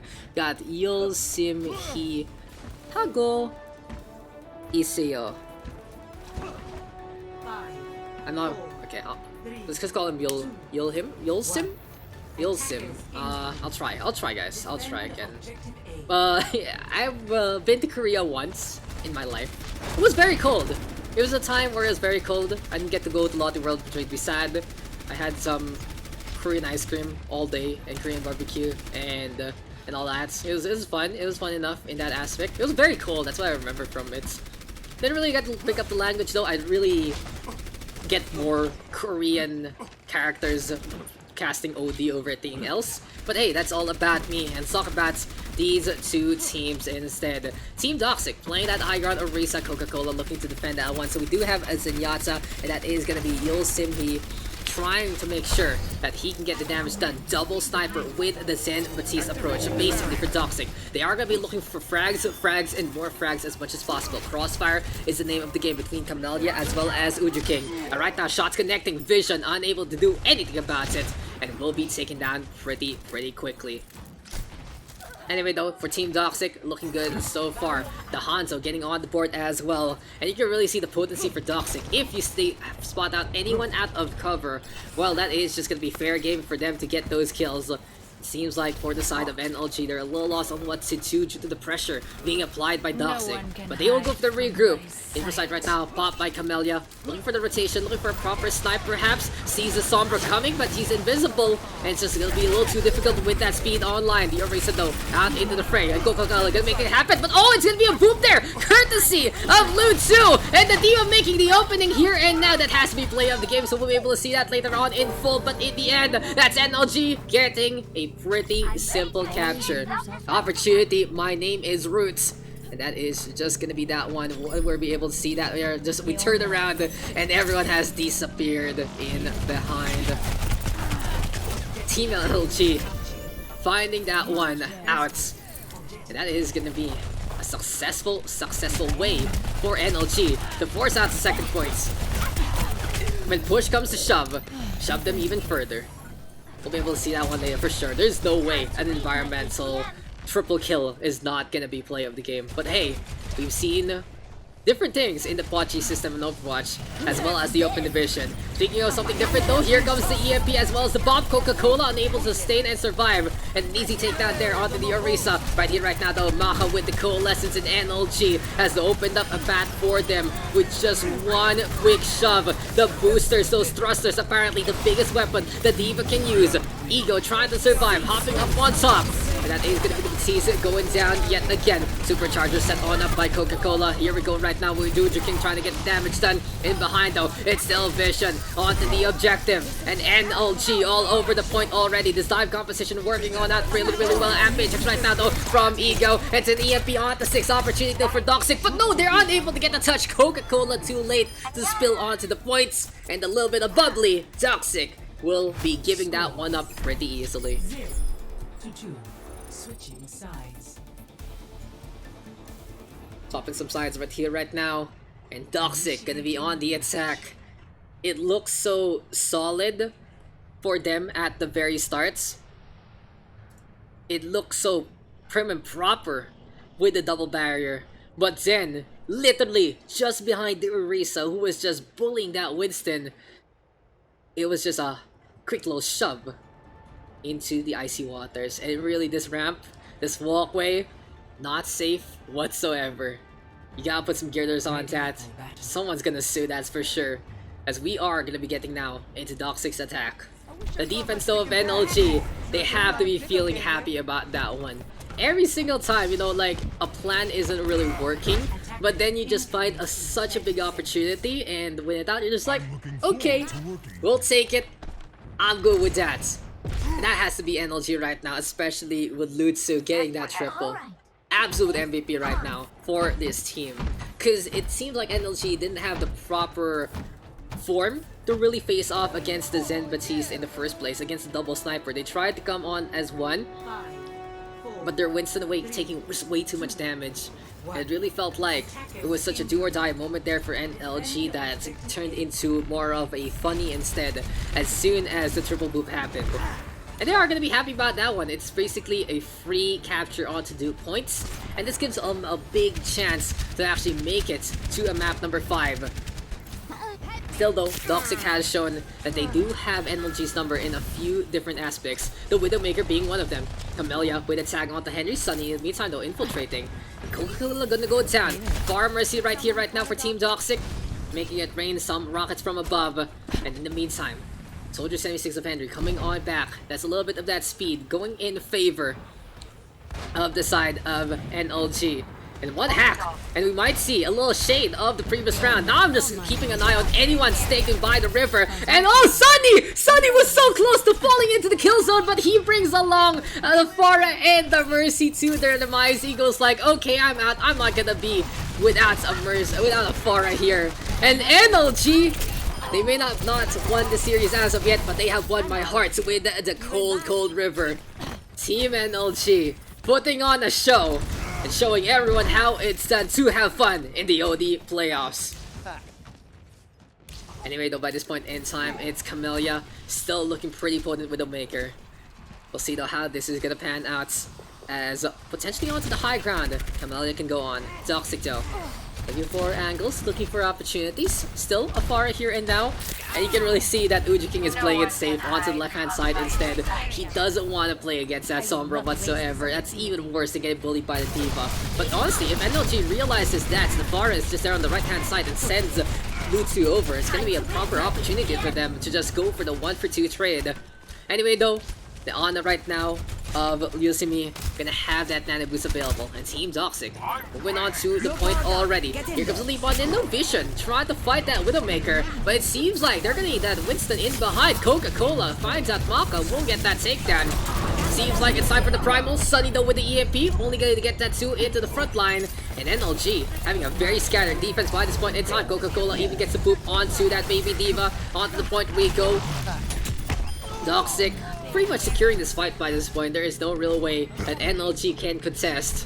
But yet again, NLG with their antics, allowing them a better stance into this one. Gonna be having a pretty significant advantage actually coming into this second point, because it is very close in terms of that time back. 4:18 on the clock. And oh, Coca-Cola, this guy knows where the spies are. But yeah, as I say that, Sunny gonna be draining some time, and happy to report that he is still within the mark of fast spawn. So basically guys, if you don't realize that happens, once the opposing team gets your first point in 2 CP, you are gonna only have a 2-second spawn time for around 10 or so seconds as soon as you die. So you know, it's a really good way to go for a reset to make sure that everyone is back into form very quickly. A good change, honestly, trying to make 2 CP better to play in. But you know what is gonna be best to see is this rocket barrage, but never mind. Again, the D.Va with the bully. That's just gonna be Lu2 coming on in with one more flight of the Valkyrie. Speaking of the Valkyrie though, Ego gonna let it rip, and here comes King making it rain. Still the self-destruct with the takedown onto the Pharah. And it seems like the D.Va is just having the Pharah's number all throughout. A natural counter and basically some really good efforts courtesy of Lu2. NLG right now looking to defend, already draining down the time back of Doxic. The Ana as well as the Mercy gets bullied into the corner, into the storage closet. Do your body parts go. And Team NLG with a proper defense into this one. So no snowball, no steamroll. Doxic is gonna have to do this the hard way. If they're unable to do so, well, we are gonna be going over to map number 5. So, still Doxic having a decent time back. Not the worst, not the best, but still enough to try and make a plan happen. Camellia infiltrating right now in behind. Gets the hack on. He has the EMP already. Sunny right now trying to go for the counter hack, but forces Translocate on instead. Still, Camellia doesn't mind. He does have the EMP. All he needs to do right now is get in position to let it rain. And it's gonna be a purple pop into this one. To the high ground he goes. Leap on in right now. The Ana though, giving the nano boost onto the Winston. And it seems like it's an EMP onto the support line. Counter EMP right now. Only gonna get Coca-Cola on both sides. Not really getting too much value out of their Sombra ultimate. Still though, it's enough for NLG to have the advantage. Just run down the opposition. X72 though, good chase down from the D.Va overall. But beyond that, that's all Doxic has to bank on as the reset comes. I feel like I don't agree with the EMP in behind. It seems like it just wasn't gonna be as potent as possible. And I feel like for Camellia, he was expecting someone to really play the peel, but Vision was like, you got this, guys. You can take care of the backline yourselves, and went for the front with the nano boost instead. That's a lot of trust again. Like I said, NLG, they have a lot of trust with each other, especially after all of their antics. And Vision as well as the support line are like, okay, sure, just get the trade and we will be cool. Anyway though, back into the fight we go. Team NLG getting the saves on. Here comes the side of Doxic trying to really fight on the high ground, but it feels like it's just such a desperate endeavor in the first place. Anyway though, still about damage right here, right now. Self-destruct in the middle. Coca-Cola gonna be hopping out of that one. Beautiful bubble actually here for Doxic, but unfortunately, it's still NLG's point to shine on. Stick right now on the Vision. He's just gonna take his demise courtesy of King. But Doxic is running out of time. Even if they're able to get the point, it seems like it's only gonna be an NLG offensive unless something drastic happens. NLG just needs to make sure that they are safe and sound, and they will be able to, at the very least, force this as an overtime situation. 35 seconds to go though, and this has to be the Camellia show. if the EMP is huge, if the EMP gets the value that they're looking for, well, that is going to be the big game right here for Team Doxic. But Henry right now, throwing over with that pulse bomb. Camellia, staying in behind. Almost, oh, does get touched! He gets touched by the Lucio, forced to translocate on the way! And a very awkward onslaught here and now for Doxic. They don't really get the initiation that they're looking for. Coca-Cola with the deep one in, EMP right now only gonna catch out Vision. And that is just completely forced stats. NLG looking to just run rampant. Double sandbaggers are there though. And a good one courtesy of Ego. Overtime though ticking away. And NLG looking to secure a date with Destiny for a map number 5. It might be a 2-2 scenario as the overtime gonna be burning on down. Here comes the Doofus, down he goes. Oh, Winston can't make it, and NLG brings it back. We are gonna go into a decider. Where's my play of the game? Where is my play of the game? There it is! There it is. It's Roots noticing the boop, and that is it. That is the game-winning play. If you guys need tips and tricks to climb up playing Volskaya Industries, look no further than this Red Diva, because that is how you make such a big play happen. But all jokes aside on that impact, 70% on kill participation.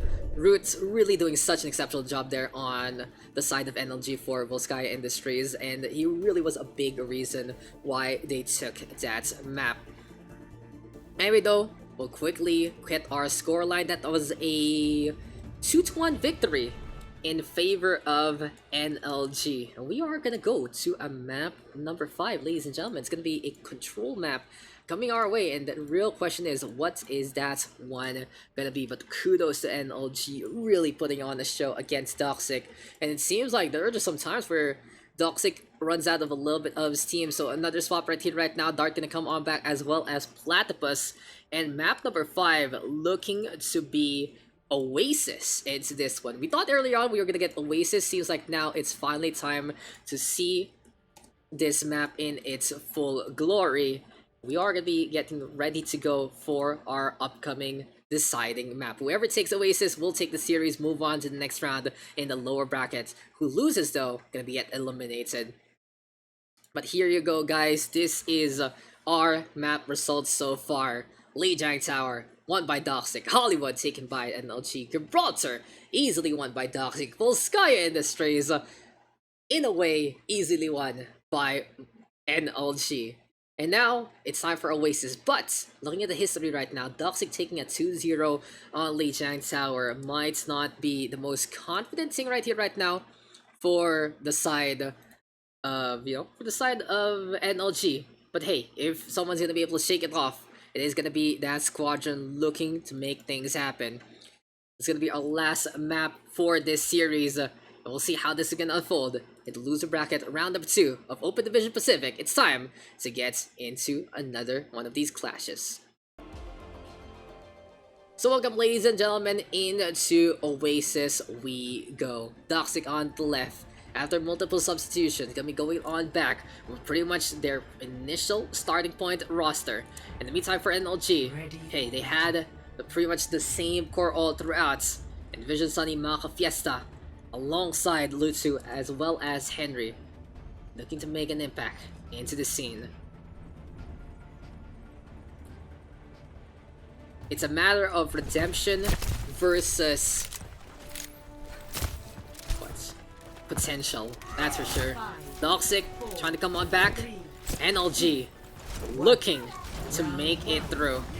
And so far, it seems like their upcoming matchup, whoever wins this, will face off against Team TP on the last round for the day. We'll be seeing if we can actually get any broadcast going in terms of permissions, but for Doxic, it's time for them to go toward that high ground. They are going to be playing that Reinhardt with the Diva. Going to be a pretty effective way to contest both high and low. D-Mac though already connecting onto Lutsu. This time, he's not going to be able to be any cheeky poops whatsoever. But hey, it's the mate of Doxic right now staying in behind. It's going to be Uju King trying to keep things up. Platypus though with a few hammer swings here and there. And Doxic with the initial capture. Good way so far here for Doxic. They get their starting points strong.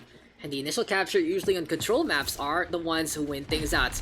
Now Ego feels like he's touched that Sombra, looking around, but they're unable to get the catch on Sunny right now, sleuthing around, trying to find a clue or two. And here for Team NLG, using that information to a good degree. But as I say that, it's Uju King immediately getting a headshot on Henry. That Tracer easily dying to the hand of the Icicle. One through the eye, gonna be way too painful. And it seems like Team Doxic going for as much damage as possible. Onto the corner we go. Here comes the hack right now. X72, potentially the target. And there we go with the boop courtesy of Fiesta and Vision. They find the opportunity there. And Vision having such a big impact with a primal range. 2-3 frags on the board. It's a jungle out there. And this is gonna be the Apex Predator into that one. Team NLG gets the flip on back.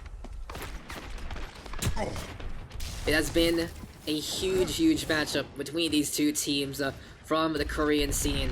And hey, here in the OD Pacific, it's what we expect already. We started things off strong today with a solid battle between two SEA squadrons. And we move on over to some of the resting brackets. And for NLG, they are gonna pop that EMP. Able to get 3. That rhymes, and I'm not gonna have time for that one anymore. Because Ego goes for the sand barrier instead. Blizzard right now onto the floor. Team Doxic playing as aggressive as possible. Lucio moving around the map, trying to hug onto the side, but in behind, it's Henry providing some pressure. Team LLG by this point in time onto the corner. Fiesta in the meantime with a takedown onto 1. And here for NLG, it really seems like it's all about being as wily as possible. They're using their Sombra, their Winston, their Diva, and their Lucio, honestly, to divide so much attention. Henry as well on that Tracer, looking to force out any 1v1 scenarios. And here for NLG, they have the advantage yet again. They have the points, they have the kills in their favor, and it seems like they are going to get the progress ticking on away all throughout. I'm on fire. Anyway though, for Team Doxic, maybe a swap here and now. Camellia moving on around. And we'll see how. Oh, look at that! The two Sombras actually touch! It really goes to show though, here the playoffs of the Pacific scene, it really is who deserves to be at the top part of the bracket. Camellia right now, just obliterating Sunny with all of that damage in the first place. Here we go though. Camellia gonna be hopping on out Mach in the meantime with that coalescence for Team NLG. It's 2 frags on the board. Sound barrier though in response. EMP right here right now. And translocate on we go yet again. At the heart, at the core of the opposition. NLG finding the proper silence on. And you can really hear the lack of ability is absolutely deafening for the side of Doxic. Because NLG doing it onto the point. 99-44 gets the team kill, and that is their garden to grow on. Score 0-1.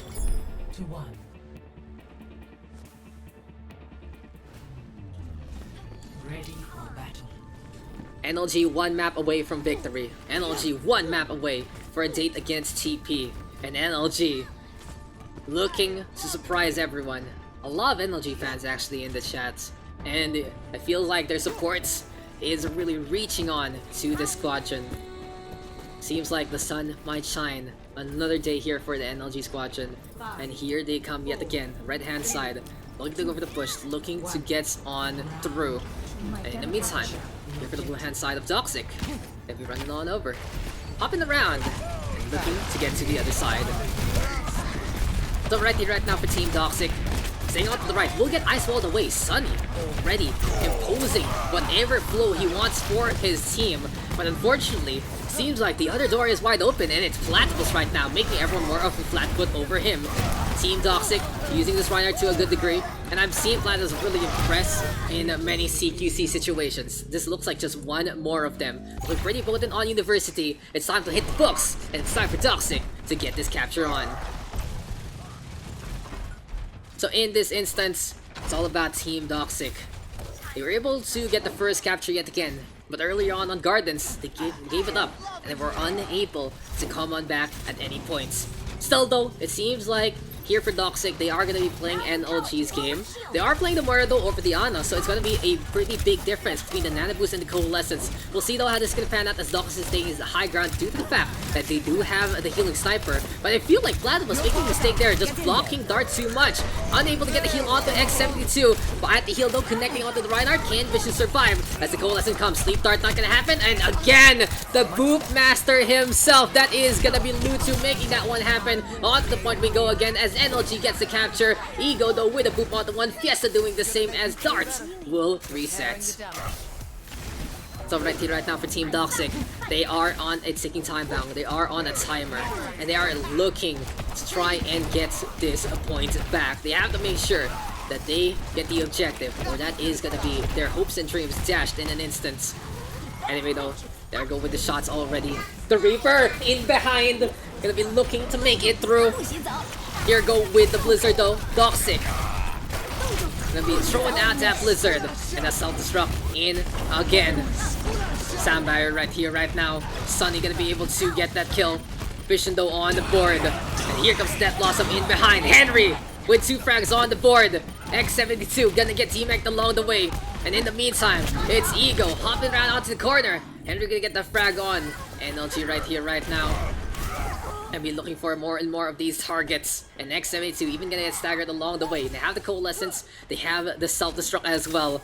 And it seems like it has been a sun really shining on down for NLG. Still the Bomb, Shatter, Coalescence, all tools that the right-hand side can utilize in this regard. Vision can be out in front yet again. Shadow Step though, and that is so dangerous here for Henry. Can he survive? He gets Ice Walled away. For Team NLG, they work together to crack on down with the Ice Wall. And here comes trouble. My name is Doxic. Ice Wall though yet again. Sunny now separating the opposition. Camellia unable to survive. Twin Coalescences. Platypus gonna get the sun on the one, and that is gonna be Vision needing some glasses into that one. Dart now with a tag on the board. He's on the Moira instead, and he went for the counter call. You can see how quick though that Moiras can get the charge, especially at the highest tiers. And right now for Team Doxic, they need to go for the top up as much as possible. X72 with a tag on the one. This time Dart can't make any mistakes with that healing because no one's in the way. Everyone he's spreading on with some love and butter. Gonna get topped up, and as overtime ticks on away, it's Doxic right now going for the capture. They will get it. 43% against just a hanging wire that has their name on it. Do or die time, that's for sure. And this is just about doing or dying. It's literally the last piece of the puzzle here for NLG. And Doxic is the one trying to hide it away, running around with it, making sure that they're unable to complete the puzzle that they're trying to create. But here comes the Blizzard right now. Self-destruct in front from X72. That Blossom gonna get 1-1 from the trade so far between our 2 Reapers.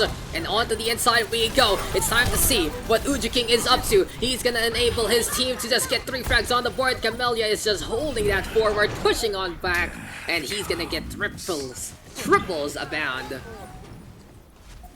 Doxic now securing potentially this point, but it won't harm NLG whatsoever to try one last time. Volt economy does not carry over onto maps, that's already pretty obvious. And they do have the 1 map advantage already. So they can try, they can just go for it, they can YOLO and decide to get onto the objective. Overtime though, ticking on the way. Soundbite right now from Team Doxic. They have to execute, and they do so with a Shatter connecting onto Henry as well as back. And 2 back on the board. But Vision, he's trying to turn things around, and that's a huge one here from the Reinhardt. Turnabout is fair play. NLG just cleaving on forward, but Ego will get the Soundwave instead. Anyone's game right here, right now. Action on all fronts. Good Soundwave there, courtesy of Fiesta instead, booping everyone to the right-hand side. But Sunny gonna get caught on the corner instead. Now it's time for the clutch. Can the Brute make it happen? No, it's not gonna work out, because that is Uji King putting up the Ice Wall to protect himself.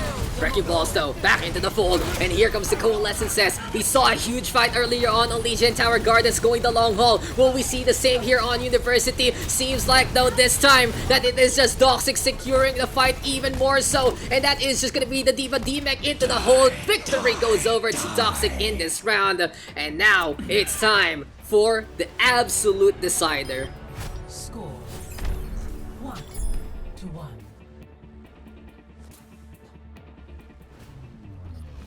Ready for battle. Here we go though, ladies and gentlemen, and Team Doxic They'll be looking to make things happen and try to come back to the trial system. If they lose this though, they are gonna have to climb all the way back from Open Division. In the meantime, here for NLG, it'd be so sweet to find a little more footing to try and go for that run. Neither side though not gonna get seared whatsoever, even if they win things out. It really feels like this is such a tight game, but here in the lower brackets, it's all about elimination. It's all about trying to survive, trying to make it through to the next match.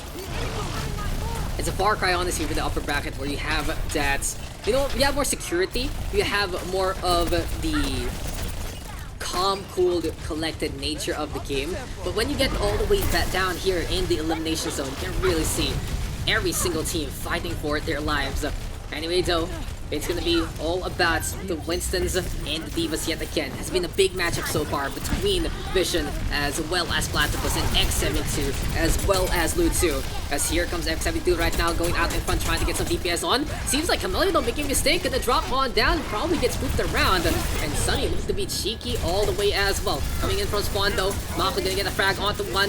Team Doxic playing the zone, making sure that no one can really get any proper top up. And Maka hounded so heavily by Platypus, but the pulse bomb there from Henry looking to turn things around in terms of that DPS department. Still though, both sides trading kills, 2 Winstons brawling yet again, and right now Vision is so close to the Primal Rage, but he can't get it because there's Platypus having the Fist of Fury a little earlier on Team Doxic with the initial capture. The level of competition here between these two teams are absolutely so close, and it is an absolute pleasure to see such a tight matchup unfold in front of us. But anyway, right here, right now, it's Platypus staying on the high ground.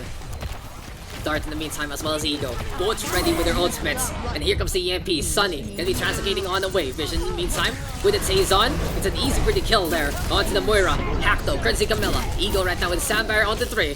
Only gonna get half of his team, not everyone in sight lines. It's really just the pesky nature of Sunny to begin with. Focus fire right now onto Camellia in behind though. That's gonna be the Blood Blaster courtesy of the Baby Diva. You can see the DPS department though in favor of NLG right now. And they get frags on the board. Fiesta gonna be bringing on the Mariachi Band. That's a 3 for 4. The Lucio maybe even 4 if my count was correct. But hey, most of these kills finished off by Fiesta doing such a good job finding the frags. And it's all about movement right here right now. Team NLG with the flip on back.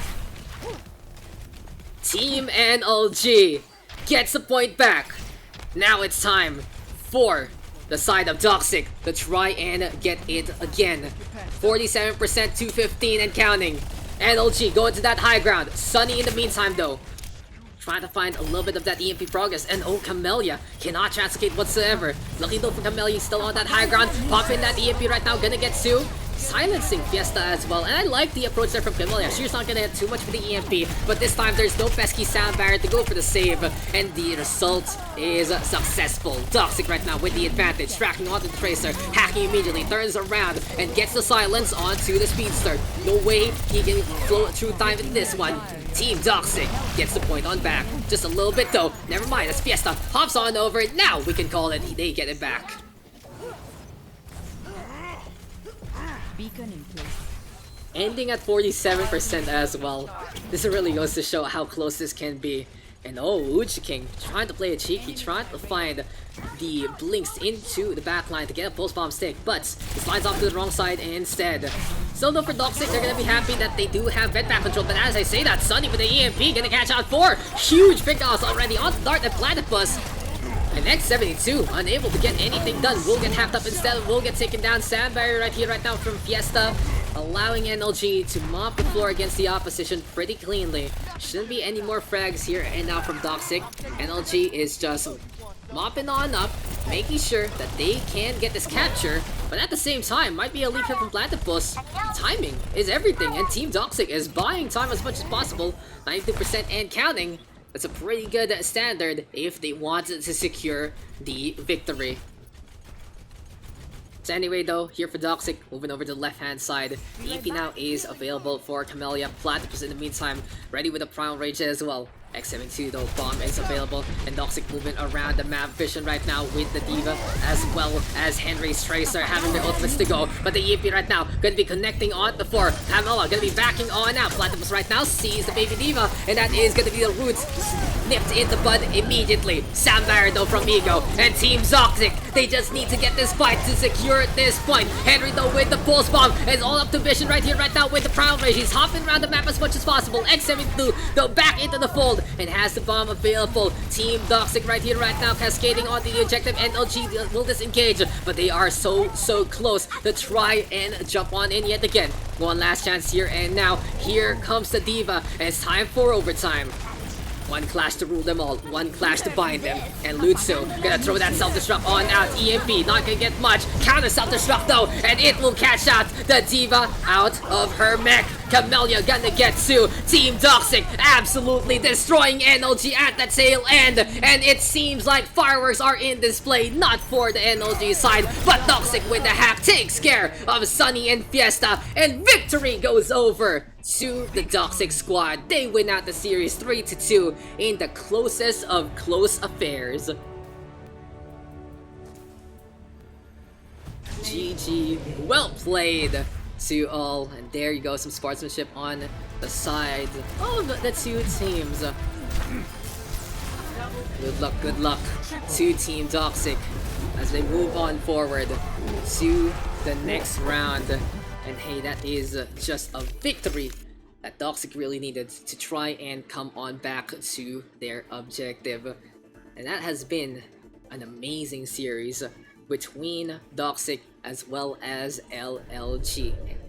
Looking at that map score though real quick, that is a victory there for the Doxic squad. They take that one out 2-1 in the closest of all close affairs, and it really could have gone either way. But it seems like on that last few fights, it was NLG unable to really get their combos to work.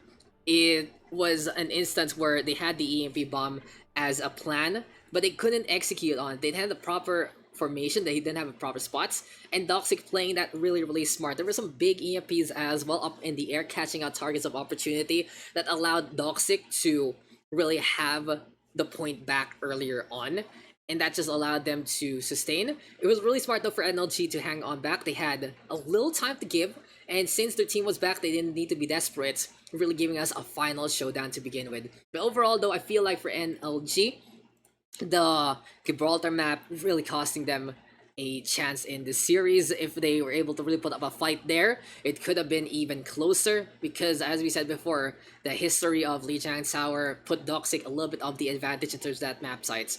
And there you go. They were so dominant though on Hollywood, they're so dominant on Volskaya Industries, especially after the huge groups there, courtesy of Lutsu.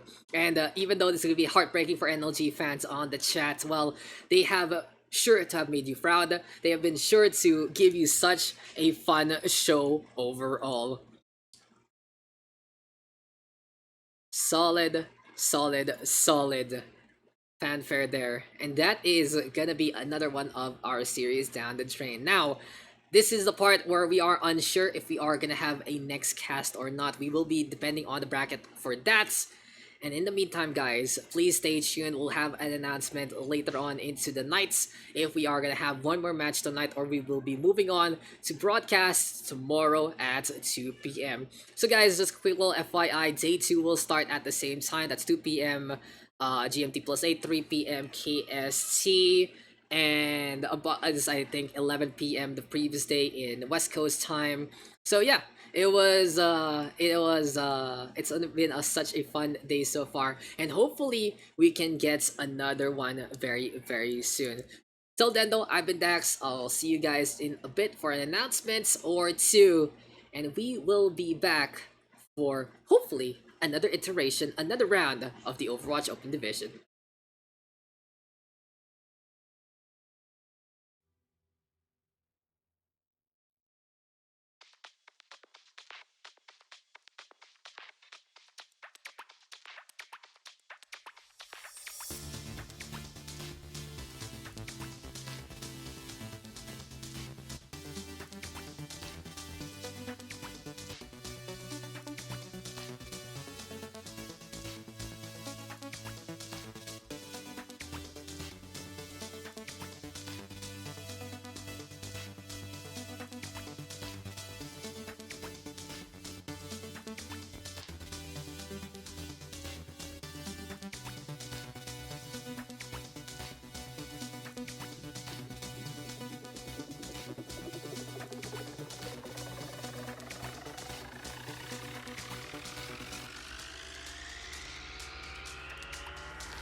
Okay, guys, and welcome. And it seems like we are gonna call it a night since we're looking at the matches right now that are remaining in our Open Division coverage. Well, first things first, the upper bracket finals is gonna happen tomorrow at 4 p.m. and Game Coach Academy beat out against Fortuna. In the meantime, the other match that is going on, NNT Crescent versus First Fabulous Fighter. Unfortunately, we don't have permission to stream that one from the Crescent side, or as I like to say, actually the from the side of they have a new team. It's the Urban Stars Blue. So we can't stream on that one that is going on. In the meantime, we also don't have permission for the Savior Esports matchup, and unfortunately, the TP versus Doxic matchup that is upcoming at 8 p.m. isn't gonna happen. We also don't have permission from Cero. So the plan is for tomorrow, we'll look into who's there, and hopefully we can get some re-permissions again. We can just be like, hey, since you guys are the last ones remaining, would you be considerate enough to actually change it out? But of course, they are more than welcome to refuse, as it is part of the rule set. All I want to do is give you guys more and more of this specific coverage, and hopefully we can get something for tomorrow. So it does look like though that we might have at least one match to stream tomorrow. So if we don't go live at 2 p.m, we are gonna go live at 4 p.m. GMT plus 8 instead. So yeah, you guys might be looking to check that one out. It seems like though our final remaining teams are gonna be whoever wins between Savior Esports as well as the Korean named squad, Ceros and TP Doxic. And our first finalist, our first trial slot taker will be Game Coach Academy after they beat out Fortuna 3-0. So for Fortuna, they are waiting all the way into tomorrow's potential first match against whoever wins against the Cero versus whoever wins against Savior and the Korean squad.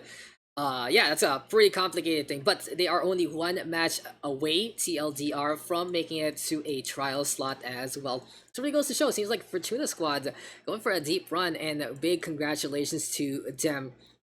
I just want to give a shout out to Akihabara and Count, Team National Achieve, FES Academy, Ripside, V3DDT, NLG, Harbo, and Sabagadaisky. All of those teams eliminated already, but they have shown a lot of potential and strength all throughout the season.